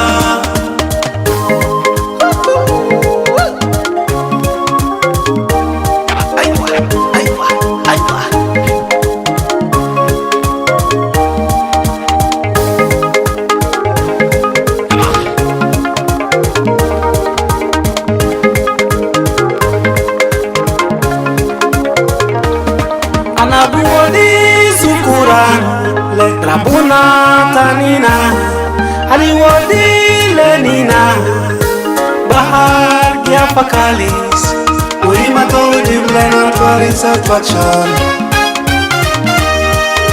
Urima told him Leonard river transportation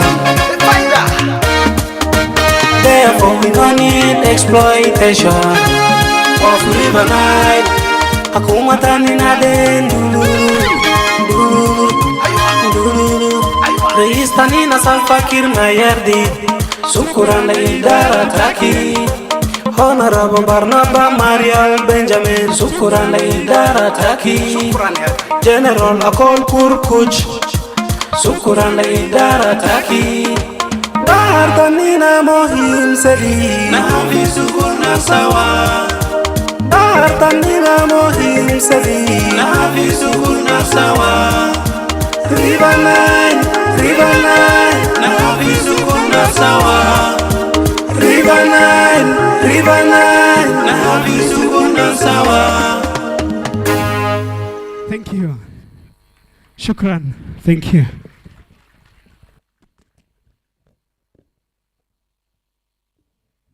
Wow, that was good. Thank you very much, young artists. Now, ladies and gentlemen, we are coming to the essence of the next things. You have seen the program there, it is plenary.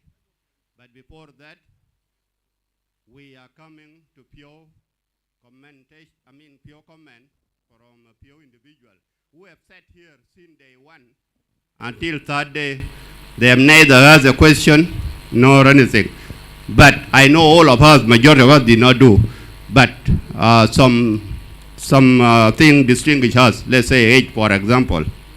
Now, our expert, Taj, will be excused to go early.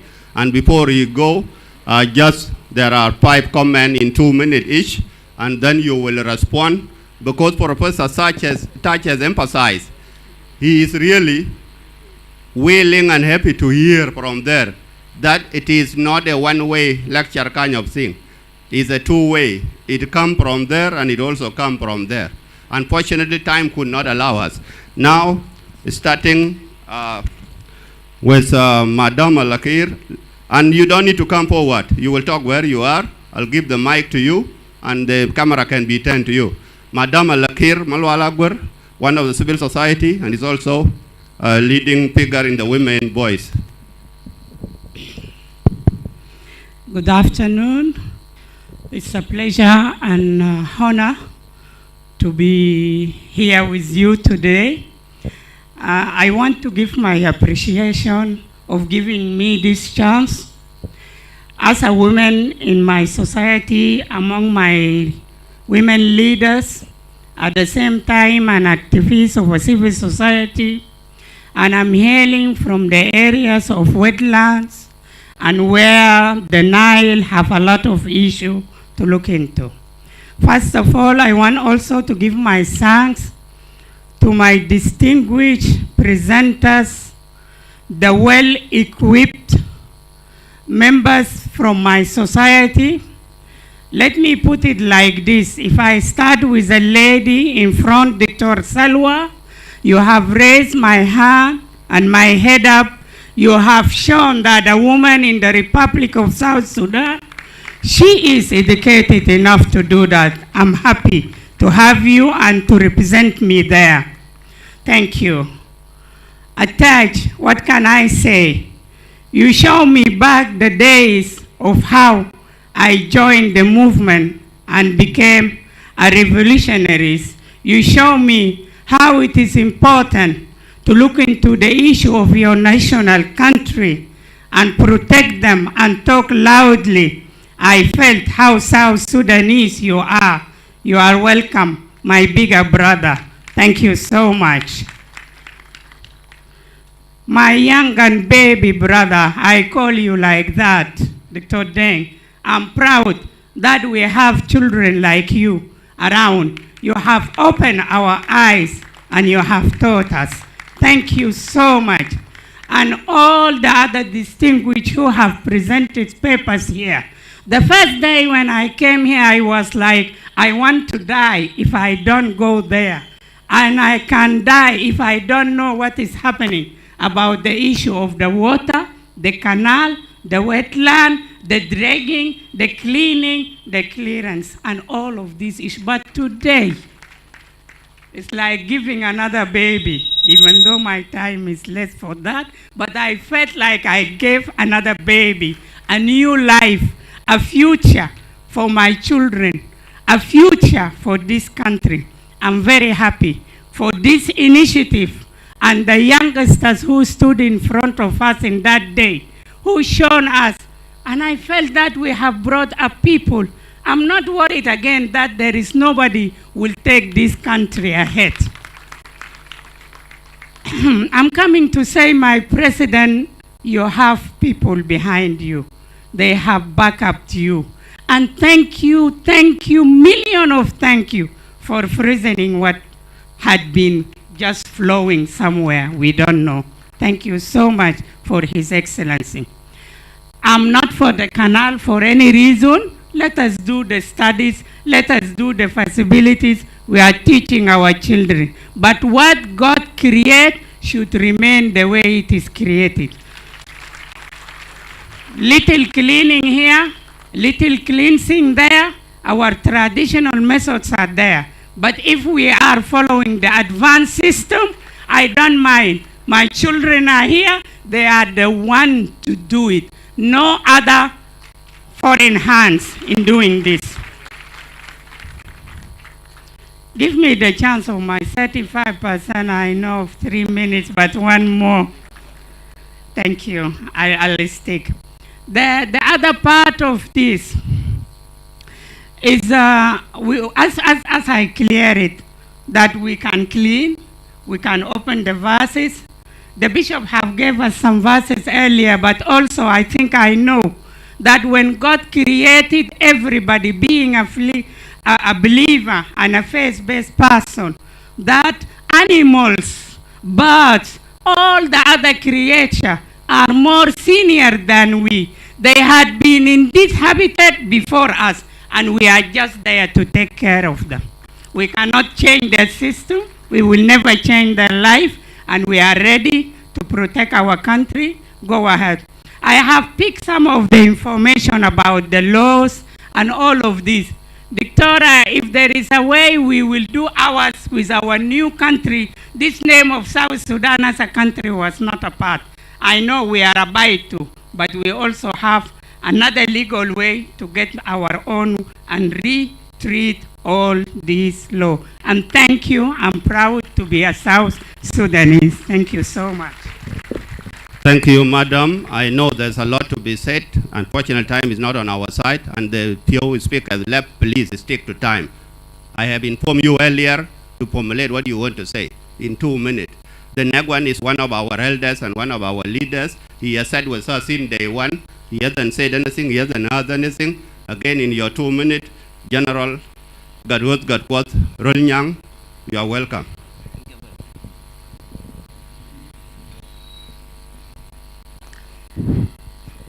Thank you very much. First of all, let me greet our brother, Minister Barnaba Marial, and all the ministers who were here. I also extend my greeting to our experts, both national and international. Although now we don't have international, Tajadin is South Sudanese, but let me say like this. Let me also extend my greeting to all our brothers who have attended here, all the protocols observed. Because of time, thank you very much, because you have actually updated us, because people were about to run into a situation without information. Now with what you have given us, you the expert, I hope everybody here in the room is well informed, and you know what can you do after that. Let me start with the canal. We know the war of the conflict on the Nile water has been there since 1929 agreement. So we have been cheated, the Sudan has been cheated, and everything is given to Egypt. Now we have been protested this since 1979. A student led by our brother Lokunyang protested this. Then also the SWLM came also and closed it. Actually, Dr. John Garang, our late chairman and commander in chief of the SWLM, has ordered two battalion, 104, 105, and Jamus to go and close this bucket wheel. So the two operations were divided. 104, 105 fight at the bucket wheel. Then the Jamus attacked the headquarters of Canal. That was actually Sharinane, 1984. But this is what John Garang said. John Garang said this must stop, should not continue. Because the Egyptians want to take our waters. Because when the canal reach Bor, definitely will change the flow of the water directly to Malakal. Then from there, the western land will be dry later on. Congratulations for that, because SL has been done. So this is the closed chapter. There's no need for it to be discussed, should not even be open. 1. 2, on the flooding, yes, I think, thank you very much because you have told us. Now on the flooding, what happened? There was a misunderstanding of the language or meaning of the, what you call dredging, which was not even clear. But through what you told us and the presentation given by us by this young man and Isaac, I don't know where is Isaac? Yes. So plus what you have told, now the dredging became very clear. It's about how to clear the small river so that it can allow the water to come into Bahirano. Because you can see that map, the obstacle that have been to Sudan, definitely to block the water that come from the upper Upper Bahr al-Ghazal or Bahr al-Arab. That's the meaning. Is that higher meaning, the higher basit jiddan. You can do it. Like in the Oko flooding there has brought a problem. And the program has come with a higher speed. They missile, waga finas, not barin ma'arif mana without. This is what happened. So the flooding has come. Then the machine comes also at the same time with a wall and wazir mat. Become a problem. So now at least we are clear. So the meaning of dredging is about to clean the river. Is no more. Distant basit bordo. Mushkila. Maybe the river is about 100 plus whatever time. But should not be deepened. Not to be widened. Should not also be deepened too much, 50 meters. For now, we thank you very much for the enlightenment because of everything we have known. Thank you very much for your time. We have been here. We to listen for you until we finish. Everybody left. Remain two of us and this lunch. The first one now we remain two. But thank you for that. For shukran ajama. This is my name. I am Garul Garkot from Dapanai State. Thank you, General. The presence of elders among us certainly enrich our conversation today. They came as members of the public, put title aside. I said this yesterday. Next one is one of our elders also, sitting here for 3 days, no comment. Ding Akol, Honorable Ding Akol. Thank you very much. My name is Ding Akol Ding. I'm a state advisor for legal affairs in Jonglei State. I've been listening for the last 3 days. I'm really satisfied. I'm satisfied from the presentation from our experts, from our national professionals, especially from the Ministry of Water Resources and the Ministry of Environment, and those from the universities, academicians. My take is this.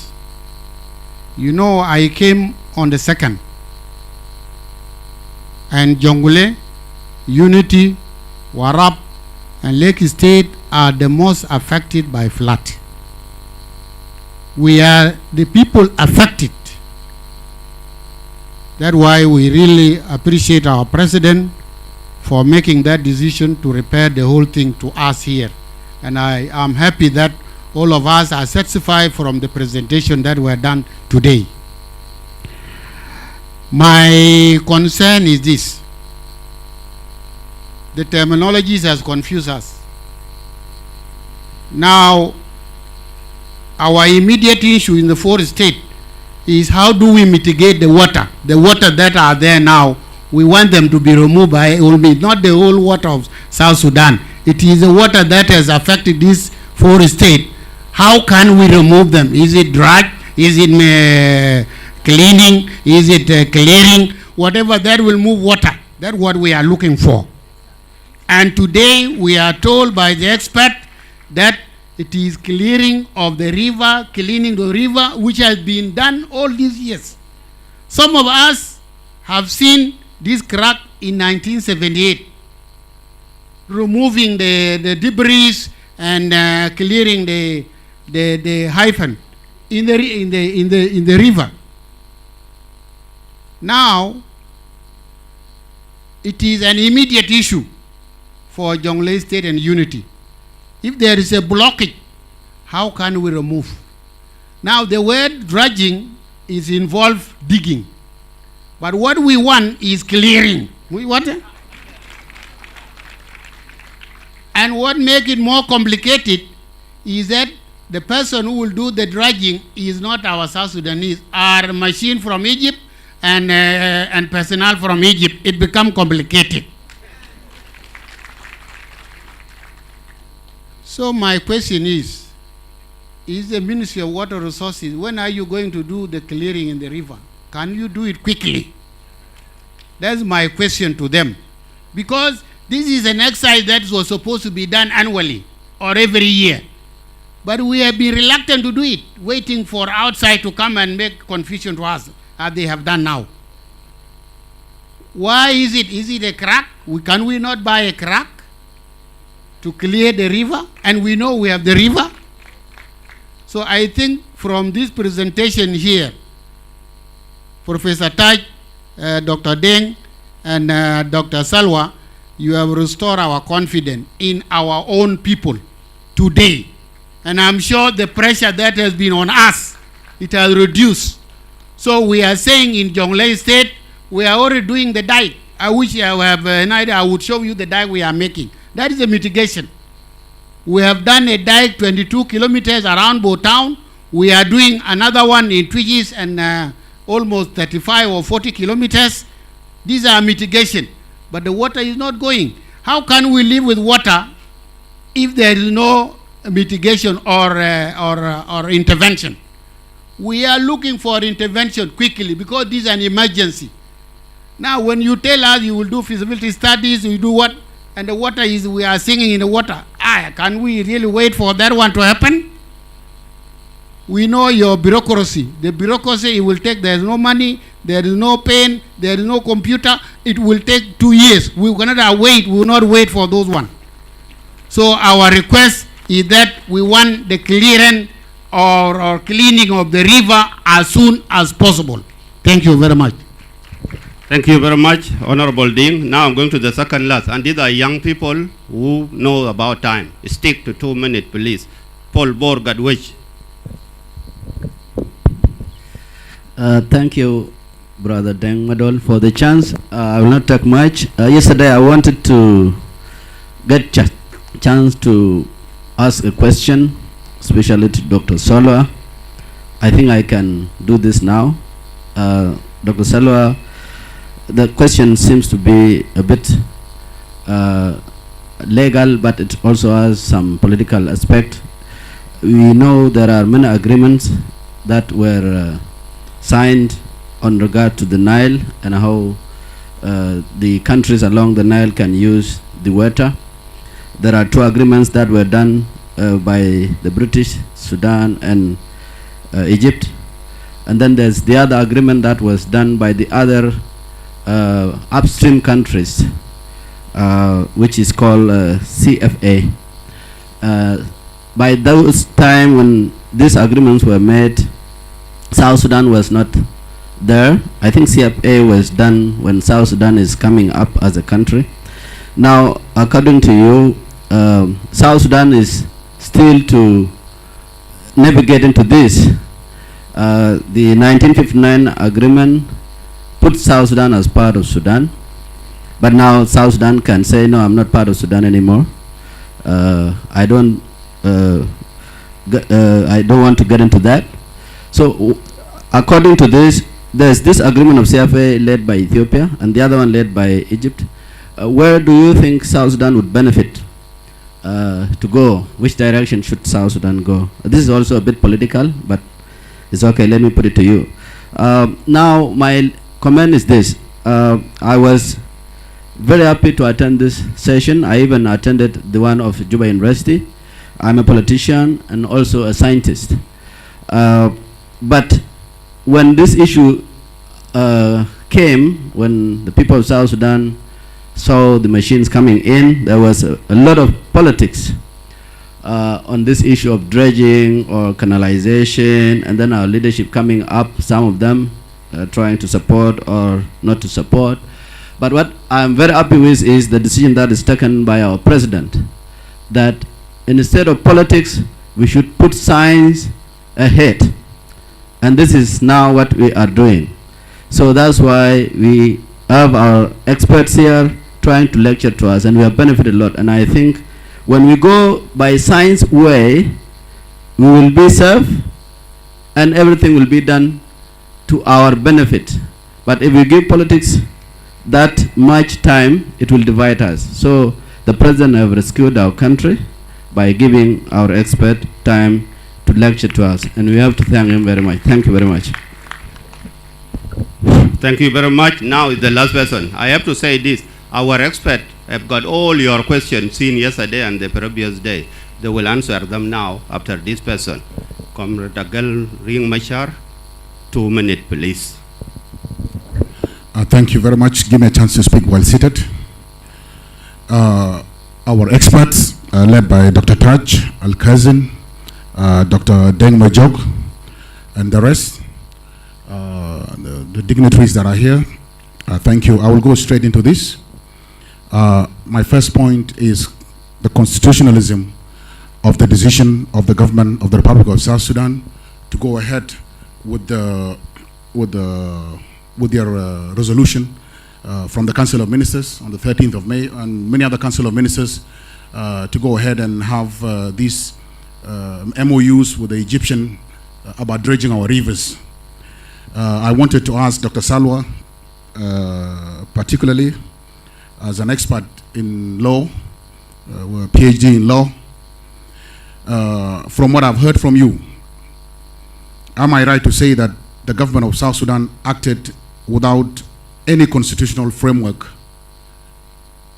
that governs or guides the usage and utilization of water resources in the country, and that there are no national laws through acts of parliament to guide this government in utilizing the water resources and managing water resources, and that they made this resolution, signed these MOUs, brought the machine into the country without any extensive feasibility study, without any public consultation, without any parliamentary approval. As a law expert, are you telling me this is what this government did? Number two, why is this government doing these things? Why is the government acting out of legal vacuum? Is basically, according to them, to do two things. One, floods mitigation. Two, river navigation. River navigation. Flood mitigation. We have heard from you, Dr. Taj, Professor Taj, that canals and dredging are not the solution to floodings. Why is it that this government cannot build dams, reservoirs, man-made lakes, dikes? Instead,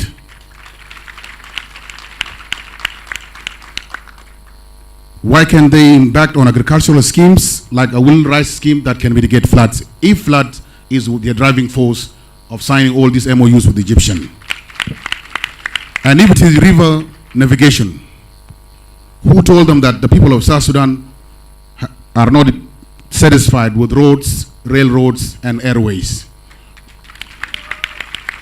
What happened to those roads that were promised, the railroads, the airports, and the airstrips? Why are we disturbing our environment, our suit, with our steamers, when we can use roads in a very large country and very few people? Only 13 million people in a country the size of Kenya and Uganda combined.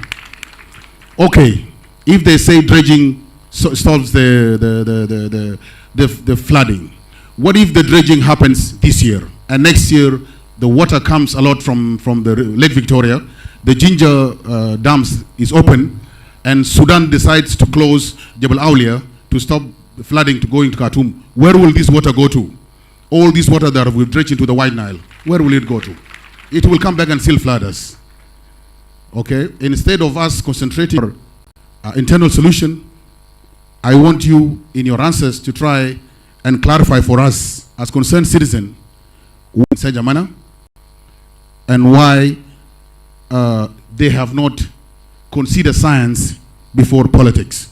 And to finalize it, like my colleague before, I would like to thank the President of the Republic, Comrade Salva Kiir Mayardit, for his decision against many others within the government, within the Council of Ministers, and within the presidency, to say, let's have a break and let's consider science, let's do the feasibility study, let the Ministry of Environment do its mandate to protect our country, our people, our resources, and our future. Thank you. Thank you very much. Those were pure comments to set the stage. There are a lot of questions to be answered. Let us allow now our expert, please. You can respond to some of the questions. Some of the questions there may be beyond you. Good that Dr. Barnaba is here. Thank you.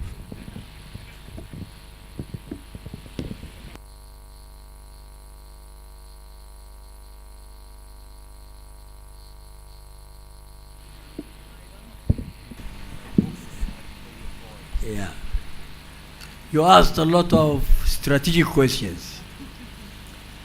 And the strategic questions are difficult to answer, but they are the foundation for the tactical questions. When we signed this contract, we made a pledge that neither myself nor the team will get into politics, and I mean party politics or government politics, because that can be more divisive, and we are not really in a position to do that. We are experts within the realm of science and of knowledge. So we try to stay away from politics unless we are talking one-on-one. And you and I can do that one-on-one. You raise a lot of very important worries. I was talking to a very good friend of mine from Carter Center, and Carter Center is the brain and the consultant of the White House on the Horn of Africa. They are very powerful because of President Carter. And I was complaining about donor fatigue. Donors are not paying. And he said, Taj, it is not donor fatigue, it is compassion fatigue. Even compassion has reduced. So all the things you talked about, they need money. When South Sudan separated, it went away with 350,000 barrels per day. 100%. Every day, 350 barrels. Today it is 120, 130 per day. At best 150 per day. So the revenue making and the revenues of South Sudan are 98% from the oil. That's a very big weakness in any country where you do not diversify your gross domestic product.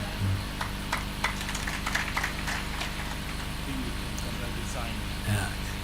So one time I was asked by General Coleman Young to go to Buma to make a research on the wealth there, and I found a lot. But the logistics, even if you have gold or platinum or whatever it is, there was no way to take it outside Sudan. The infrastructure is not there. So that we don't take a lot of time, before I leave, I will pass my card on to you if you wish, and we can arrange a time for us to meet. And thank you very much for your deep thinking and your care for your country. I have an interesting question from a person. How deep is the Nile and Nam River depths?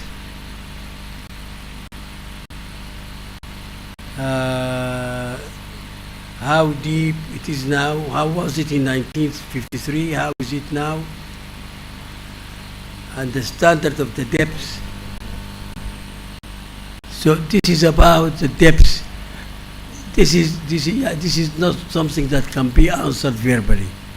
We have got to go to the River Nile to answer the question. There is no record, not that I am aware of. Nobody has taken fast boats and has taken equipment and sectioned the river to sections and taken a profile of the depths. To my mind, that has not happened, definitely not recently. But it is a very intelligent question, because if we are dredging what?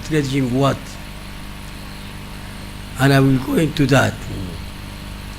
If you want to dredge, you do a physical reconnaissance. You just drive up and down with a boat, walk, and you do a physical reconnaissance. When you find that a spot might be shallow, you take the coordinates, the height before sea level, and then the coordinates, the north and south coordinates of that location. And then you survey that area and you quantify the debris that you want to remove, so that you have a sense of time. How long is it going to take me for this section? So you have got to quantify the tonnage or the cubic meters of what you want to remove. That's not the end of the story. Where are you going to dump that debris that you will take out? You cannot dump it in the river. You cannot just dump it outside, then you are blocking the water coming in. So you have got to decide where are you going to dump the debris that you are going to take out.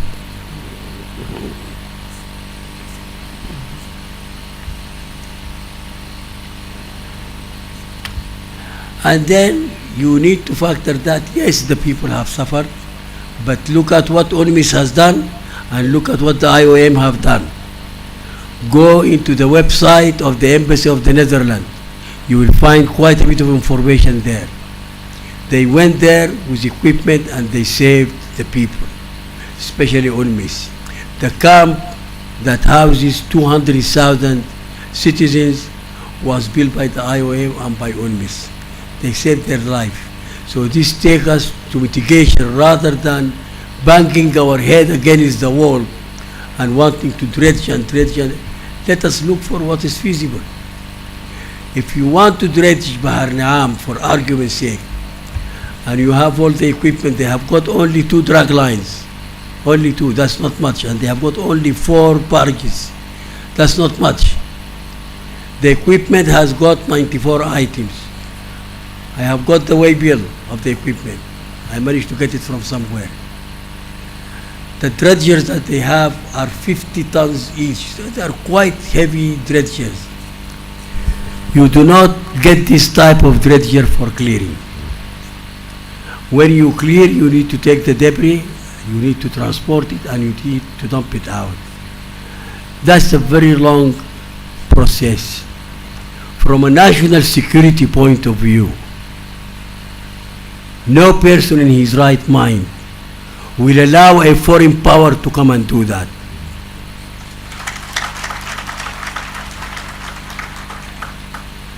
The second thing, if you want to build a house, as I said earlier, you do the maps, you do the structures, do the contractor, then you bring the equipment to build the house.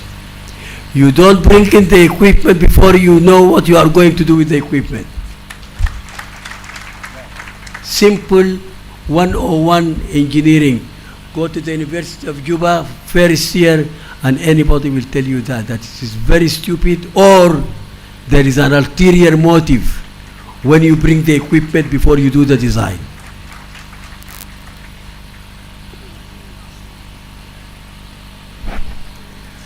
Another strategic question: why do we recognize treaties signed by previous regimes and now we are a sovereign state? This question has been going on for a long time. And as I said earlier, I was very close to the file and the operation of the implementation matrix. If you go to the CPA, you will find that it is 261 pages. 101 pages are the implementation matrix. That's why it went like a clock. And Hilda Johnston was behind us with a whip. Sometimes we worked 12, 13, 14 hours.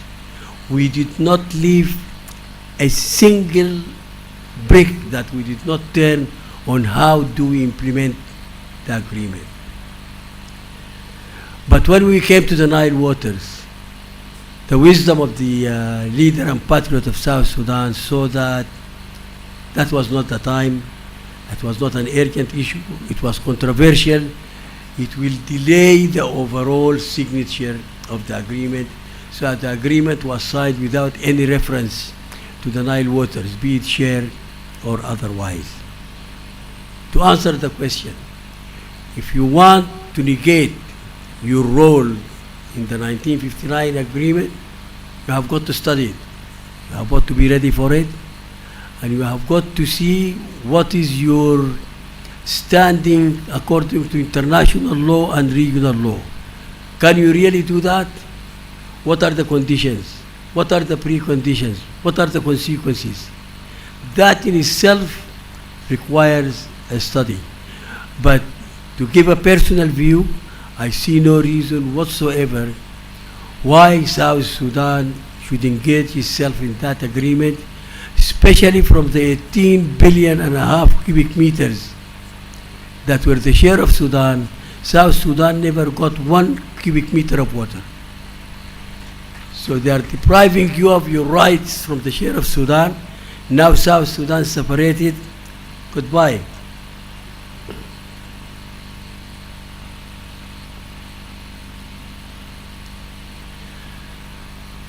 This person who asked, he wants to know if, in my opinion, and it is not more than an opinion, if the floods are due to excessive rains or otherwise. During the discussions with Dr. Marial to reach a contract and the terms of reference, and during the discussions with Africano and others on a UN document that I produced for them, a lot of these issues came out. And I sent about 15, 20 pictures of floods in British Columbia in Canada. Canada is the 6th richest country in the world, and we had floods that we could not control. We have got enough money that if we spread it over South Sudan, it might cover the whole country. Still, we were not able to stop the floods, but we were able to mitigate the consequences of the floods. There were floods in Japan. There were floods in France. The floods in Mexico were unbelievable. A lot of people, South Africa, about 400 people died in the floods. And a lot of the parts of Natal were destroyed. So the simple answer is that yes, my belief, my personal belief, although I did not do any study, it is the rains, it is the climate change, it is nature, and I always go to the wisdom of the British philosopher, for nature to be mastered, it must be obeyed. You cannot stop the rain from falling. You cannot stop the water from running. All you need to do is to try and live with it, and this takes us to the issue that Africano mentioned several times, and that's climate adaptability.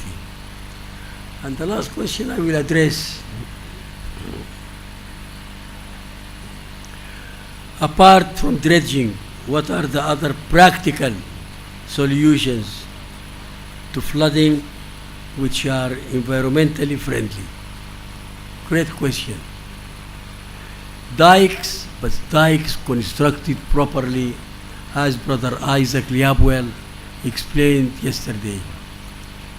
Relocation.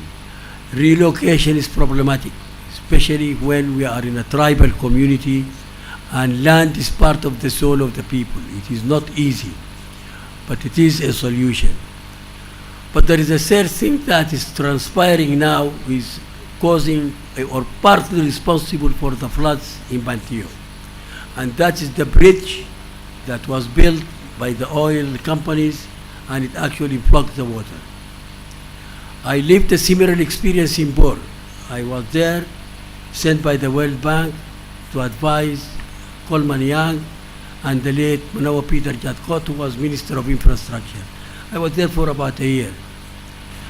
And when the road to the airport was raised, compacted, and finished, they forgot to put the right number of culverts. The culverts are bridges where the water go under. And when the place was flooded, Coleman Young said, Tai, go and see what is happening. And we found that the number of culverts was not even enough for about 10–15% of the water that wanted to go to the river but could not. So with the little budget that was there, I think I built about 3 or 4 culverts to ease the situation. So sometimes it is the population who do structures that block the natural passage of the water. The floods are not rivers. A river has got a steady course. You go there this year, you go there after 10 years, you will find it. The floods could come this way this year and could come that way the other year. So you have got to be prepared to dispense with it. You cannot control it coming, but you need to dispense with it. And I will stop there and thank you very much for your attention.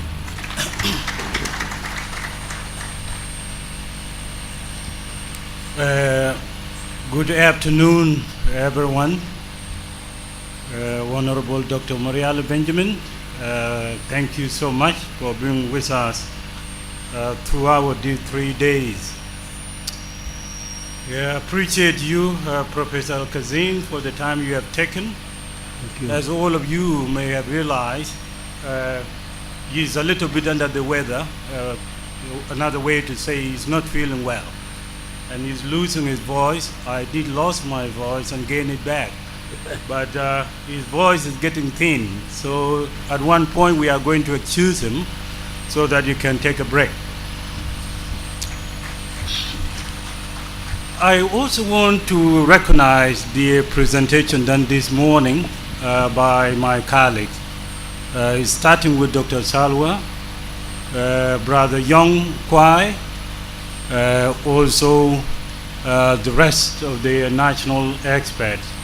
They have been wonderful presentations and have expanded our discussions, and also those presentations have provided some of the evidence of what is happening in the ground. I want to share just a couple of stories. I don't have a lot of questions to respond to because most of the questions were about the dredging, and this is mostly an engineering domain, and Professor Touch have addressed most of them. So I will just share a few stories here. On the issue of the Jonglei Canal, which we have all agreed, on the issue of the Jonglei Canal, and we understand where the government stands, but there is just a little story that I want to share. The backdrop of the South Sudanese stand in 1970. It is important to recognize that if we are here on this unprecedented special event organized by the government of South Sudan, commissioned by His Excellency President Salva Kiir Mayardit, it is important for us to pause, to take a break a little bit and walk back in history. In 1976, South Sudanese opposition to the Jonglei Canal was evident, but the 1976 world and the 21st century world, or 2022, are quite different two worlds. But let us go back. In the General Assembly of the Southern Sudan, here in Juba in 1976, there was an opposition. And that opposition was led by an MP then, and also an MP now, and his name is Joshua Dawdu. He was joined by a colleague of his who was also an MP from Northern Bahr el Ghazal. His name is late Benjamin Bolaku. And also another colleague from Upper Nile, I believe his name is Peter Lam. These were the two key MPs in the Southern Assembly here in Juba that opposed to the Jonglei Canal at the time. Of course, there were many students who protested both in Khartoum and also here in Juba. So the opposition to the Jonglei Canal is not new, and it's not something that is started this year. What happened was these two gentlemen, late Benjamin Bolaku and Peter Lam, were put in jail by Numeri government. Joshua Dow happened to have been in Malakal. He was summoned to come here to Juba. He knew he was going to be put in jail. He came through Juba, managed to escape to Uganda, and Idi Amin Dada, government of Uganda, received him and gave him to the UNICEF, the UN. He was in exile for 3 years. Later on, the two men that were put in jail were given amnesty, political amnesty, and Joshua Dow was called to come back. Today he has played a significant role. When I came here last year in November, December, to speak about these issues, and Honorable Makui Loes had given me a platform to speak to about 25 MPs from Jonglei and Upper Nile, Joshua Dow began this move. And we were so thankful that he inspired other MPs. And we are looking forward to be speaking to them tomorrow. In Kenya, there is a man called Mule. He was a street boy in Nairobi. He learned his lesson in a hard way. He was transformed. And he found Jesus. And then went back to school and became a very successful business person. He decided to give back to the society, so he established the Mule Family Foundation. And then decided to go to the slum of Nairobi, get the street children, and bring them to this orphanage. And then decided to expand the orphanage from Nairobi to Eldoret, and then went and found a place that was desert. And in that place, he decided to establish a new center. And while establishing a new center, there is a river that has become as dry as bone. It's a long river.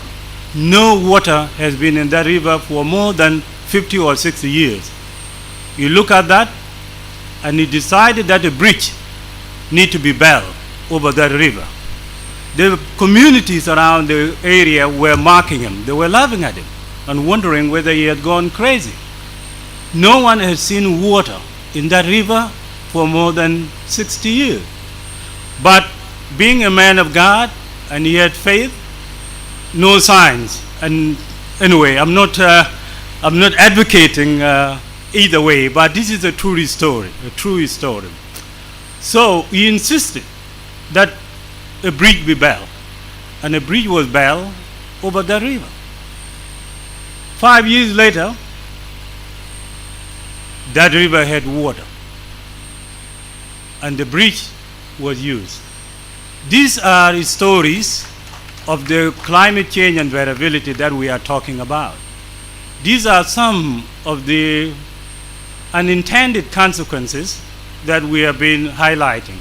So that if we have a problem today, we also want to see how the solution we are providing could be a negative sources of adaptation. And so I hope we learn something from that story. Now I will close my remark. I will close my remark with the issue of dredging, not in the context of engineering, but in the context of planning and program.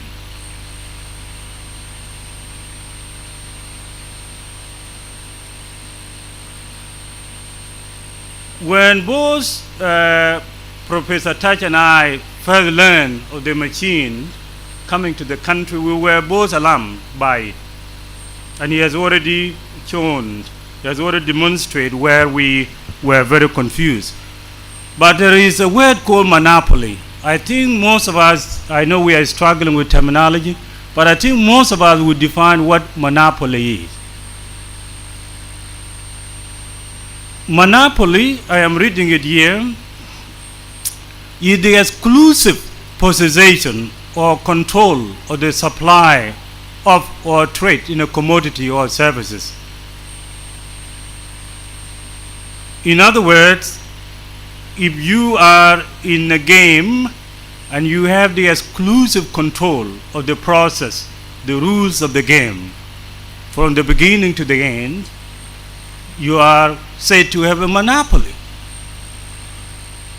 When we look at when the machine arrived in a country, now understanding there was a MOU signed, and it has already been decoded by the lawyers that an MOU is not the same as contract. Several questions came to mind, and I just want to close my presentation of these questions so that we can think through them, and perhaps the Ministry of Environment. On the issue of the earth-moving equipment that, according to our intelligence, was perhaps 4.5 million.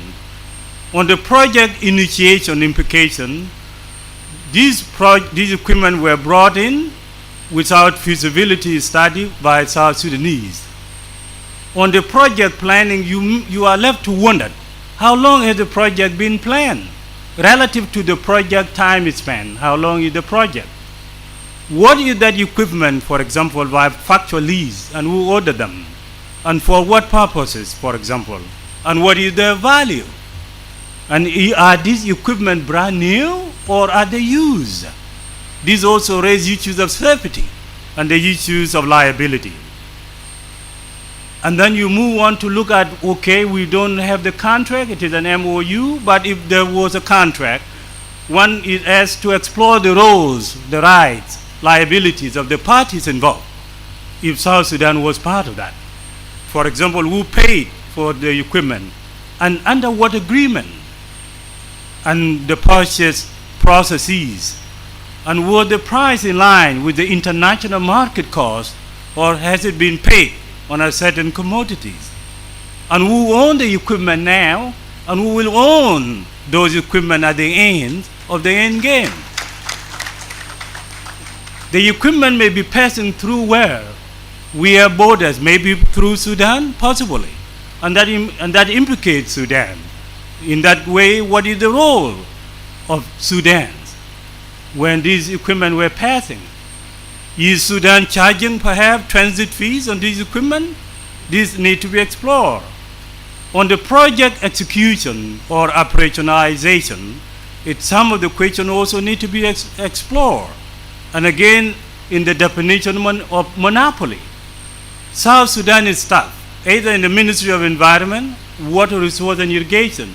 For example, what percentage of the project total employees are going to be South Sudanese in this dredging exercise?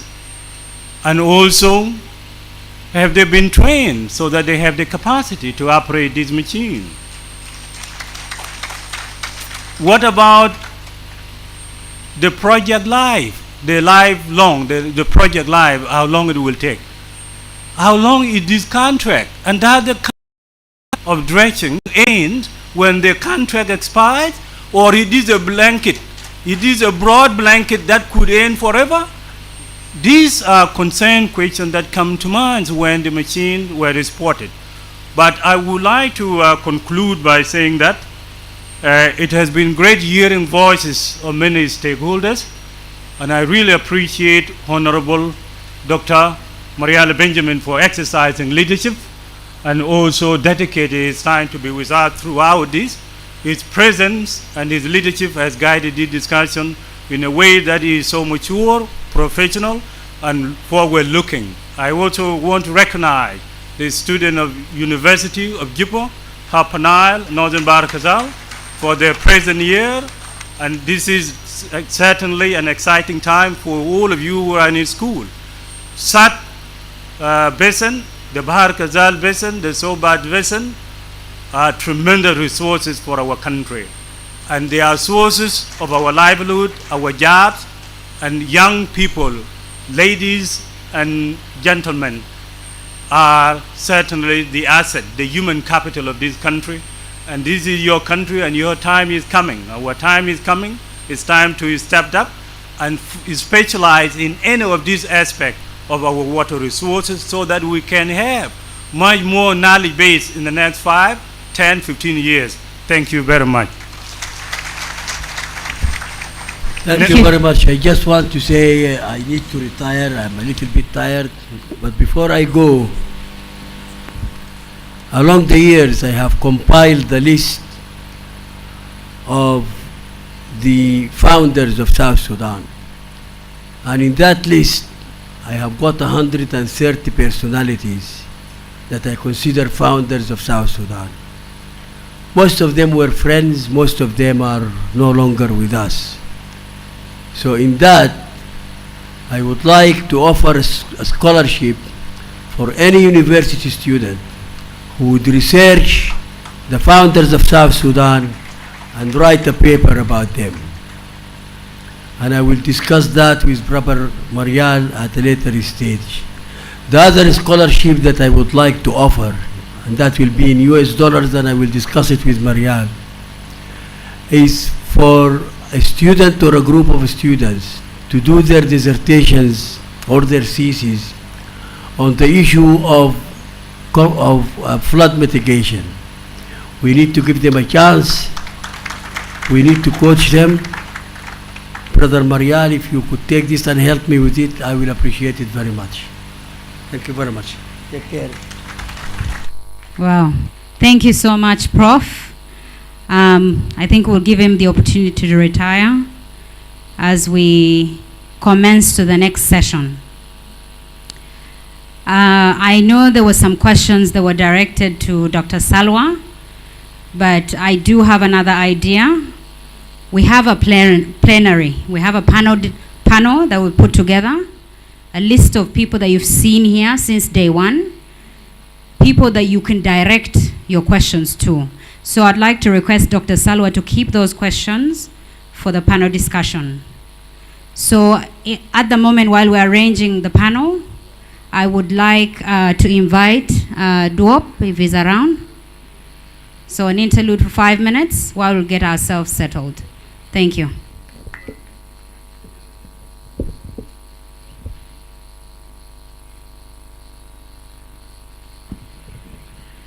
Thank you very much. Thank you so much once again. This is me, Duop. You might be wondering that some of you may have seen my name in the programs, but they cannot see me physically. I want to tell you, on June is the birthday of our beloved nation, the Republic of South Sudan. So this is my arrival. I just came today, this afternoon. To be honest, it's important. And the country has been following it very closely. And they're waiting patiently for the outcome. As an artist, if I can speak on myself and on behalf of the other artists in the country, I would say we will involve and put our contribution in form of awareness about the importance of the water and the environment of our country. As the participants, as people who have been working with the country leader for so many years, we will remain neutral, but we will put our way forward. And we are actually glad that this discussion, it somehow happened to be controversial or dividing the opinion. But I'm urging the country, finally, even if people will have a different view, let us finally agree as a country and consider the self-action to the way forward. In this regard, I have a song that I composed about the water and the environment. Most part is in Arabic and some part is in Nuer. It's all about the awareness. Mr. DJ, give us the song.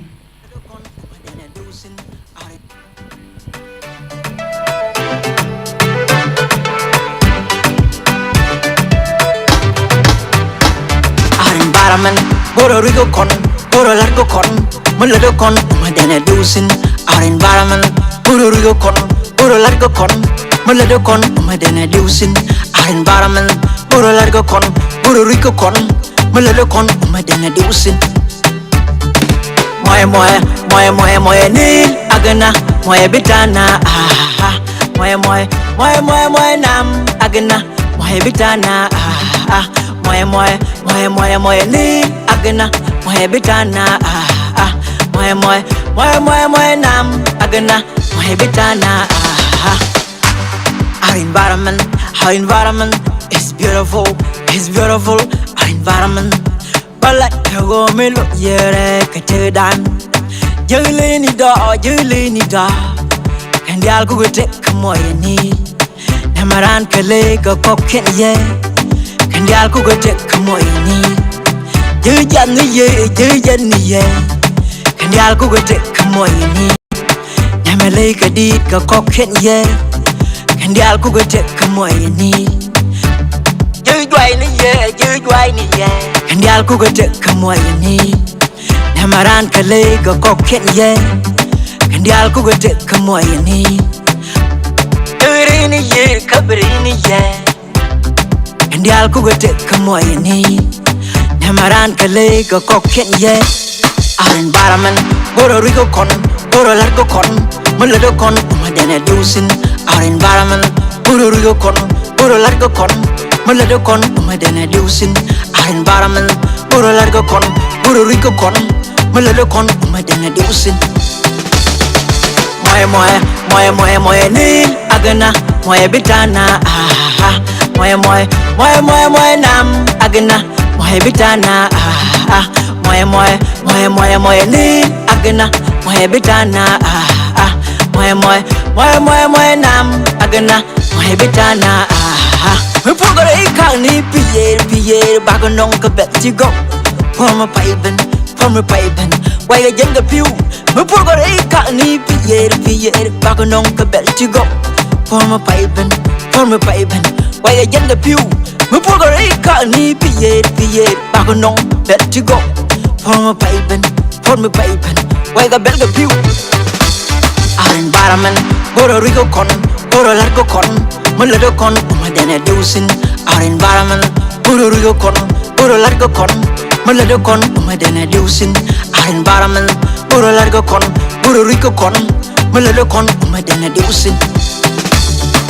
Moye nil Agana Moye bitana Moye nam Agana Moye bitana Moye nil Agana Moye bitana Moye nam Agana Moye bitana Yokamba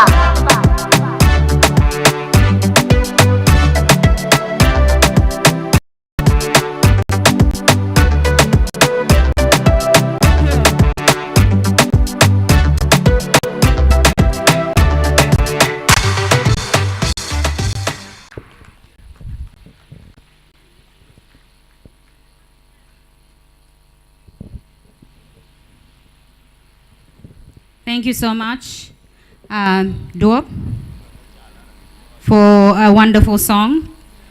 Now just two updates.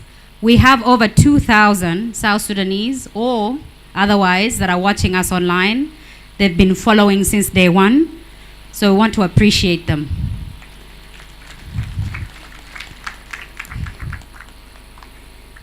So now, we're getting into, I think, the most interesting part of the whole session. We did say public awareness and public consultation.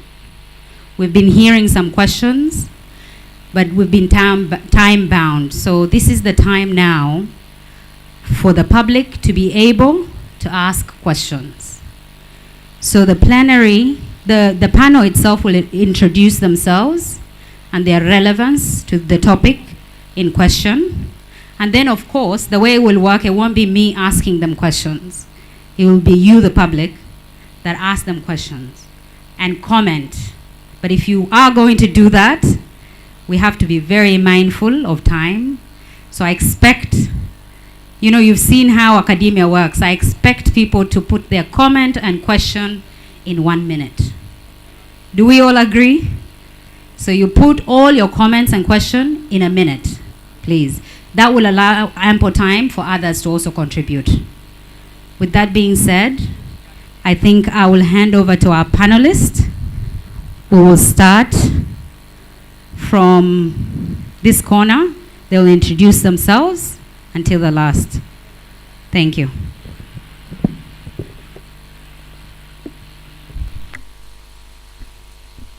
Thank you very much. Honorable Ministers, Members of Parliament, the different protocols are observed. Ladies and gentlemen, I am by name Thomas Yang Khan, Director General of Water Resources Management in the Water Resources and Irrigation.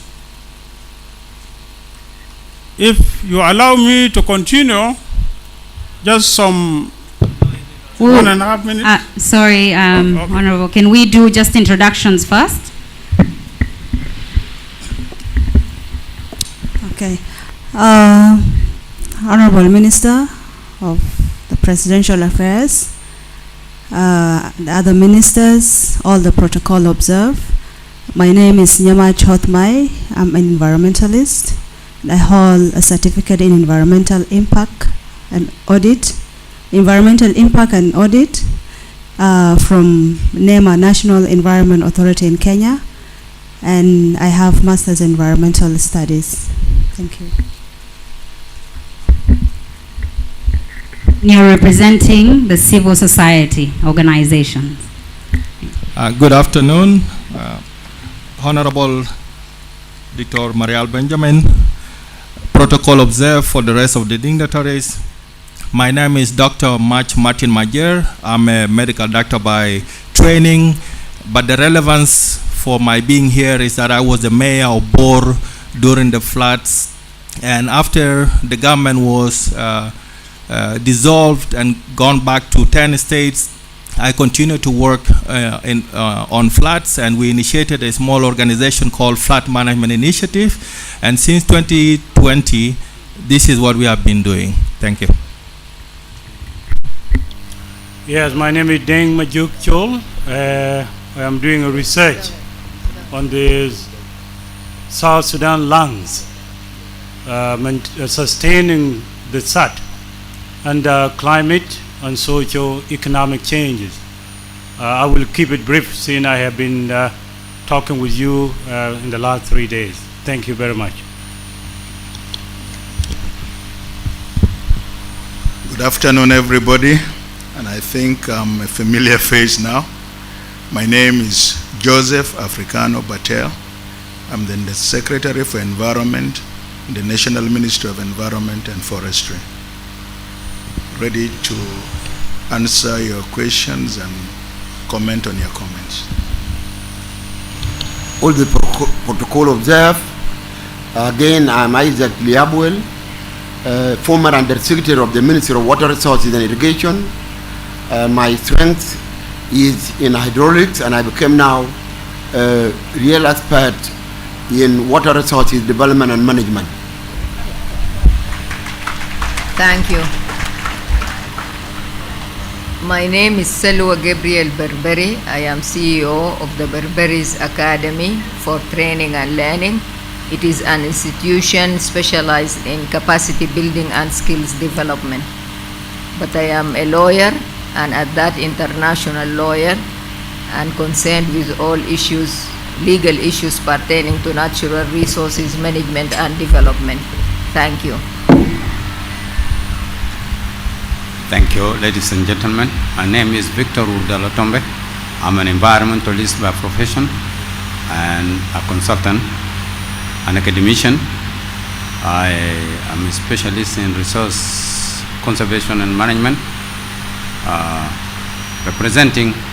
I've been asked to represent the academia because they are missing. Thank you.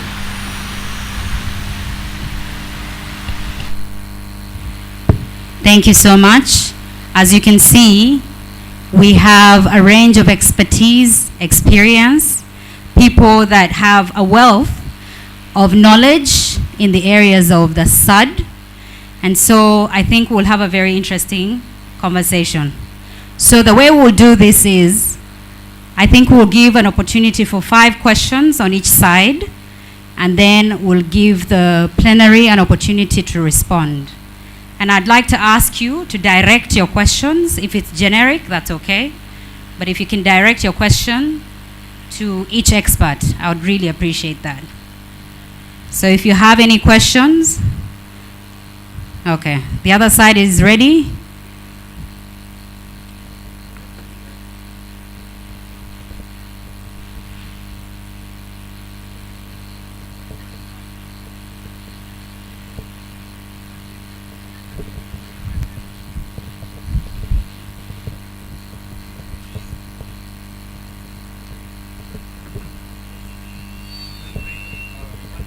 Okay, thank you. My name is Gabriel Mangar Sharar, a student of Juba University, communication student.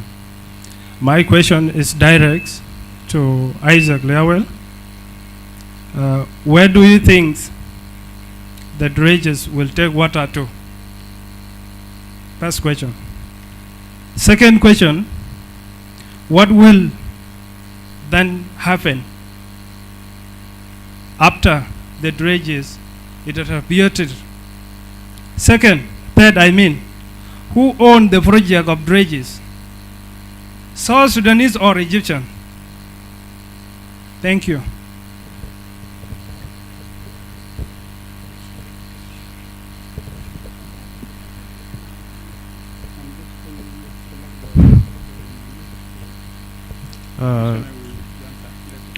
I greet our Honorable. My name is Honorable John Bengal Major,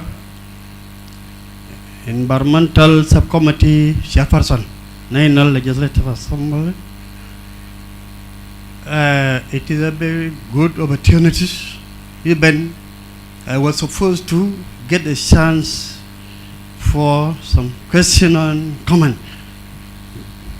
This process was starting long since the parliament reconstituted last month. We were the people came up some morning, our Minister of Environment, for the issue we are raising today concerning that drain, what was the cause of that drain, and who are going to implement that drain, and what is the benefit we are going to gain as a citizen of this country. What I want to recommend is, or before question, I want to recommend that let me mix question and recommendation. Why our Egyptians are too hurry to come to South Sudan during flooding to drain or clean or clear out what is there in our rivers. Thank you. What again?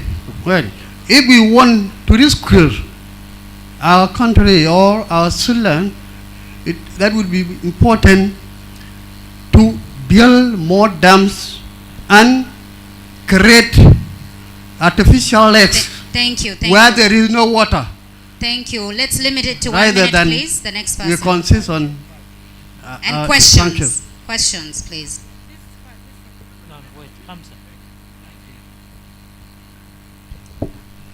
I am not stopping your questions. This is a purely South Sudanese scientific and academic analysis. So please, you don't have to touch the other countries. We don't want some diplomatic problems. So what I'm trying to tell you, because if you talk about Egypt, they are not here. Who will answer for them? At the end of the day, it is your government that will answer. So I'm just advising, let us make it purely our scientific analysis of what we can do about the situation. For your information, the government of the Republic of South Sudan has a very good diplomatic relations with Egypt. Leave us there. That is our duty. Otherwise, discuss. Thank you. Thank you, Dr. Marial. The next question. Yeah, thank you very much. My name is Cheng Deng. I'm a public member. I should have direct my question to Professor Tash, but it's not available. But I will direct this question to Dr. Salwa. In the presentation of Professor Tash, he talked about Barakzal Basin, and in his talking, he said that the Barakzal Basin should not be touched, and should we temper to touch it, it will be a disaster. So my question is, Barakzal rivers, particularly Jur River and River Lol, are now approximately to die. The soil have covered up some part of the rivers. And if these rivers are not part of this project that should be done later on, if the government and you, the expert, are going to agree for cleanings or whatsoever dredging you are going to do later on, what will be happen to these rivers if we allow these rivers for next 30 to 40 years, what I know, some part of these rivers will die totally. So we should not resolve another problem with another problem. If we allow these Baragazal basin rivers not to be cleaning, then the Baragazal rivers will die. And that will be another problem to the people who are living along the river Nile, the river Lol, and then the Yoruba. So I want to ask you to answer that question. What should be done if we the people accepted that we should not clean these rivers? What should be done to these people? Thank you. 2 more questions on that side.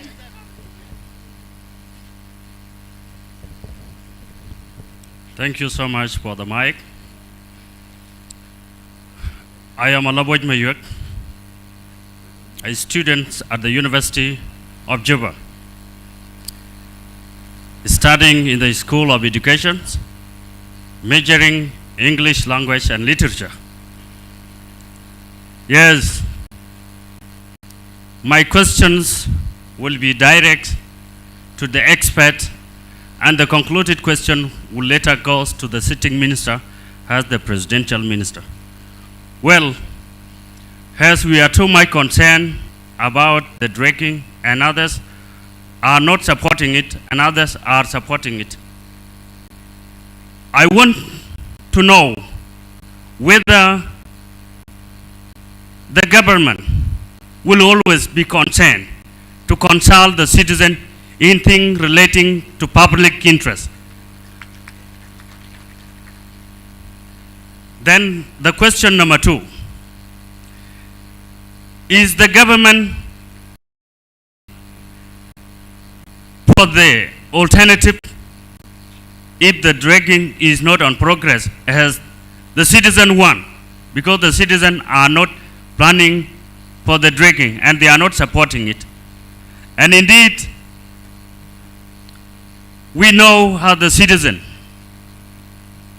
that the rivers have the natural salt, and if the dredging is made to channelize water to northward, then the natural salt will later attack the living plant, and the living plant will die all. And if they die, then our country will turn to desertification, which is not good. Thank you. Thank you very much. In conclusion, let me conclude it. Thank you. In conclusion, I would want to direct this piece of advice to the citizen. As one of our founding fathers, especially late Nkrumah, the African founding father, one day told us that an enemy that is external will use our bitter tribal gaps to divide us and then take a side which is willing to serve its interest, and later on he win in between us. Please, my dear countrymen and women, I know that our country is truly sick, because when the time that the citizens are ready to be united to protect what belongs to them all, then the tribal gap or the tribal things come into effect to divide us again. Thank you. Thank you very much. Let us be keen enough Let's in go this to the issue. next My person, heart please. fell to the people who are actually being faced by the flood, Thank you. Thank you very much. especially the people of Upper Nile, Unity State, and Baragazal. Thank you. Very short, Jama. 1 minute. 1 minute, please. The last one. I ordered off the sitting of order. My name is Kuma Gengen, a student at Juba University. My question is brief and precise as a cock on a hand. All of us say drainage is bad. And from the historic point of view, where the source of the Nile in Jinja, it is still giving water. And we are saying if we drain our water in South Sudan, especially the western part, will dry up. Can you tell me what will make South Sudan to dry up, yet the source of the Nile in Jinja is still giving water? That is 55.5 cubic meters. Recommendation, leave me alone. My 1 minute still. I would like to urge our government to consider the voice of the indigenous by consulting the Jonglei people and Unity State.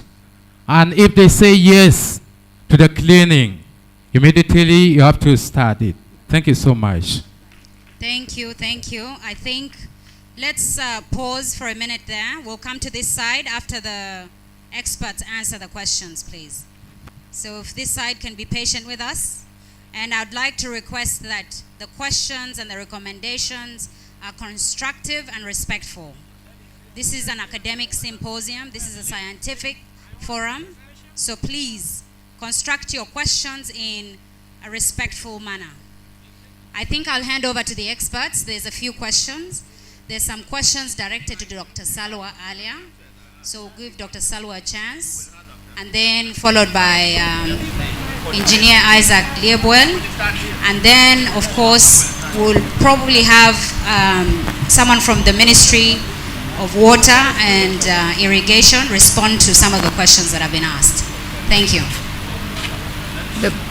Thank you. The question asked was about dredging, and if dredging doesn't occur in Bahr al-Ghazal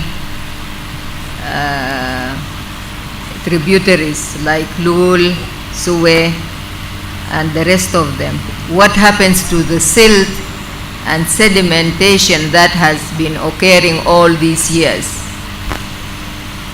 We have just finished these proceedings and deliberations on a note that we have explained dredging, we have explained the depth and length of it, we have explained what happens if you dredge to the debris and the waste that comes from there. So what I want to say is that if we have, the studies have taken place, I am a lawyer, I shouldn't talk about hypothetical cases, but just to try to bring him to the middle ground so that he is not doubtful by the time he leaves the room. Should the decision be to clear and clean vegetation, debris that, remember, the river has been on its own flowing, none intervention at all, no management, no development, nothing was happening around the river. So if we start clearing and cleaning, there will be a lot to come out of these rivers other than vegetation or aquatic weeds. There will be like trees that have fallen, there will be like cars that have been, crashed there, there would be other things. Even domestic waste would be there. So what I want to tell you, if this happens, the other tributaries and streams slowly will also be cleared and cleaned. Some of the specialists in water and hydrology believe that cleaning should start from the back streams, not up front here, not up front in Bahr al-Ghazal and Naam rivers, but you should start backwards and then come this side. But because the current position at the level of the government, especially at the state level, they want to get rid of this nightmare of floodings by dredging, the concession will be for them to be relieved that there will be cleaning and clearing. And so this activity will begin from the main stem of the river. I hope I have answered his question for the time being, but I am sure Isaac Liabuel will follow up and maybe make it more clearer. But there was a question earlier asked, where is the moderator? Can I answer the question earlier about constitutionality? There was a question earlier whether our government was acting, but is the one who asked the question around? If he is not around, there is no need for me to answer. He is not here. Okay, I surrender the mic. No, you can answer it to the benefit of the people. He will probably be following online. Okay. So thank you. Okay. He asked whether the government was acting unconstitutionally. And yesterday you heard the spokesman of the government. He is also a well-reputable, prominent lawyer in the country. And remember what he told us. He told us that this is a new country. The constitution cannot cover everything. But seriously speaking, the river, the White Nile River, is one of our primary natural resource. So we cannot say that the constitution silent, quiet about it is a normal maybe growth, child growing, or this country is young and it is growing. This is a serious lacuna in the constitution, and if you remember my presentation yesterday, I recommended that this must immediately be breached, especially now under the RRCS. We are in the process of drafting the permanent constitution so that the White Nile waters issues are covered in the provisions of the permanent constitution, and from there we develop legislation to do the same. I thank you here.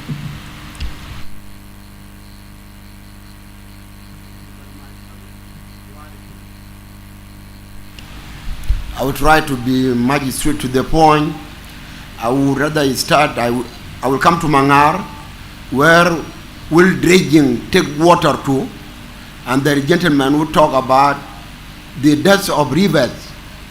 In fact, I want to clarify, the rivers do not die because of siltation. The river dies and lakes because of lack of continuous replenishment, inflow or rainfall. So if the source of water from which the river gets its water dries up, then you don't have a river.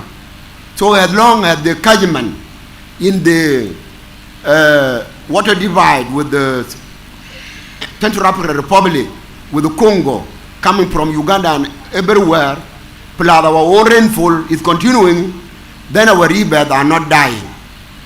But if the siltation occur or building up of aquatic weed to block the river system, then they change their courses. So what would happen is that the rivers will continue meandering and they will change their courses. In the process of changing their courses, they damage development. For instance, if you have a good town, well done, like a circle town like Bentiu, then it can be engulfed by water and the river will take a new course. That is just for clarification. So when there are this kind of obstacle in the river will change its courses, and we call our rivers alluvial rivers. So all the alluvial rivers, they meander and they change their courses, and most of the tributaries of the White Nile are subject to that. Having clarified that, I move to answer the question, where will dredging take water to? In fact, the term dredging is very much related to creating a room for vessels. You can even dredge at the port in order to provide a yard for anchoring your boats or ships. Yes, you can dredge to enlarge your navigation channel. If you do it for that purpose, then you need to observe the original slopes of the river. All the rivers, they have their own slopes. When you observe slopes and you observe the original velocity, then there is no where the dredging will take water to. But if you do it in such a way that you connect it to another lower part much downstream, and the more you move downstream, then the slope will reduce.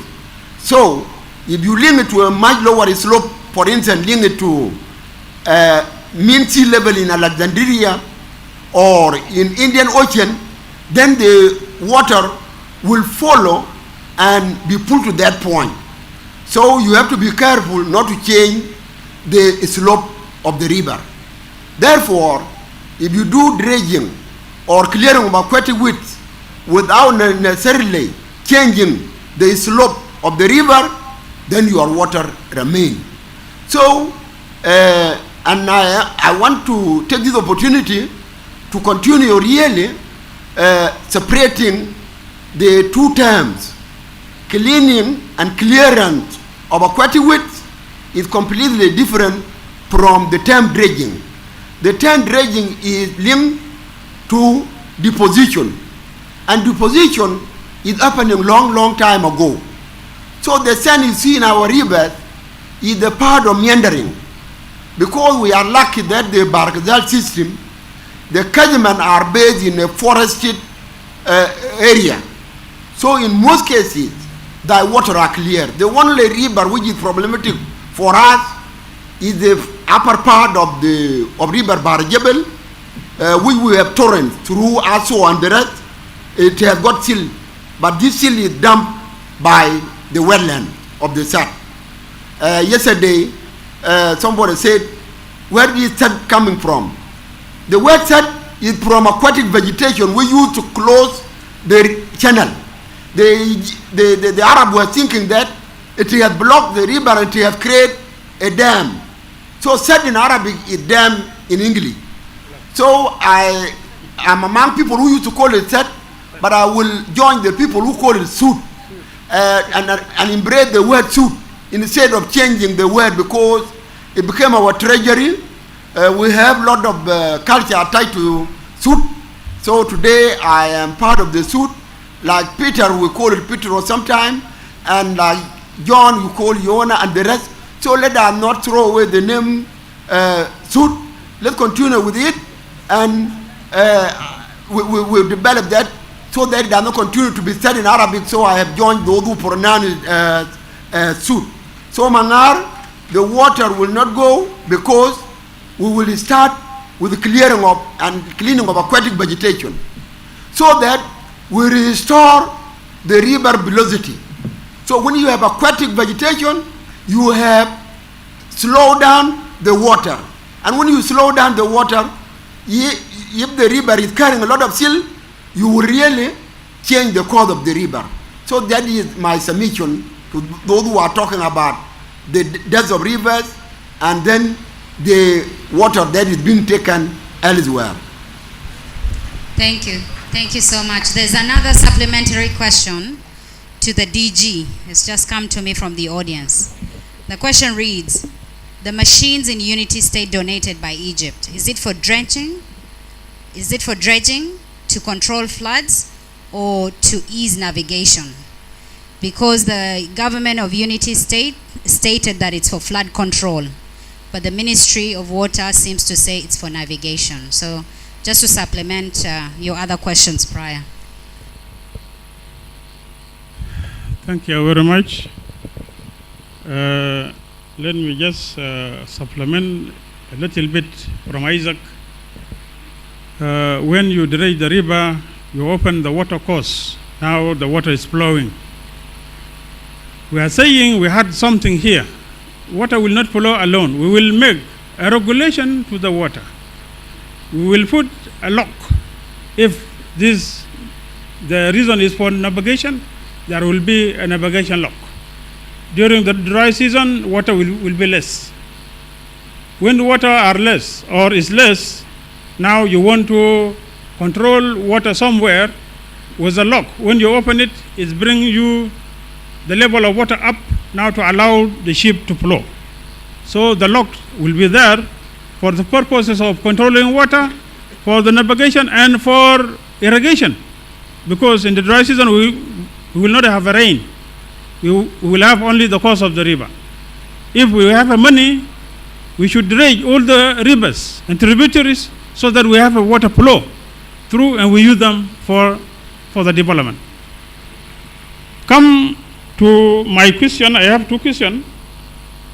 The one is why Egyptians are coming here to make a dredging in South Sudan, because they are the first to come to make a dredging in South Sudan. In 2006, as you may heard before, when the CPA was on under the implementation, the Ministry of Water Resources is created then, because there is no Ministry of Water. It was under the, what do you call it, Ministry of Infrastructure of then the regional government of Southern Sudan. We think that to start somewhere, start visit, go here and go there, and what's the guarantee from the Egyptian government that we will assist you as South Sudanese. This assistance came to address issues of capacity building first, because we don't have any water engineer before. If they were there, they were under Sudan. And they said, we will make a clearance of aquatic weeds. We sit down, we said, okay, now the most blockage river is Baragazal. It's Baragazal, because so bad, yes, it has a blockage, but it's good. In the rainy season, water is flow. You can come from Gambela to Malakal. But in Baragazal, you cannot come. From Wow, you cannot come. We said, let us start from Baragazal. That was the genesis of the dredging of Baragazal. And from there, we introduced it into a number of steps until we came into the implementation agreement, how to implement it. That was because later on, when we also continue to mobilize some resources here and there, the government have no money to invest in that part of program of the government, the dredging or in water resources. So somebody is giving you something, you cannot say no. But we can put the rule, how to go about it, how the dredging will take place. It is where we work on until the crisis came, and until again the crisis came, until this time now we are whining to start. So Egyptians are not coming by themselves to make dredging for themselves, for them to take water. No, it is a choice of South Sudanese. We are the owner of the project. It's not Egyptian. We are the owner of the project. Thank you, thank you. The second thing, the machine,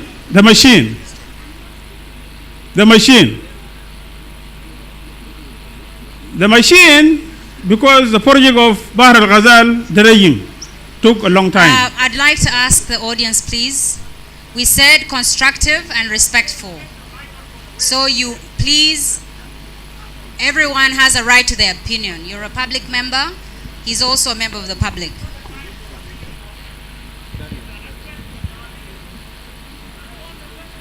If I can continue, will be good. For the machine that you have talked about it, the machine came to South Sudan due to effort made by the government through the presidency. When we visit Egypt last June 26th to 30th of June 2021, it was one of the subject we discussed back to back with the session. If the dredging is not coming to take place, okay. If the what we agreed before with the Egyptian is not coming into the implementation, we told them it's better to stop the project of the assistance to South Sudan. They say no, we are willing to do it. It is where now they start to manufacture those the dredging machine to bring them to South Sudan is difficult. So we design with them. It is not their will to bring them to Sudan. Presidency and whoever involved. They make an effort to negotiate with Sudan to allow the machine to come to South Sudan before the dredging.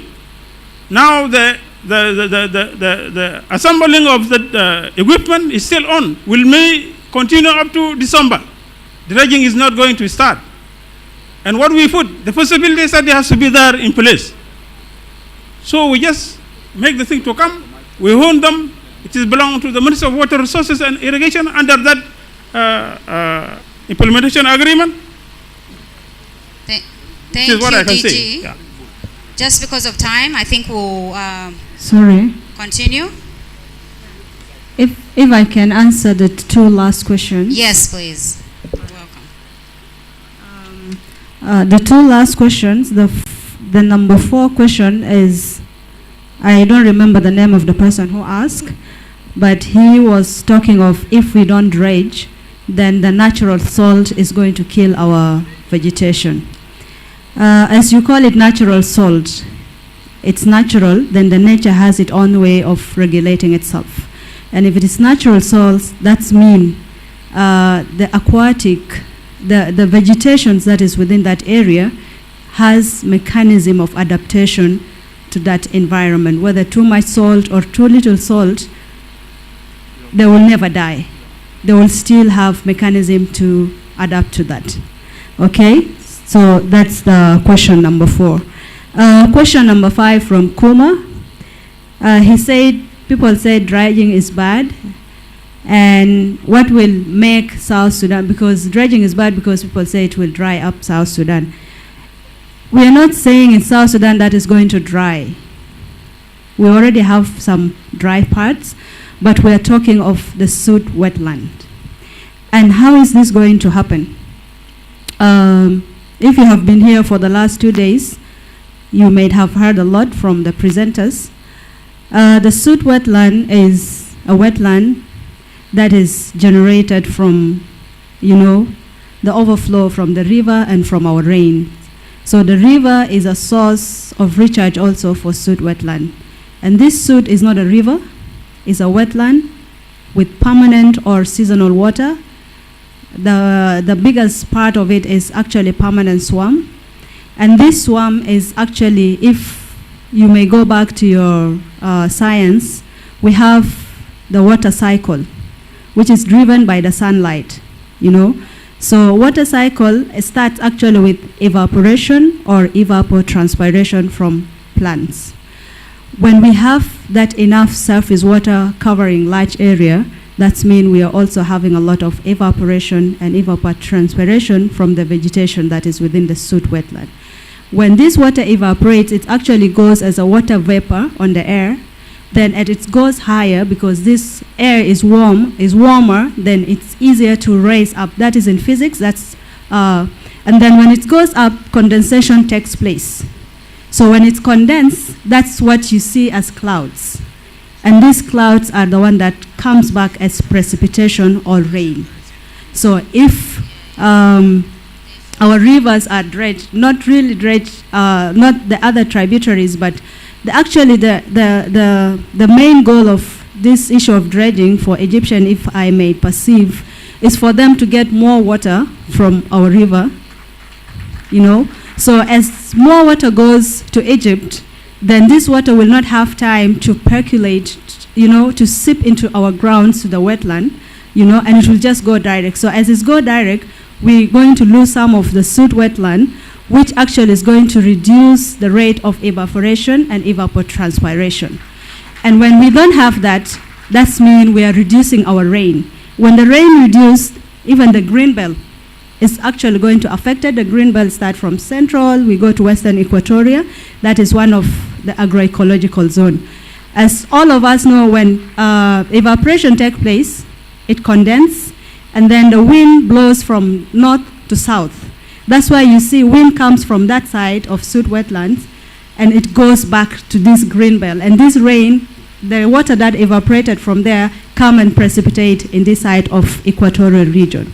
So if we don't have that, that means we have less precipitation, and we will not have recharges for our, because rain is among the recharges of our wetlands. So that way, we are going to get our wetlands to dry up, and we will get a lot of implication. Thank you. Thank you very much, Nyamach, who's an environmentalist. Now I've received some questions here with me. So I have, okay. So you respond briefly? And then I have two questions. One question is, how much cubic meter of water is on the ground now? So I don't have an answer to that. I don't think it has been estimated how much water in the ground, the underground water, of course, is coming from the rain, precipitation, and also it depends on what part of the Sad Basin or the South Sudan river sub-basin you are talking about. In the case of Sad, it is clearly a depression, and it is clearly a water reservoir, a natural water reservoir. What that means is that the water table is very shallow, because the Sad itself does recharge the groundwater. And so in that part of the, we are the belly of the Nile, and so if you talk about the groundwater right under the Sad, it's got to be a lot, but it has not been measured.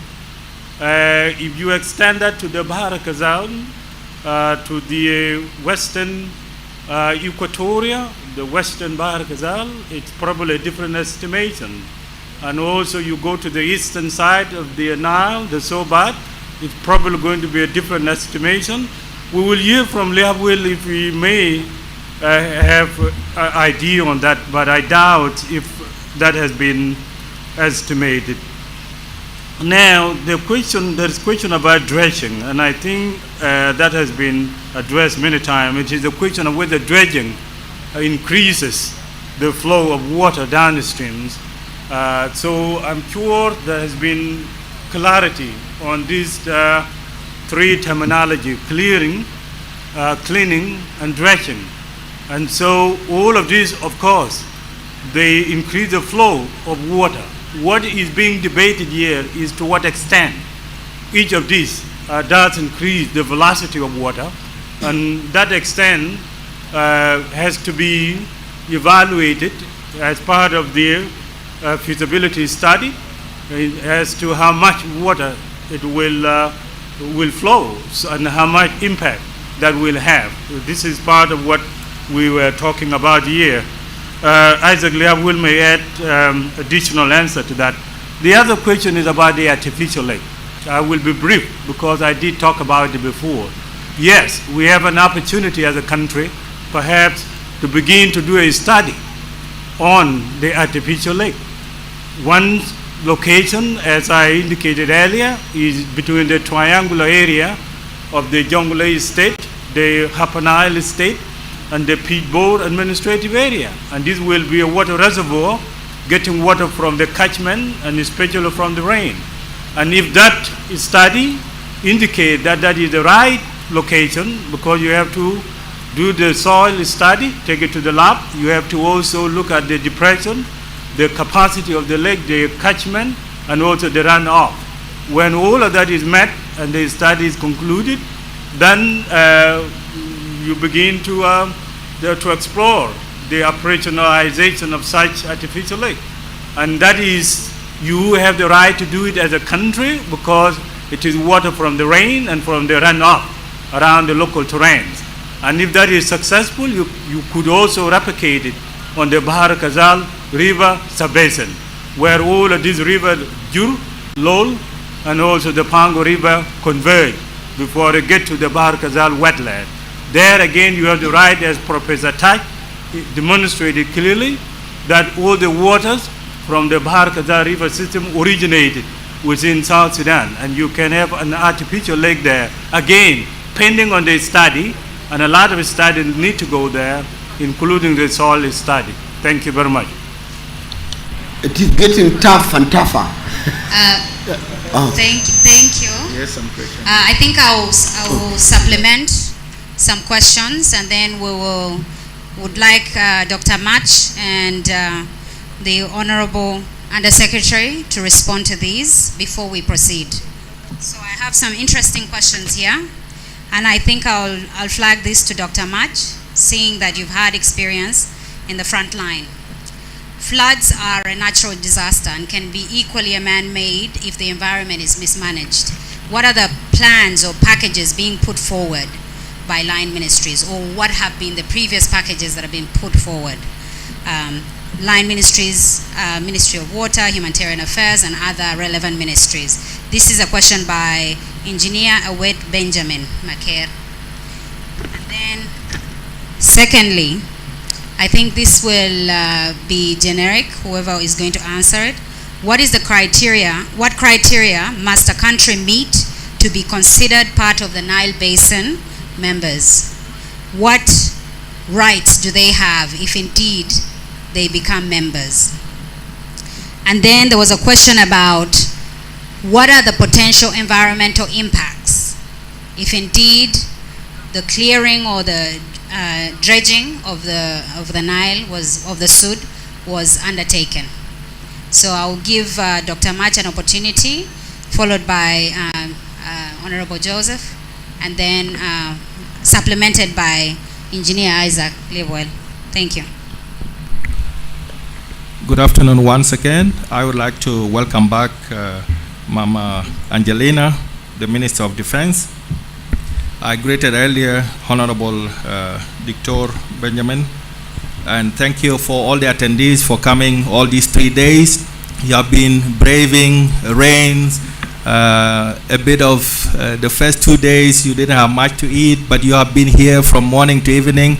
So we appreciate your being here, because this is a very crucial subject and very emotional subject to all of us. Aside from the question that was read out by Aye, I was also given a question by Deng Garang, a student of environmental sciences, University of Juba. And the question was, given your experience managing and mitigating flooding in both town and Jonglei State, what can you share with other towns battling floods in Unity and the rest of the towns? Thank you for these questions. As you can tell, mine is not going to be an expert opinion. This is more geared towards the implementation on the ground. And when you are the one dealing with the people, as yesterday was said by Uncle Yabwell, that we were dealing with the dike, the so-called dike. When you are in the front line, you deal with what you have. You try to resolve the issues with what you have. And in this point, I want to make a remark that leadership is critical to everything we are talking about here. If leadership is not in place, both at national and state level, to be able to handle what you are suggesting here, then we will not move forward. And on this, I want to clarify that it's different, the view from Juba, than it is from the states. Because in Juba, this is where politics happen. We discuss, we pass policies, but the states are the one to implement these policies. And when you are in the states, I can tell you right now, our 10 states and 3 administrative areas are poorly funded, are poorly resourced, and they need support to be able to implement these measures that we are talking about. When it comes to flooding, I can say something has been done. The youth in Jonglei State stood up during the floods in 2020 and 2021. They went to the dike, they fixed the dike at the very high current, by the way. And in that process, many in the audience and the experts, they also came to Jonglei to see and try to help. And so the youth did their part. And then when this effort was seen by our partners, the humanitarian partners, they joined hands with the youth to provide some of the materials that were not availed by the state government, which did not have resources to be able to do more than what they had already done. And then the president of South Sudan, some people say he doesn't respond, but he does respond. In so many occasions, he has demonstrated leadership in listening to the people of South Sudan. For instance, when the peace was signed, he was reluctant to sign the peace in 2015-16. He was reluctant, but at the end he did it for the sake of the people of South Sudan. Again, in 2019, 2020, there were issues with the peace again. and he agreed to dissolve the 32 states back to 10 states. This was not an easy decision, but he did it. Again, for us in Jonglei State, last year in April, he came to Bor, and when he came to Bor and he had seen all the effort of what we were doing on the ground, he decided that the government of national government would try to do something to alleviate the suffering of people of Bor. And so he proposed to build a dike. And this dike now is being built, as you heard earlier from the advisor to the governor of Jonglei State. These are exercises that show that our leadership is responsive. And now with this outcry that the public had about the dredging, and I am very pleased that he has listened to us, and this is why we are here. And some people say, why are people coming to discuss this? There were discussion in the cabinet, and Mama Angelina yesterday opened up a little bit about this, that the issue of the Jonglei Canal was touched. And when you touch this issue, it's a massive issue that requires people to sit and talk. So let's not pretend that this issue is not somehow, in the undercurrent. Let's be careful about it. And I'm pleased that all the ministers that have spoken have said this issue for now is put aside. Now, when it comes to flooding, the major issue we have in South Sudan is that we don't even have a building code, Yajamana. How come we have 15, 16 years, we don't have building codes? Anyone can build anything they want, anywhere they want. We don't have building code. When I became the mayor in Bor, these are the issues we were dealing with. And somebody was asking me, why do you want to become a mayor in Bor? And the answer was for the welfare of my people. Because in Bor, the same person can get sick of malaria 3 or 4 times a year.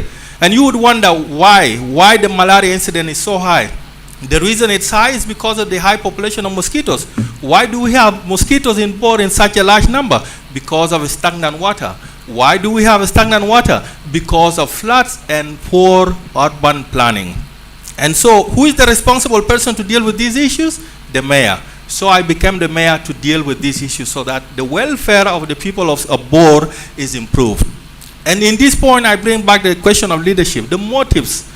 Why do you want to become the leader? If you want to become the leader, it has to be anchored in the fact that you want to come and deliver services to the people of South Sudan.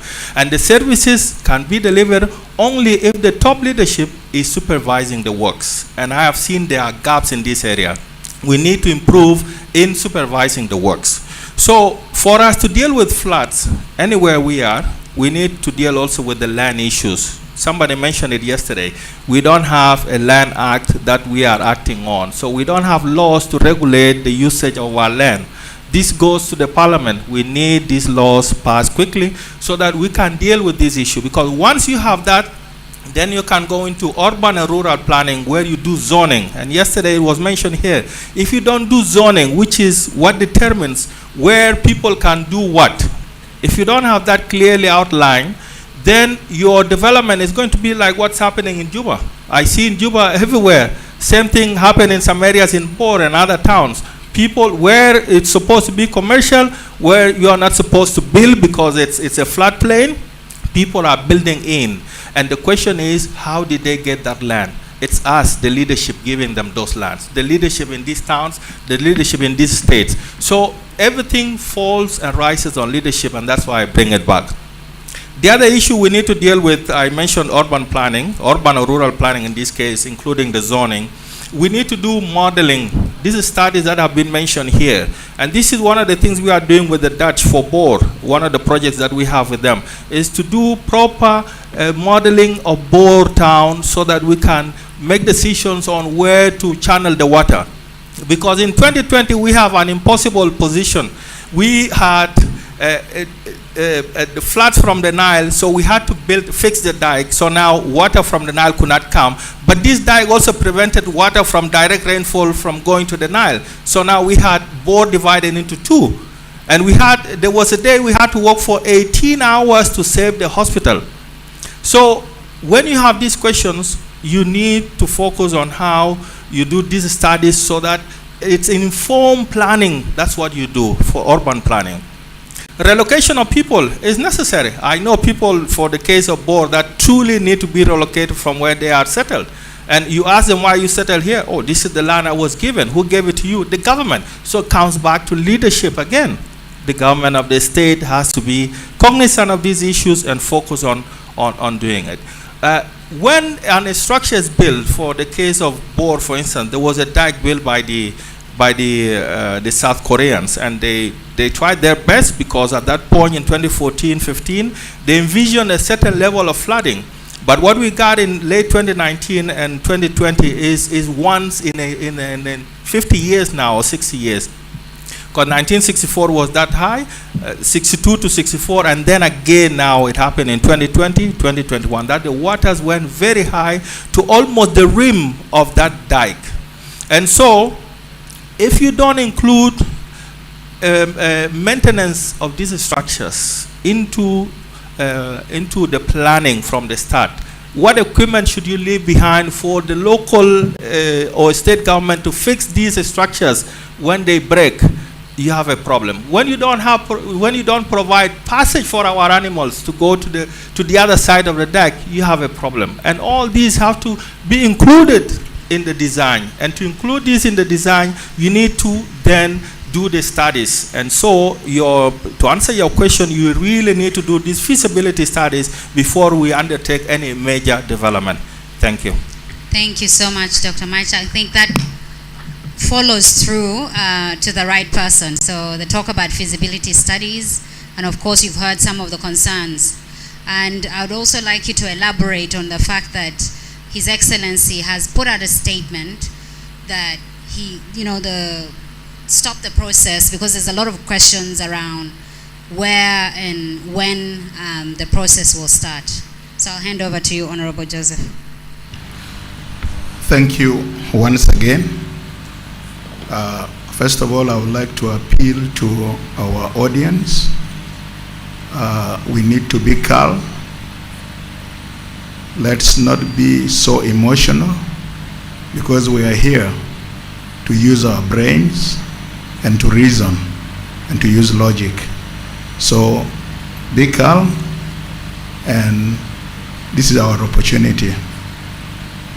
Yes, I know the issue of dredging is controversial, and what I'm trying to underscore here is the process.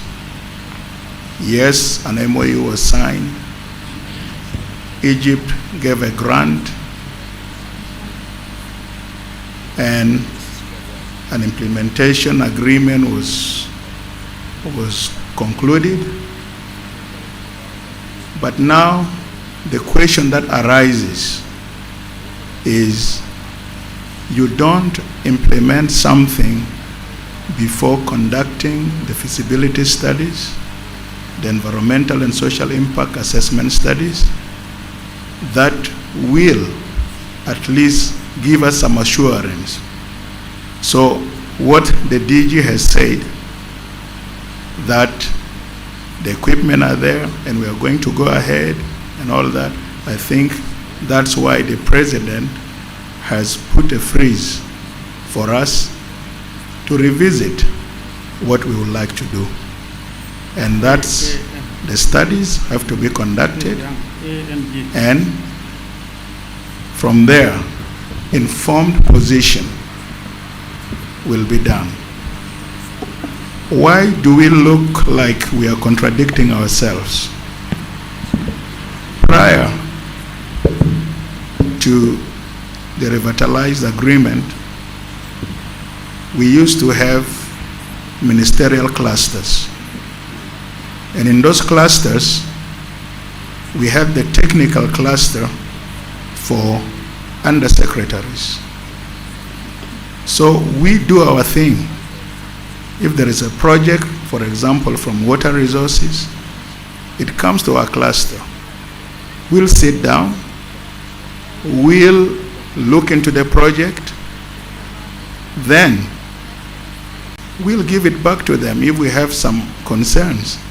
And it has to be a good, airtight proposal that we'll send to the ministers, and the ministers will not do a lot of work because we have already done our work, and they will pass it. And If they are asked, they will simply say it came from us and the cross falls on us. But now with the clusters now raised to the vice president's level, we the undersecretaries are nowhere to be seen. Because at the moment, I've never seen any submission of any project that we in our technical group are supposed to see, evaluate, make comments, review it, build it, make it airtight, such that all the concerns are taken into consideration. And one thing is for us to make sure that before we implement it, the visibility studies, then environmental and social impact studies are conducted, the engineering designs, and what are we going to do are all there in the open. So this is one thing that I would like to make sure that we would like to correct. But it's not late. The project has not started, and we are going to do the needful, the right thing. I've seen the Undersecretary of Water Resources is here, and him and I started this issue of how do we go with the feasibility studies and come up with the terms of reference such that they are implemented. But one thing that is missing is the screening and scoping that we are supposed to do. If we do that, and we know that exactly we need to do this, we come with the terms of reference. Therefore, the next step will be to see to it that consultants are hired, and they do the needful. They conduct the studies, they do the come up with the budget and everything. So this is the missing link. But at the moment, as I said earlier, we are looking forward to look into the proposal, and we'll do the due diligence and make sure that studies are conducted, and when we find the pros and cons and we develop mitigation management plans to allay or alleviate all the fears that we have, then automatically we can either give a go-ahead, but if the constraints overweighs the pros, then we can simply say let's think for something different. Now I have a question here talking about why do you think dredging is a national security threat to South Sudan as an environmentalist? I think Taj came with the issue of water as a national security issue, because all of us know without water there is no life. So the management of our water is cardinal for our own survival and for the survival of our environment. So that's something that, so again, as I said, we are not here going to say dredging is this or dredging is that. The studies will tell us. Okay, so now the good thing, we have cleared the understanding, because in the MOU, what was there is clearing and cleanup. Okay, and there was no dredging. So how did dredging fluke itself in is the question that we would like to know. So, and can the government take some immediate action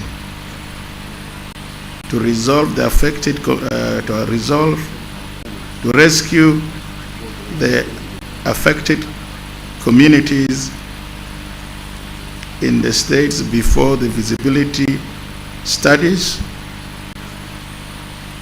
Yes, the government is taking action, because what we have is an emergency, a state of emergency. And what is supposed to be done now, because we don't want anybody to be in the water drowning. So, we have the Ministry of Humanitarian Affairs and Disaster Management. We have international partners. And by the way, our international partners are not putting any dime for development in our country. They're bringing all the billions of dollars that they do is for humanitarian assistance. So we need to make sure that that money is used for the survival of the people in terms of emergency, because they believe that we are in the emergency. So we need that help from the international community to do that.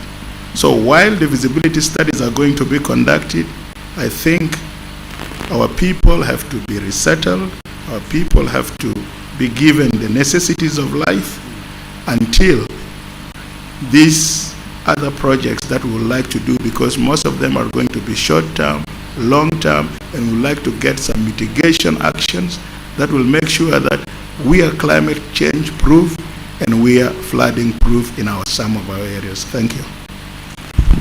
Thank you so much. Engineer, sorry, I'll ask for your permission. I'd like to direct some of the other questions to your colleague, the former Undersecretary also, isn't it? Yeah.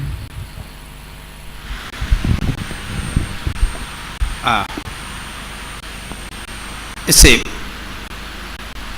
environmental issues and problems are complex and difficult in the way of addressing them.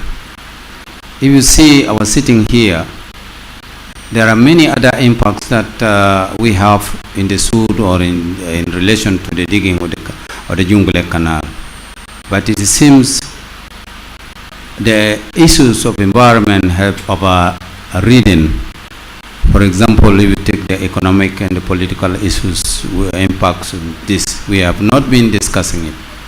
So to be very honest to you, environmental problems, environmental issues are always overwhelming and superimposed over other issues, simply because environment is a cross-cutting element, and nobody can do without environmental science. Human beings have to be related to his natural resources, and we live by excavating or extracting the environmental natural resources. So environment becomes the mother of other sciences. And the principle of environmental sciences, especially for the students who are studying environmental sciences, you see the tree of environment is white. In this respect, it becomes a really sole subject that overwhelms the issues. I want to supplement, there are two questions which are not answered. One of them, I will leave it to Honorable Benjamin. The other one, I will answer it. These questions come, one from Gabriel. He said, who owned the dredging project? Is it South Sudan or Egypt? I think you have already known what it is, how the South Sudanese now stand. But this much I will leave it to Honorable Benjamin to answer.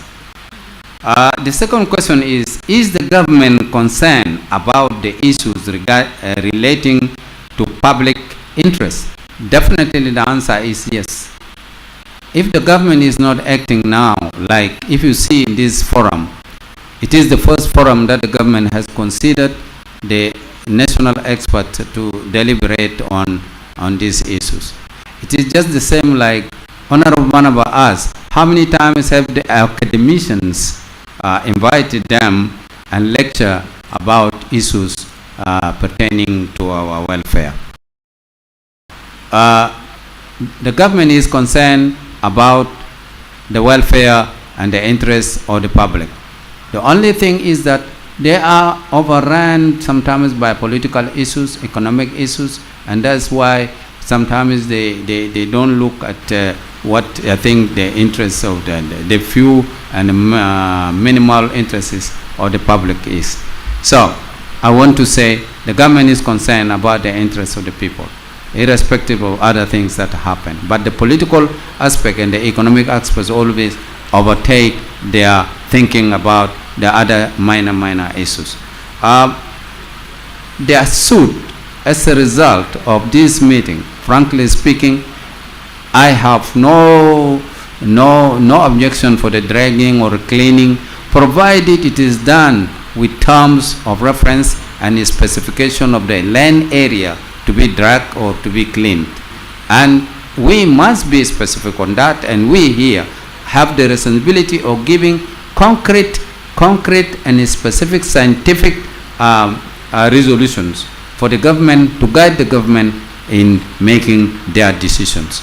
As for the canal, as I said before, it is, yes, we need the canal, but not now, because the canal has limited pros, but it has major cons. In the front, I only look at 10 things, that is the transportation system and the irrigation system, if we need to expand our agricultural system. But as I said before, we have thousands and thousands and millions of acres of land that we can embark on agricultural production with our system.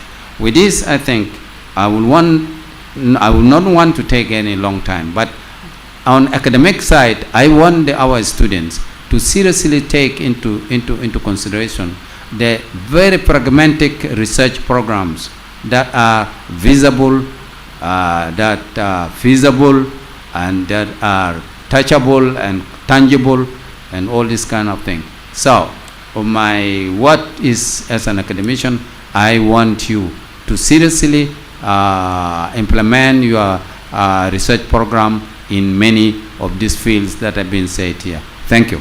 Thank you very much, Mr. Victor.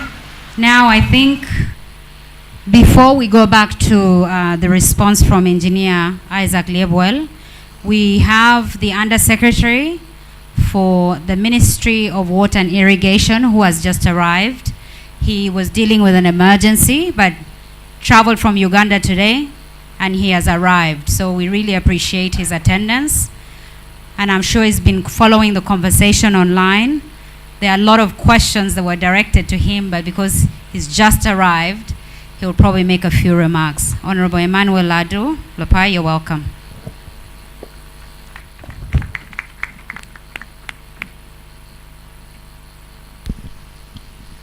Thank you, moderator, for giving me this chance. Your Excellencies, Honorable Dr. Marial Benjamin, the Minister of Defense, the panel of experts, I greet you all. I really first have to start by apologizing for not having been here for the last 3 days.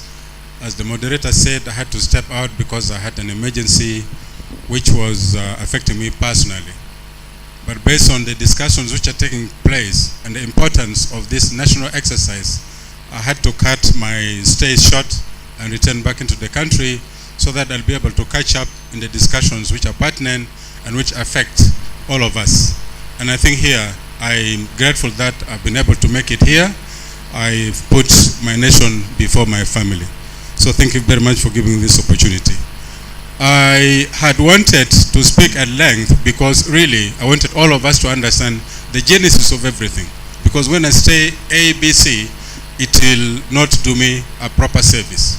Many of us have spoken about the genesis of the dredging, how it started, about the MOU signed between the Ministry of Water Resources and Irrigation of South Sudan and the Ministry of Water Resources and Irrigation of Egypt. Those were bilateral agreements which normally take place. The event started in 2006 and it matured into joint technical cooperation agreement in 2008. From 2009, we started receiving some equipment for for irrigation agriculture. It was by then during the time of my predecessor, Isaac Liabwell. We received a number of irrigation equipment, high capacity water pumps. They are sitting in the logo, they are being vandalized, and they're not being utilized. I think the public might not have known that we have that equipment which is lying there. And this also the mistake comes to us as a government because we don't share what we have with the public. There are those business people, farmers who are interested to use the equipment, but they do not know what's where. So as time goes by, we first came into government, we discovered that we don't have policies and regulations in place. Those were what we put up in place at the beginning. With the funding from the Multi-Donors Trust Fund, we discovered even the state directorates of water and sanitation were not there. The few rudimentary infrastructure which we have gladly inherited from the Real Masri, it was passed in a resolution last year in the Governors Forum that any infrastructure which belongs to Real Masri will now fall back into the Ministry of Water Resources and Irrigation. Those infrastructure did not give us enough space for us to house the directorates of water and sanitation in the states. And so we invested the funds from the some of the funds from the Multi-Donor Trust Fund to create state directorates of water and sanitation, equip them with the VSAT, procured vehicles, and even motorcycles up to the state level. That time, the planning exercise taking place in the ministry was, we were very much closely working with the development partners. It was like a wash program. We do not have a national agenda to manage our water resources as per se. As we speak now, we do not have a water resources master plan. This is what I would like all of us to understand, so that we know what needs to be done. For us to have a water resource master plan, therefore we also need to have a water resources investment plan. Those plans we do not have. So as time goes by, in 2011, we started receiving the equipment which was meant for dredging. All along, our position in the ministry is that we need to have an environmental and social impact assessment to be done before a dredging is done. But when you're receiving donations, the donations come with their conditions. That package of environmental and social impact assessment study was not there. If it's not there, if it's there, maybe my undersecretary will correct me right and wrong. And so that has been the nightmare. We've been pulling ropes here and there. And up to some extent, when this equipment was now coming, we said we can't do this exercise minus environmental and social impact assessment study. And so we ran around, and one of the international organizations came to our aid and said they would like to support the ministry by carrying out the environmental and social impact assessment study in Unity State. We were hoping that if this project was to go ahead, we were going to do the environmental and social impact assessment before any dredging exercises take place. And I went forward, I drafted terms of reference, 2 versions. One version was sent back to me from one of the international organizations, IOM, and the other version is the one which I presented, and I shared it with the Undersecretary of Environment and Forestry. Up to now, I've not received feedback from that institution, whether the draft MOU, in terms of reference for the environmental and social impact assessment fits their mandate or it doesn't. This is the situation. And when the social media went wild, the donor pulled back. They said they are not going to put their people on the ground.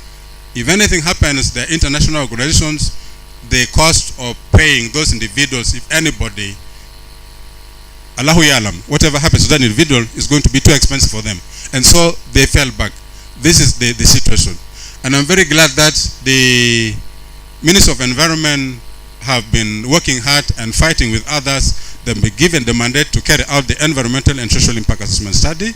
We are willing to share with them the contact of the agency that can be able to carry out that study. We were not planning to do the dredging before the study. We were not planning to put Egyptian engineers to do the dredging alone. Remember when we presented the budget for $28.2 million US. Part of that package is to enable us to train, to recruit and train engineers. And the engineers were going to be trained there so that they are the ones to manage that equipment. That equipment comes as a donation. It comes as a donation and we have to use it. But we don't have the technicians. The technicians and engineers we have in the ministry left the institution during the hard days. Most of them are now working in the oil fields with Ezentos, with other companies, and so on and so on. We are left with rudimentary staff in the Ministry of Water Resources and Irrigation. So the plan to train our engineers is in place. The plan to do the environmental and impact social assessment is in place. One of the things I would like all of us to have a look is, if you have a smartphone, you have a laptop, you drop a pin on Google Map in Melut, Reng, Legno, Bentu, Wankai.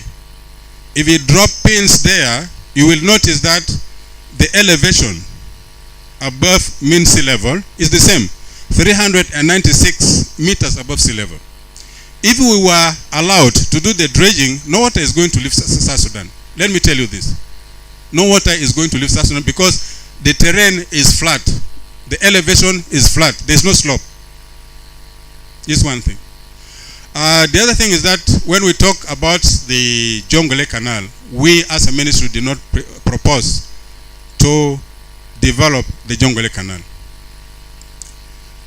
As I stepped into office last year, that paper was on my desk. But what we started is that before anything is done, we need to carry out environmental and social impact assessment studies and even do redesign. Because the previous designs, it puts the slope to be 1 to 3, 1 to 7 in other places. Why is there slope? What is the purpose of accelerating the flow of water? We as a ministry, we need to do that. The other aspect also for us to do is we need to document the hazards created as a result of the canal. How many people died in the canal? How many livestock perished there? How many wildlife died as a result of the canal? What livelihoods have been affected? And what is the economic value of that? We can do that study, keep that paper. Next time, somebody will come somewhere and say that we need the people of South Sudan to pay for that equipment for the dredging of for the canalization of Jonglei Canal. What shall we do? We will say, okay, you want us to pay for the equipment which we destroyed during the war? Here is a paper. These are the losses we incurred as a result of the creation of the canal. You with me? So, this is the position of the ministry. We are taking care of the water resources in the country.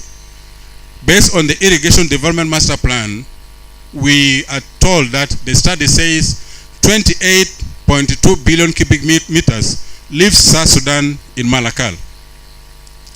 Recently, we had a study conducted under the Nile Basin Initiative, and they made simulation. They said if we were to dig the Jonglei Canal, there would be 72.2 billion cubic meters leaving South Sudan. That amount of water will be entering Sudan. And immediately during that forum, I said this is a national issue. It is a national strategy. Let that project stop there. We need to come back as a country. Let's do our due diligence. If we want to present this project to the Nile Basin, the initiative should come from the Ministry of Water, from the government of the Republic of South Sudan. This is as per now. So I really felt that there is no need for me to speak here very much because there is nothing to defend. The President has made a decision. All of us are going to abide by that decision to carry out the environmental and social impact assessment. But if we feel as a country that something has to be done, like an elder was crying here, that he wished the dredging could be done the way it used to be done in those years, because there was no harm by that time. The Karankat, what he said, were moving by that time. And as we speak now, the Ministry of Petroleum had even at one point approached us, this issue of somebody saying, where does this issue of dredging come up from? The Ministry of Petroleum approached us that we have enough oil being produced in Tarjat. If you can clear the aquatic weed, that is one objective, apart from the objective of regulating and controlling water. If you can help clear the stretch from Lake No up to Bentu, we shall be able to evacuate our oils, because at the moment there are no rivers. And that builds into one of the factors of managing our water resources. In the environmental and social impact assessment studies which we are proposing, we are saying that the experts who are going to do the study should make a stratigraphy of the rivers so that we know the paleontology of the rivers. How long has it taken for the rivers to get silted? So that if we are going to do any dredging, we determine the depth to be. But I'm hearing people saying, what is the depth to be dredged? What is the depth to be dredged? It's not like that. It has to be based on something. But if for the time being we want to dredge for navigation, we know that it's up to 3 meters. That can be made accessible for flow of big ships or some kind of order. One of my colleagues also said the development partners are not bringing resources to help in development. I think that may not be true as far as the Ministry of Water Resources is concerned. Recently, with the help of Ministry of Finance, we have received a grant of $120 million US. And this amount is not for the dredging. This amount is to help communities become resilient to floods. And one of the community is the community of Bor. They are already benefiting from this investment, including the one of Unity State. We're also receiving additional $50 million US to help the same in water resource management. And for the first time, the World Bank, one of our donors, has accepted to give us funds or to assist us to carry out a water resources master plan. That will inform us what should be done. In case there is drought, in case there is flood, we have that option now. And at the same time, we shall be able to have a water resources investment plan. When we have that in place, then we shall speak with our heads high. I had advised my minister, may God rest his soul, that we don't want to go public as of now because we don't have anything tangible to show our people. Because this kind of making noise here and there will not hold water as long as our people are suffering. We had hoped that we're going to have something, a study, something that will now convince our people. That the elevation in Lekno is the same as the elevation in Wankai, the same as this elevation in Mayom and Mankin. If we do the dredging, nothing is going to happen. And the issue we're receiving this flooding is not because of ABC and so on. We're receiving too much water coming from the Lake Victoria. And at the same time, the government of Sudan has converted its dam, the Jebel Olia High Dam, which was created in 1937, actually to restrict flooding of Khartoum if the Jongole Canal was to be constructed. They have converted that dam into a hydro energy generation. Therefore, the volume of water leaving the canal is reduced, is minimized. And we're receiving the backflow as far as Reng, as far as Melut, as far as the oil fields. And that's why we're having this massive flooding in our country. Whether it is done intentionally, whether it is not done intentionally, let us do our due diligence and be able to manage our water resources in the country, just in case we shall have no floods in the future. Our intention of having the rivers deepened is not that we would like to drain our water resources in the country. We had hoped that our rivers become our dams, our rivers become our vessels, because the volume exiting South Sudan is limited by Jebel Olia Dam. That's why we're proposing for this. But for us to be on the safe side, we'll have to do it based on scientific study. Thank you very much. Thank you so much, Honorable. There's just one comment before Isaac Lemuel responds to the question. 2 minutes, please. Thank you so much. My name is Amer Manyok Deng. I'm a chairperson of Women's Bloc of South Sudan. Honorable Dr. Benjamin Marial and Honorable Angelina Teng, all the protocol is observed. Indeed, Professor Tak Al-Kazin said that women do not have a space. In reality, we don't have a space. So I would like to request Honorable Dr. Marial Benjamin, please support us. We need to create our space so that we can have a forum full of women like this, so that they can be able to understand what is going on in the country and awareness is created for them. And I'm ready to mobilize them so that they can sit in a forum like this. This forum now is full of youth, which are our sons and daughters, but it is important for the women also to be sensitized and be aware of the risk. I had short-term and long-term questions, but if we are going to be given that space, then I will limit my questions. I really appreciate the presentation by all the presenters, including Professor Taj Al-Kazim and Dr. Deng Majok, plus all the presenters. In fact, these people need to be protected because we have been losing our experts, and they can be called scientists if they were really protected well and given security. So I'm recommending all the people who were really doing a presentation here, all of them are experts and they can be scientists one day. And I believe also the same people who are also in the oil companies, because we have lost most of them, the engineers who can really do a good job in this country, including doctors. And one of them is Dr. Dow, the young gentleman who was a best doctor in this town. He just lost his life. So human resource is the same as minerals and other resources. Secondly, my question is going to water, the Ministry of Water and Resources in short terms. What is the real problem? Because we are aware that in most cases there are tragedies in South Sudan, in town, and especially in Juba. When there is a crisis in this town, there is no drinking water at all. What is the problem? For the last 17 years, we cannot get drinking water through Masura within Juba. What is the real problem? We need to know that particular day. Secondly, or even now, we need to know what is the problem. The reason why I'm asking, I'm not against Ethiopian or Eritrean by them killing our people with the tankers, the water tankers. And at the same time, as a mother, when we are losing our children who are the next generation in this country, and they're always being buried with the mask in this country, all of you are not aware that our children are finishing because of the Marisa. We call it drugs. We call it also alcohol. And all the time they are being buried by the police in a mask.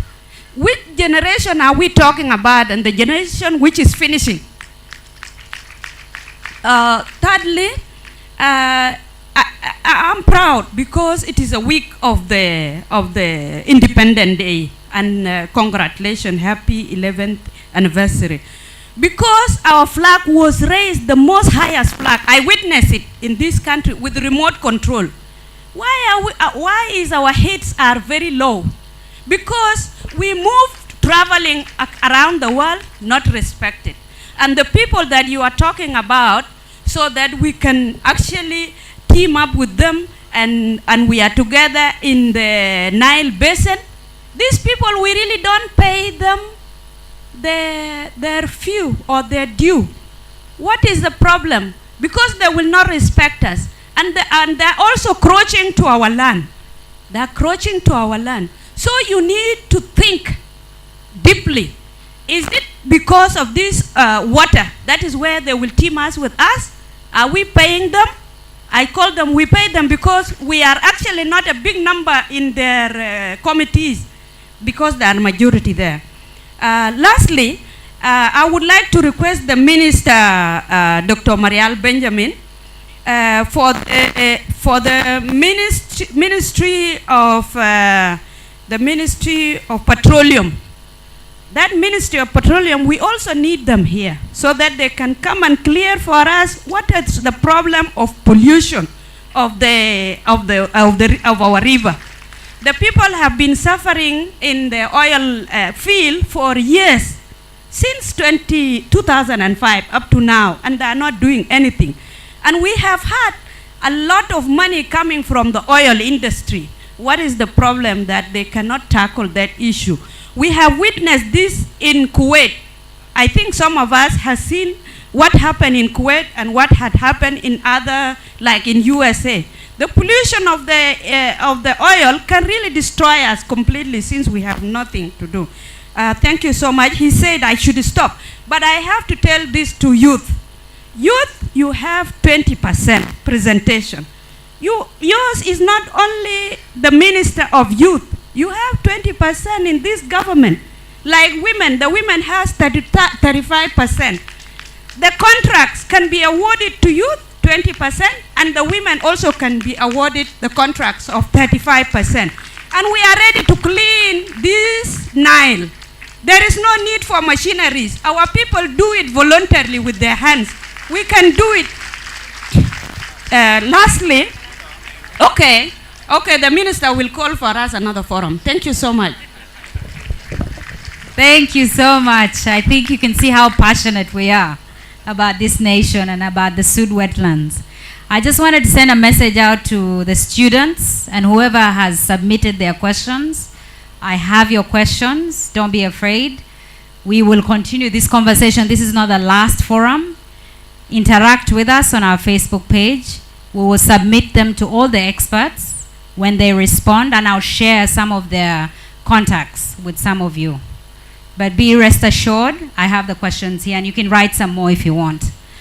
With this, I'll final remarks from Engineer Isaac Liebwell, and then we will close the forum. Thank you. Thank you really, Madam Moderator.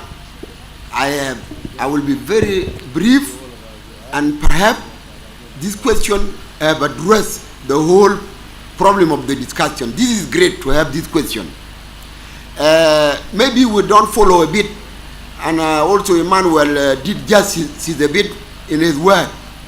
Water is the energy, and the energy comes from a slope.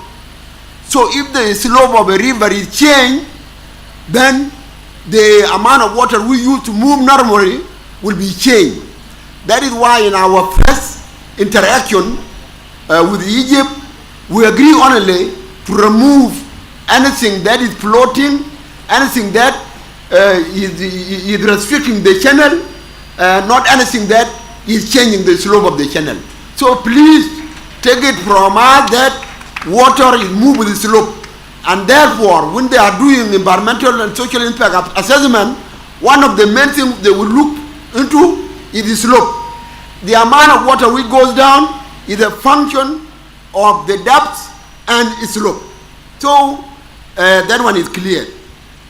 One of the great questions is if we do irrigation scheme and other development as by gentleman called Bull Manyok, if we do irrigation scheme and we do hydropower scheme, will it help the question of floods? Yes. Yes. Why you are not saying yes also? Yes. Yes, because, and that is why I will beg our undersecretary. I'm not his undersecretary any longer. I'm the one who he is the one who is our undersecretary. I will beg Emmanuel. We don't want to store water in the rivers.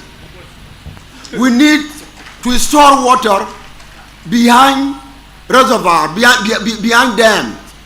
And there will be a good dam if they are combining hydropower generation and then irrigation development. Because the water you see with access and target made submission, that you are lucky. The water that are not drawn out from South Sudan, this is your real water for God's sake. If not for God's sake, the whole water would have gone anyway. Therefore, we need to step up development. One of the things which did not feature very well in our agreement with Egypt, one of the 10 commandments that you call them between us and them in that MOU of 2006 is the feasibility study and construction of a dam in Wow on River Suez. And River Suez is the main stem of Baragazal. Sometimes, if you want to go into partnership, you need to tell the partner that you are honest. Egypt is very honest to us by educating caliber of those of Marial Benjamin, of Denga, Law, and the rest. This is a great work. But if they add also to assist us in pre-truth development of water, to see into it that we have hydropower dams. I think the cooperation can move very well. So I appeal to the ministry, clearing of the aquatic width, let it be combined with the construction of the Suez Dam, which is a multi-purpose. And that South Sudanese will come back and say that Egypt is the real partner. And let us go back on the Bahr Jebel to have hydropower dams and to have storage dams. And let us go back to the Sobat with Ethiopia. And this, because it's very important, I want to tell Ayay, to allow our technical advisory committee member in the Nile Basin Initiative for a long time, Aliar Oka, to tell the people in this hall what makes you to become a member of the Nile Basin is a very pertinent question towards us. And then, if you want to become a member, what do you think are the benefits you can accrue as South Sudan if you are a member of Nile Basin Initiative, and if you even subscribe to the cooperative framework agreement that has replaced the colonial agreement? I hope with approval of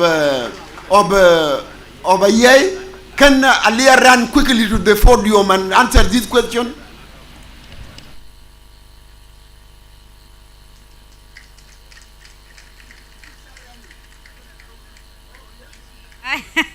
I don't think I hold the responsibility, but unfortunately, because we've run out of time, not today, but what we'll do is that we'll continue the conversation online.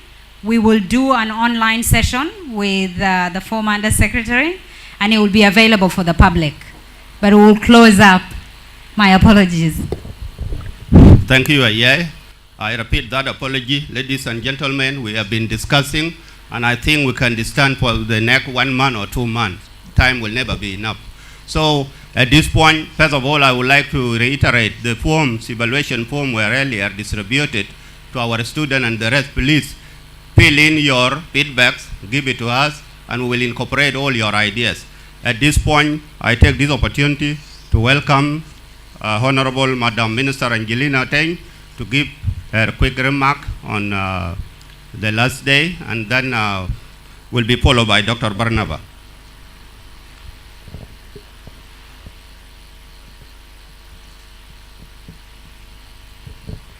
Mr. Al-Khair,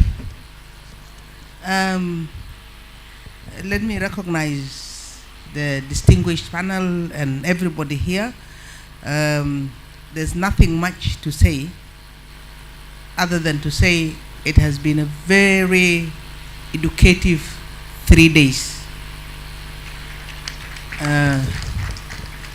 And this is good because, you know, when you talk, we have a saying in my culture, when you talk, produce more talks until solutions comes. So this talk has been very, very good. It's a good exercise, and I'm sure if we are honest with ourselves, we will start looking at the subject objectively. This is important. So on that note, I want to actually appreciate the fact that the President has availed this opportunity for us to have this dialogue. It's a very important dialogue. Number 2, I'm very happy today because we have had the discussions in the absence of the Ministry of Water and Education, which is the main institution with the mandate. And now, with that brief presentation from the Undersecretary, I think he has answered a lot of the questions that we have been asking, and some of us have been answering, around because we are not the insiders. So thank you for crowning this. We go home knowing exactly what is going on. I was just suggesting to to Dr. Barnaba that now the suggestion is to create a pool of national technical experts. From what I have seen here, if this pool of national experts, we put them together, they will be supporting our institutions that have the mandates to deal with the White Nile water. I want to now always say White Nile water because you know when a lawyer says something there is a reason. And Maulana Salwa has been insistent and persistent in the use of the word White Nile water. So there must be a reason. So now I think is important that we recognize this expertise, and with these experts, as this technical pool, whether we call them an advisory or whatever, we give them a name, we put them together, we resource them, and we use them for research, for answering questions, for developing, supporting the institution with the mandate to develop appropriate plans and strategies for the use of our water. We've been talking about water, environment, all of this, but we have not talked about the fact that we have actually never used the water of the Nile. We have not exploited the waters of the Nile. Everybody else around that has done so. So that's why the remarks from the last remarks from Isaac is crucial. There are many plans. I was actually the chair of the board of what used to be known in the Sudan as Al-Hay'a Al-Qawmiyya, the one that has now turned into the Ministry of Mining. And we have embarked on a development of an atlas, a wind atlas, mineral atlas, and in the process we touched on the waters as well. These are very important, crucial things. You still have those, if you like, information that we can still use to build on and have our own atlas on everything, on every area, each area. Even the underground water that we're being talked about. We talk about, I don't know when was the last time you've been to Egypt. I was in Egypt in November of last year. And that was, I went to Egypt after a very long time. I was amazed just looking out of the window of the plane. It has turned green. In Cairo, you see trees, very big trees, like those of the areas in the equators. So this was once upon a time yellow when you look out the window of the plane. What happened? Okay? We can do the same thing here and actually change the lives of our people. I want us to continue to think, when we think about those resources, to think about those resources as a blessing from God for the people, for the people's benefit. And in that manner, we should now think of turning these blessings into to something useful for the human being, more useful. I had a friend who said something about, when God sends a blessing, he said he described it like if a rain comes and you have somewhere where you capture that water. You will capture the water. Suppose it's a barmil. If it does not have holes for this water to also drip down to the ground, the barmil will be full and eventually this water will rot. But if you let it go, it irrigates and brings new life, and new water comes and go and bring new life, and so on. Cycle. So let's think of our waters that way, the cycle of life. For me, with this, I want to end with one important thing. When I was also in the ministry in the Sudan, we were engaged in something called East African Power Pool. And this is the building and connecting the whole of the East Africa region with the power grid. Egypt, 99% of the population in Egypt is connected to the national grid, the power. It came to Sudan. From Sudan, it actually briefly came to Rang from Ruseris.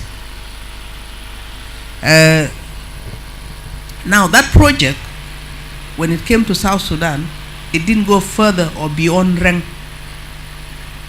the small grid that came through Ruseris. Ethiopia is now connected, everybody. So these are the benefits of the waters of the Nile. You know, this, when we begin to produce electricity, you can actually export it. It's not only for yourselves. So with this, I think the time is really, these guys are under a lot of pressure. Let me say, well done to our experts, well done to our participants, especially the students who sat here patiently. You can see that they are very interested and they are eager. And everybody else, we look forward for the next engagement. Thank you. Thank you very much, Madam Minister. We are really indeed under pressure. The Minister is a lot to answer. So, Honorable Barnaba, you are welcome. Oh, you know, when you are the last to speak, you see that everybody has said everything and you are left with nothing. But I'll try and say something. First, there were a few issues raised by some of the members. Somebody sent a question here that the consultation should create a space for free expression. I would like to assure you this forum has that as its principle. Free expression. You are here to express your view. There is no question, there is no restriction. But we say it is an academic and scientific forum, therefore it must reflect what that means. Especially when you have experts collected at one time, it gives you an opportunity to ask some of the things which are very important to you. So you are free. I got this question. The other one is there any scientific proof needed to declare flooding a national disaster? No, a national disaster declaration does not need anything scientific. It is a situation, an emergency situation, in which our experts, who are the other secretaries and others, will come and report through the ministry that there is a situation involving other ministries, humanitarian and what. If they advise, then the president takes a constitutional decision to declare a state of emergency. So there is, within our constitution, it is there, and it has to be done professionally. Now, I saw one gentleman here before wearing a hat like that of our president, but that hat was very ugly. Where is he? This is Agel Ringu Machar. He was saying that is anything connected constitutionally, this decision taken by the government? Again, our government take decisions based on the constitution. That's why you are cracking your heads to create a permanent constitution for this country. And then the next thing, why are we not building roads? for your information, since 2006, we have a plan by the government to build 14,000 kilometers of roads, which includes highways and it includes connecting roads. The plan is there. What has interrupted are the wars that has been happening. Our oil production has gone down, so we didn't have enough money to do it rapidly. But now we have started. You have seen what is happening in Bo Road. You have seen what is going on in Rumbek Road. We have good grants. You have seen the Freedom Bridge with the help from Japan, and thank you very much, Japan.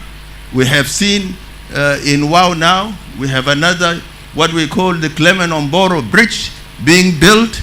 It's an addition, and I can go on and on. So the infrastructure is continuing.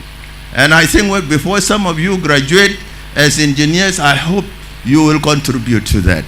Now, the other one I said, Loboj. Loboj was saying, is the government concerned with public interest? Yes, why not? We are concerned with the public interest. The public interest to us is the national interest, which is very important. I heard what Garot was good comment, Alakir, I don't have anything to say, it was in place, Dinga Cole and others. But what I have to say, Emmanuel Lado, our Undersecretary, it was a good presentation. I think you have listened to him, to what he has been saying about these machines, about the MOU, and for your information, any government on planet Earth always make a memorandum of understanding. That's why you have relationship between the states. But they are not binding. MOUs are not binding. You can at any time terminate it. The other is about our experts. Now, you South Sudanese, have you not seen the caliber of these people? Don't you have experts? I think you have experts. Experts who can collaborate with international experts and produce very nice, important decisions that can help a government. There is no government in the world that does take decisions without an input from its national expert views and plan. Even United States of America, they have to go back to their experts. Any nation, young as we are, I think we are gifted. We have people who can advise their government. And I think that process is a good sign to you today that the decisions we take as a government, we take it after consulting with our undersecretaries who are here. And they give good advice. The work starts from them. It's not just a political decision based on tribalism, based on this is my area, this is my village, this is my tribesman. No. It has to come through the system. And we have to congratulate ourselves because we built an executive, a judicial system, a legislator, not like countries like Kenya, Nigeria, and the rest. These people inherited countries built by colonial authorities, and when the indigenous people moved in, they had files behind their offices. In ours, what did we have? From the under trees, and we have made it. General Charles Gordon, when he came into this place, and he was sitting there in Gondokoro under a mango tree, and he had one table and one chair, and now he was the governor of Southern Sudan by then. He started like that. Just one chair and one table. And the whole world at that time, the empire, respected them there. South Sudan is now a part of Sudan under the British Empire. So we are doing well. All we need, with the capacity we have, we can move forward. Now, I'm sorry I diverge into politics because some questions were raised which were political. And a politician becomes restless if a political issue is raised and they know they want to target Barnaba. So I should answer. So this is the situation. So this has been a good public consultation on the issue of water resources. مبروك عليكم. أنا بفتكر ده حاجة كويس جدا وانتو you have satisfied yourselves. Now know there is expert opinion that your government will consider in taking the decisions related to dredging, related to sub-region. Of course, we have not opened anything about Jonglei. It's not talked about. It's not our mission now. Let us deal with what we have to do. So thank you very much for your good discipline contribution. I think these are the most disciplined students I have ever found. Mabruk alaikum. So our fellow experts, thank you very much with what you have done, and we will continue. Tomorrow they will meet our MPs, and then they will meet our cabinet, so that they also educate them of what is happening. Thank you very much. Go well home, and thank you. I think you had a lunch today, did you? Oh, that's good. Now, you have to also, where there is public consultation, there's a memorandum that various units should sign. We want something to be signed. You don't just come and sit and go. We need your signature. Thank you. Thank you very much. The Secretariat, please, time is not on our side. Put the thing into motion so that the people go home. They are very tired. Yeah. So thank you very much for your patience. Ladies and gentlemen, the South Sudanese, we really appreciate your resilience. On behalf of the moderating team, I say thank you and God bless you. Please, just this 5 minutes, give it to us so that the thing is done and we go home. Tomorrow it will be the legislature that we deal with, and then the last day will be your executive wing, the cabinet.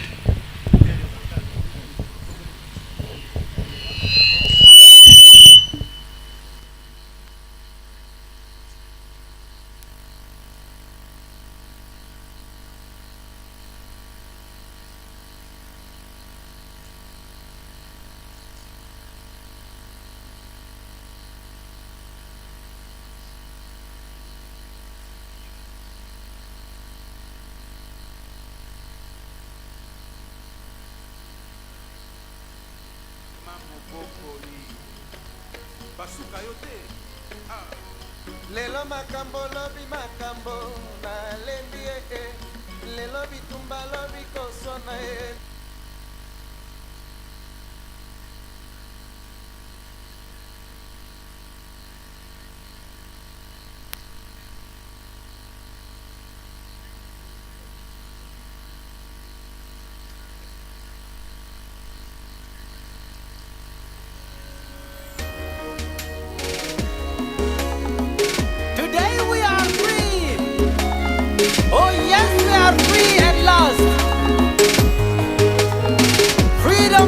today.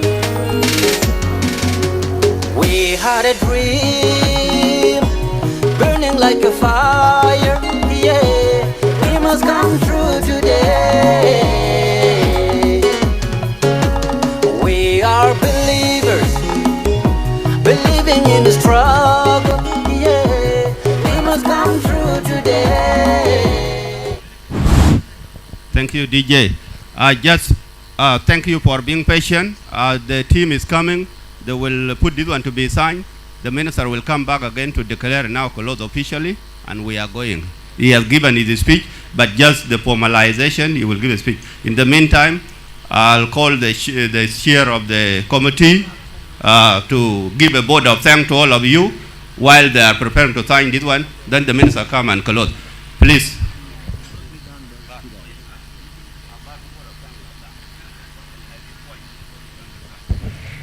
It's a vote of thanks. The chairman is giving. While the papers will be signed here, the minister declare it closed, we go home. Thank you. Honorable Dr. Barnaba Marial Benjamin, Minister of Residential Affairs, Honorable Madam Angelina Teng, Minister of Defense. I will not say much today because I have put my views on the first day on how this date came about. Only to give thanks to the ministers who have devoted their time to listen to the expert and also to the views of the people of South Sudan. I would like to say thank you to our brilliant expert, my brother Deng Majong Shol. You have done very great job. No one will ever regret bringing you back from US to give us this lecture. Also, I would like to thank Professor Taj and Isaac Leobuel, and also initially we had a Lier in our program. This is a time that we need to have informed decisions, and this is the process. This consultation, this public consultation and public awareness on the third wetland and the White Nile water resource management is crucial for the people of South Sudan.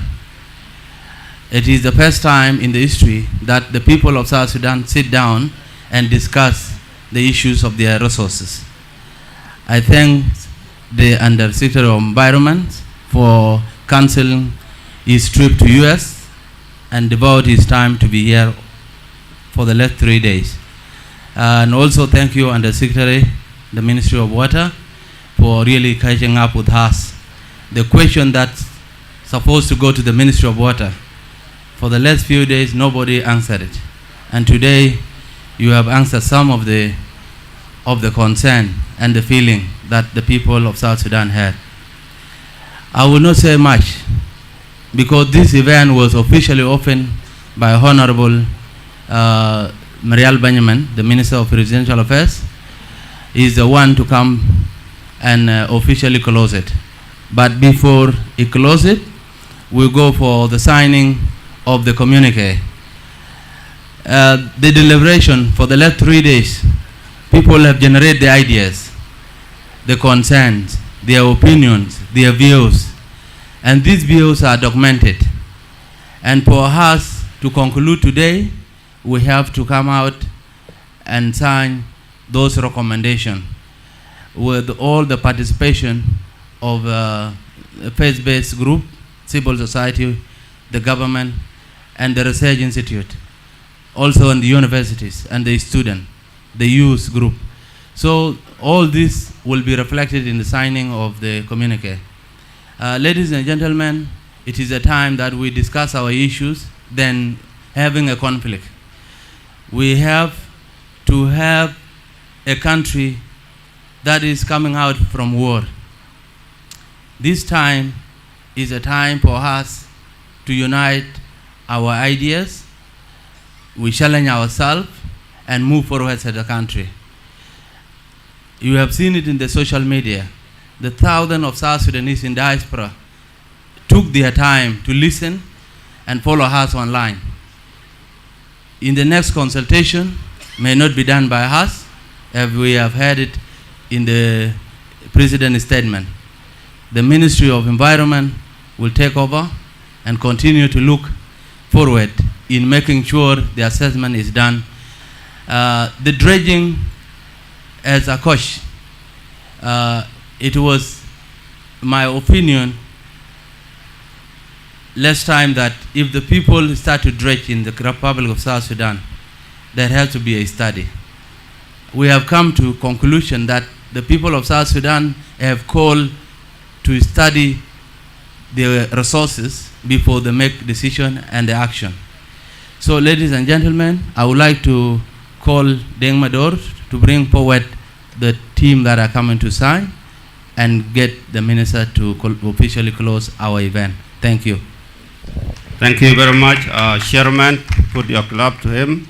Can I quickly call the following to come forward? The people to sign here for the civil society, Madam Amer Manyok, step forward, please. For the youth, Manyang Galwak Bany, please step forward. For the faith-based group, Bishop William Ladu Upendo, please come to the table. The youth representative of the student, Den Kurmading, come forward. Nyamai Hosmai, on behalf of independent researchers, come forward. Time is not on our side, please. Nyamai Hosmai. You sign it. Again, it's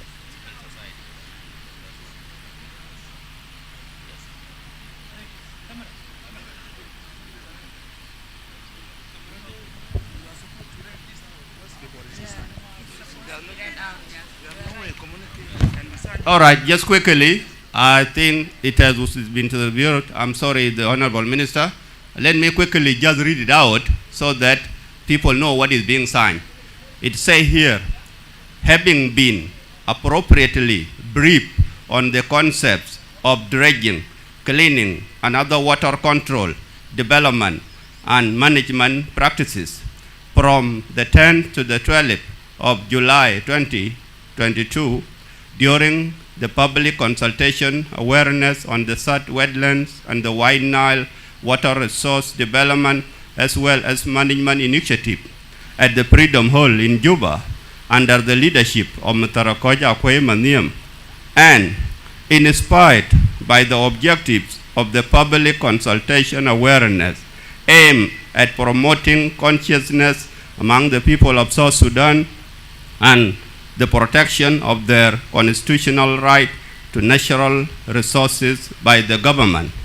We, the undersigned representative of the civil society organization, youth, faith-based, and academia, laud the leadership of His Excellency President Salva Kiir Mayardit for halting and commissioning scientific and credible feasibility studies on the dredging initiative under the lead Ministry of Environment and Forestry.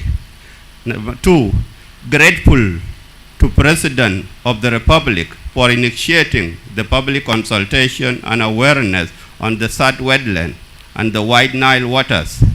3, relieved by the readiness of the government of South Sudan to accommodate diverging views expressed by the citizens on the issues affecting their welfare and livelihoods, particularly at the crucial phase of the implementation of the revitalized agreement on the resolution of conflict in South Sudan, RRC's post deeply appreciate the sincerity of the expert who skillfully sensitize the public with the much needed scientific information and all relevant data related to water resource development and management. Fifth, urge the public to remain calm in order to allow the national government to conduct credible and professional feasibility studies on the impact of dredging as commissioned by His Excellency in his July 9, 2022 Independence Day speech, State of the Nation address, with the support of diverse national institutions, international partners, and individual experts on water resource development and management.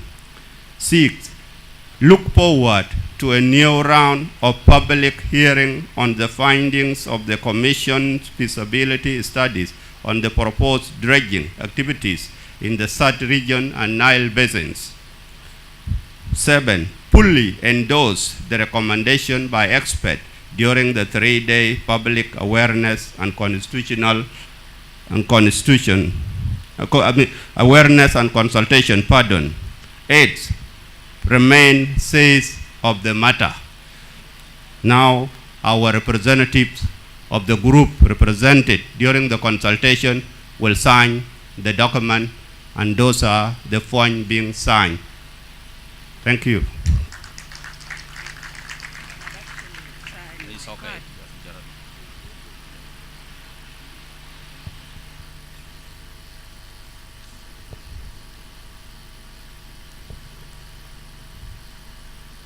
Bishop.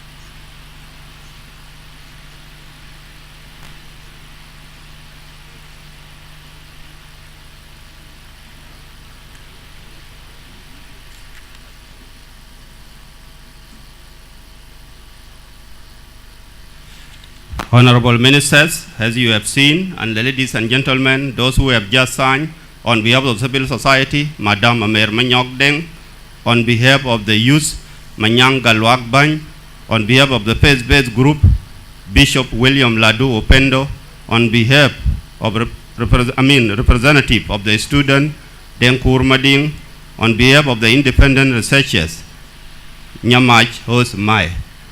This is your document. Put your hand together for it and it will carry forward. Thank you, ladies and gentlemen. And now I call forward the Honorable Minister, Dr. Barnaba, to close our day and the event officially. Your Excellency, the Minister, representing His Excellency, the President of the Republic.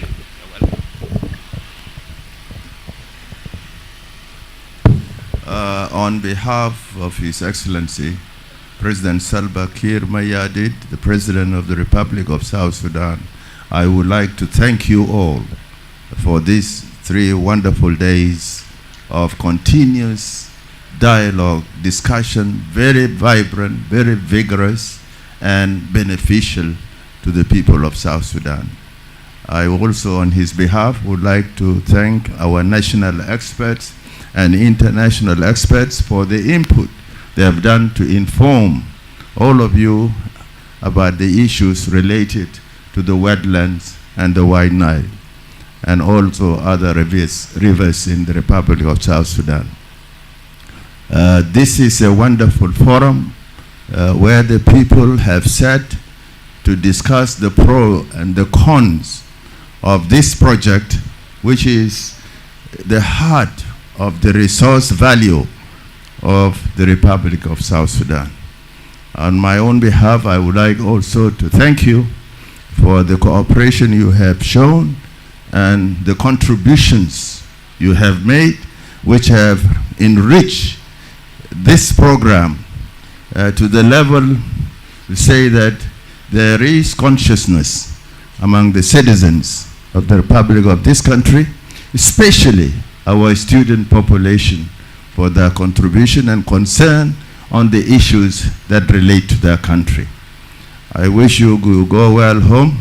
Tomorrow will be the turn of the legislators, the Transitional National Legislative Assembly and the Council of State, and then finally it will be the cabinet, the national executive of this country, that will also be given the opportunity to be informed by our experts, both national and international, and we would like them to equally attend this opportunity for them to get informed technically and scientifically as to what it means for this project to go ahead.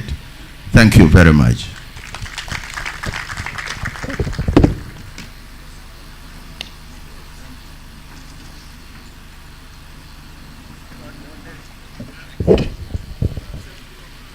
Madam Angelina, can you come and take a group photo with the group plus Dr. Benjamin? Come forward, please, the Secretariat. Bang.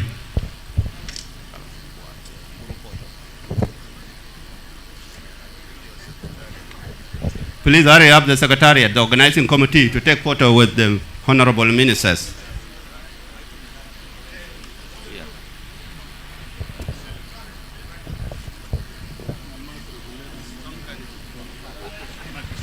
Honorable Deng Majuk, please.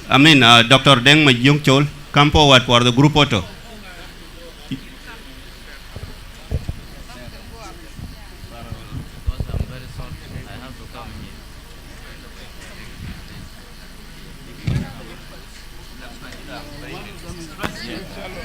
But one expert is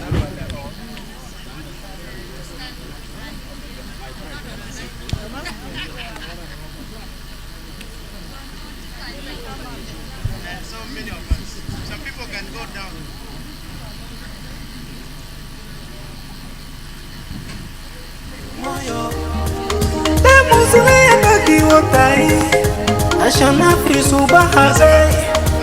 Stand up, stand up.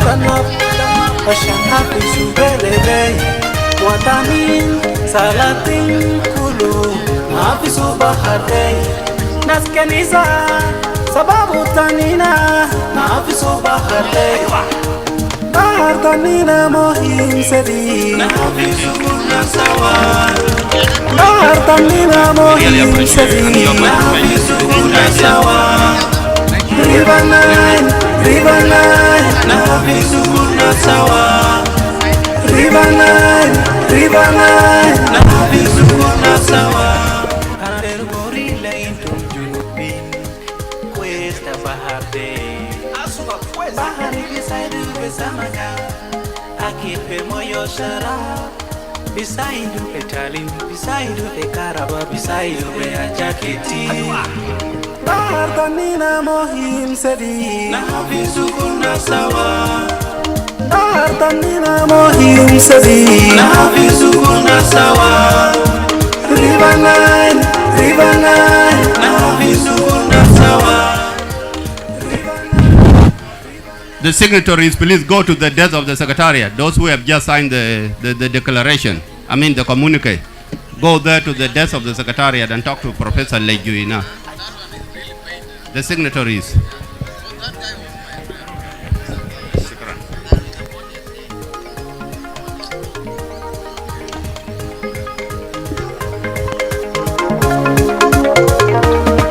Anabuodi sukuran le trabuna tanina aliwodi lenina Bokura.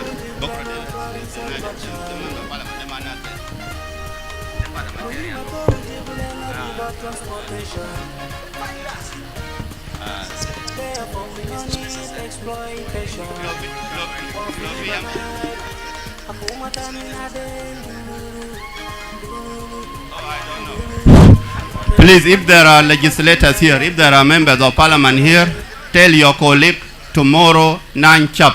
Arrival between 8 and 9, please. All the members of parliament, Council of State and the National Legislative Assembly are expected here tomorrow. Thank you.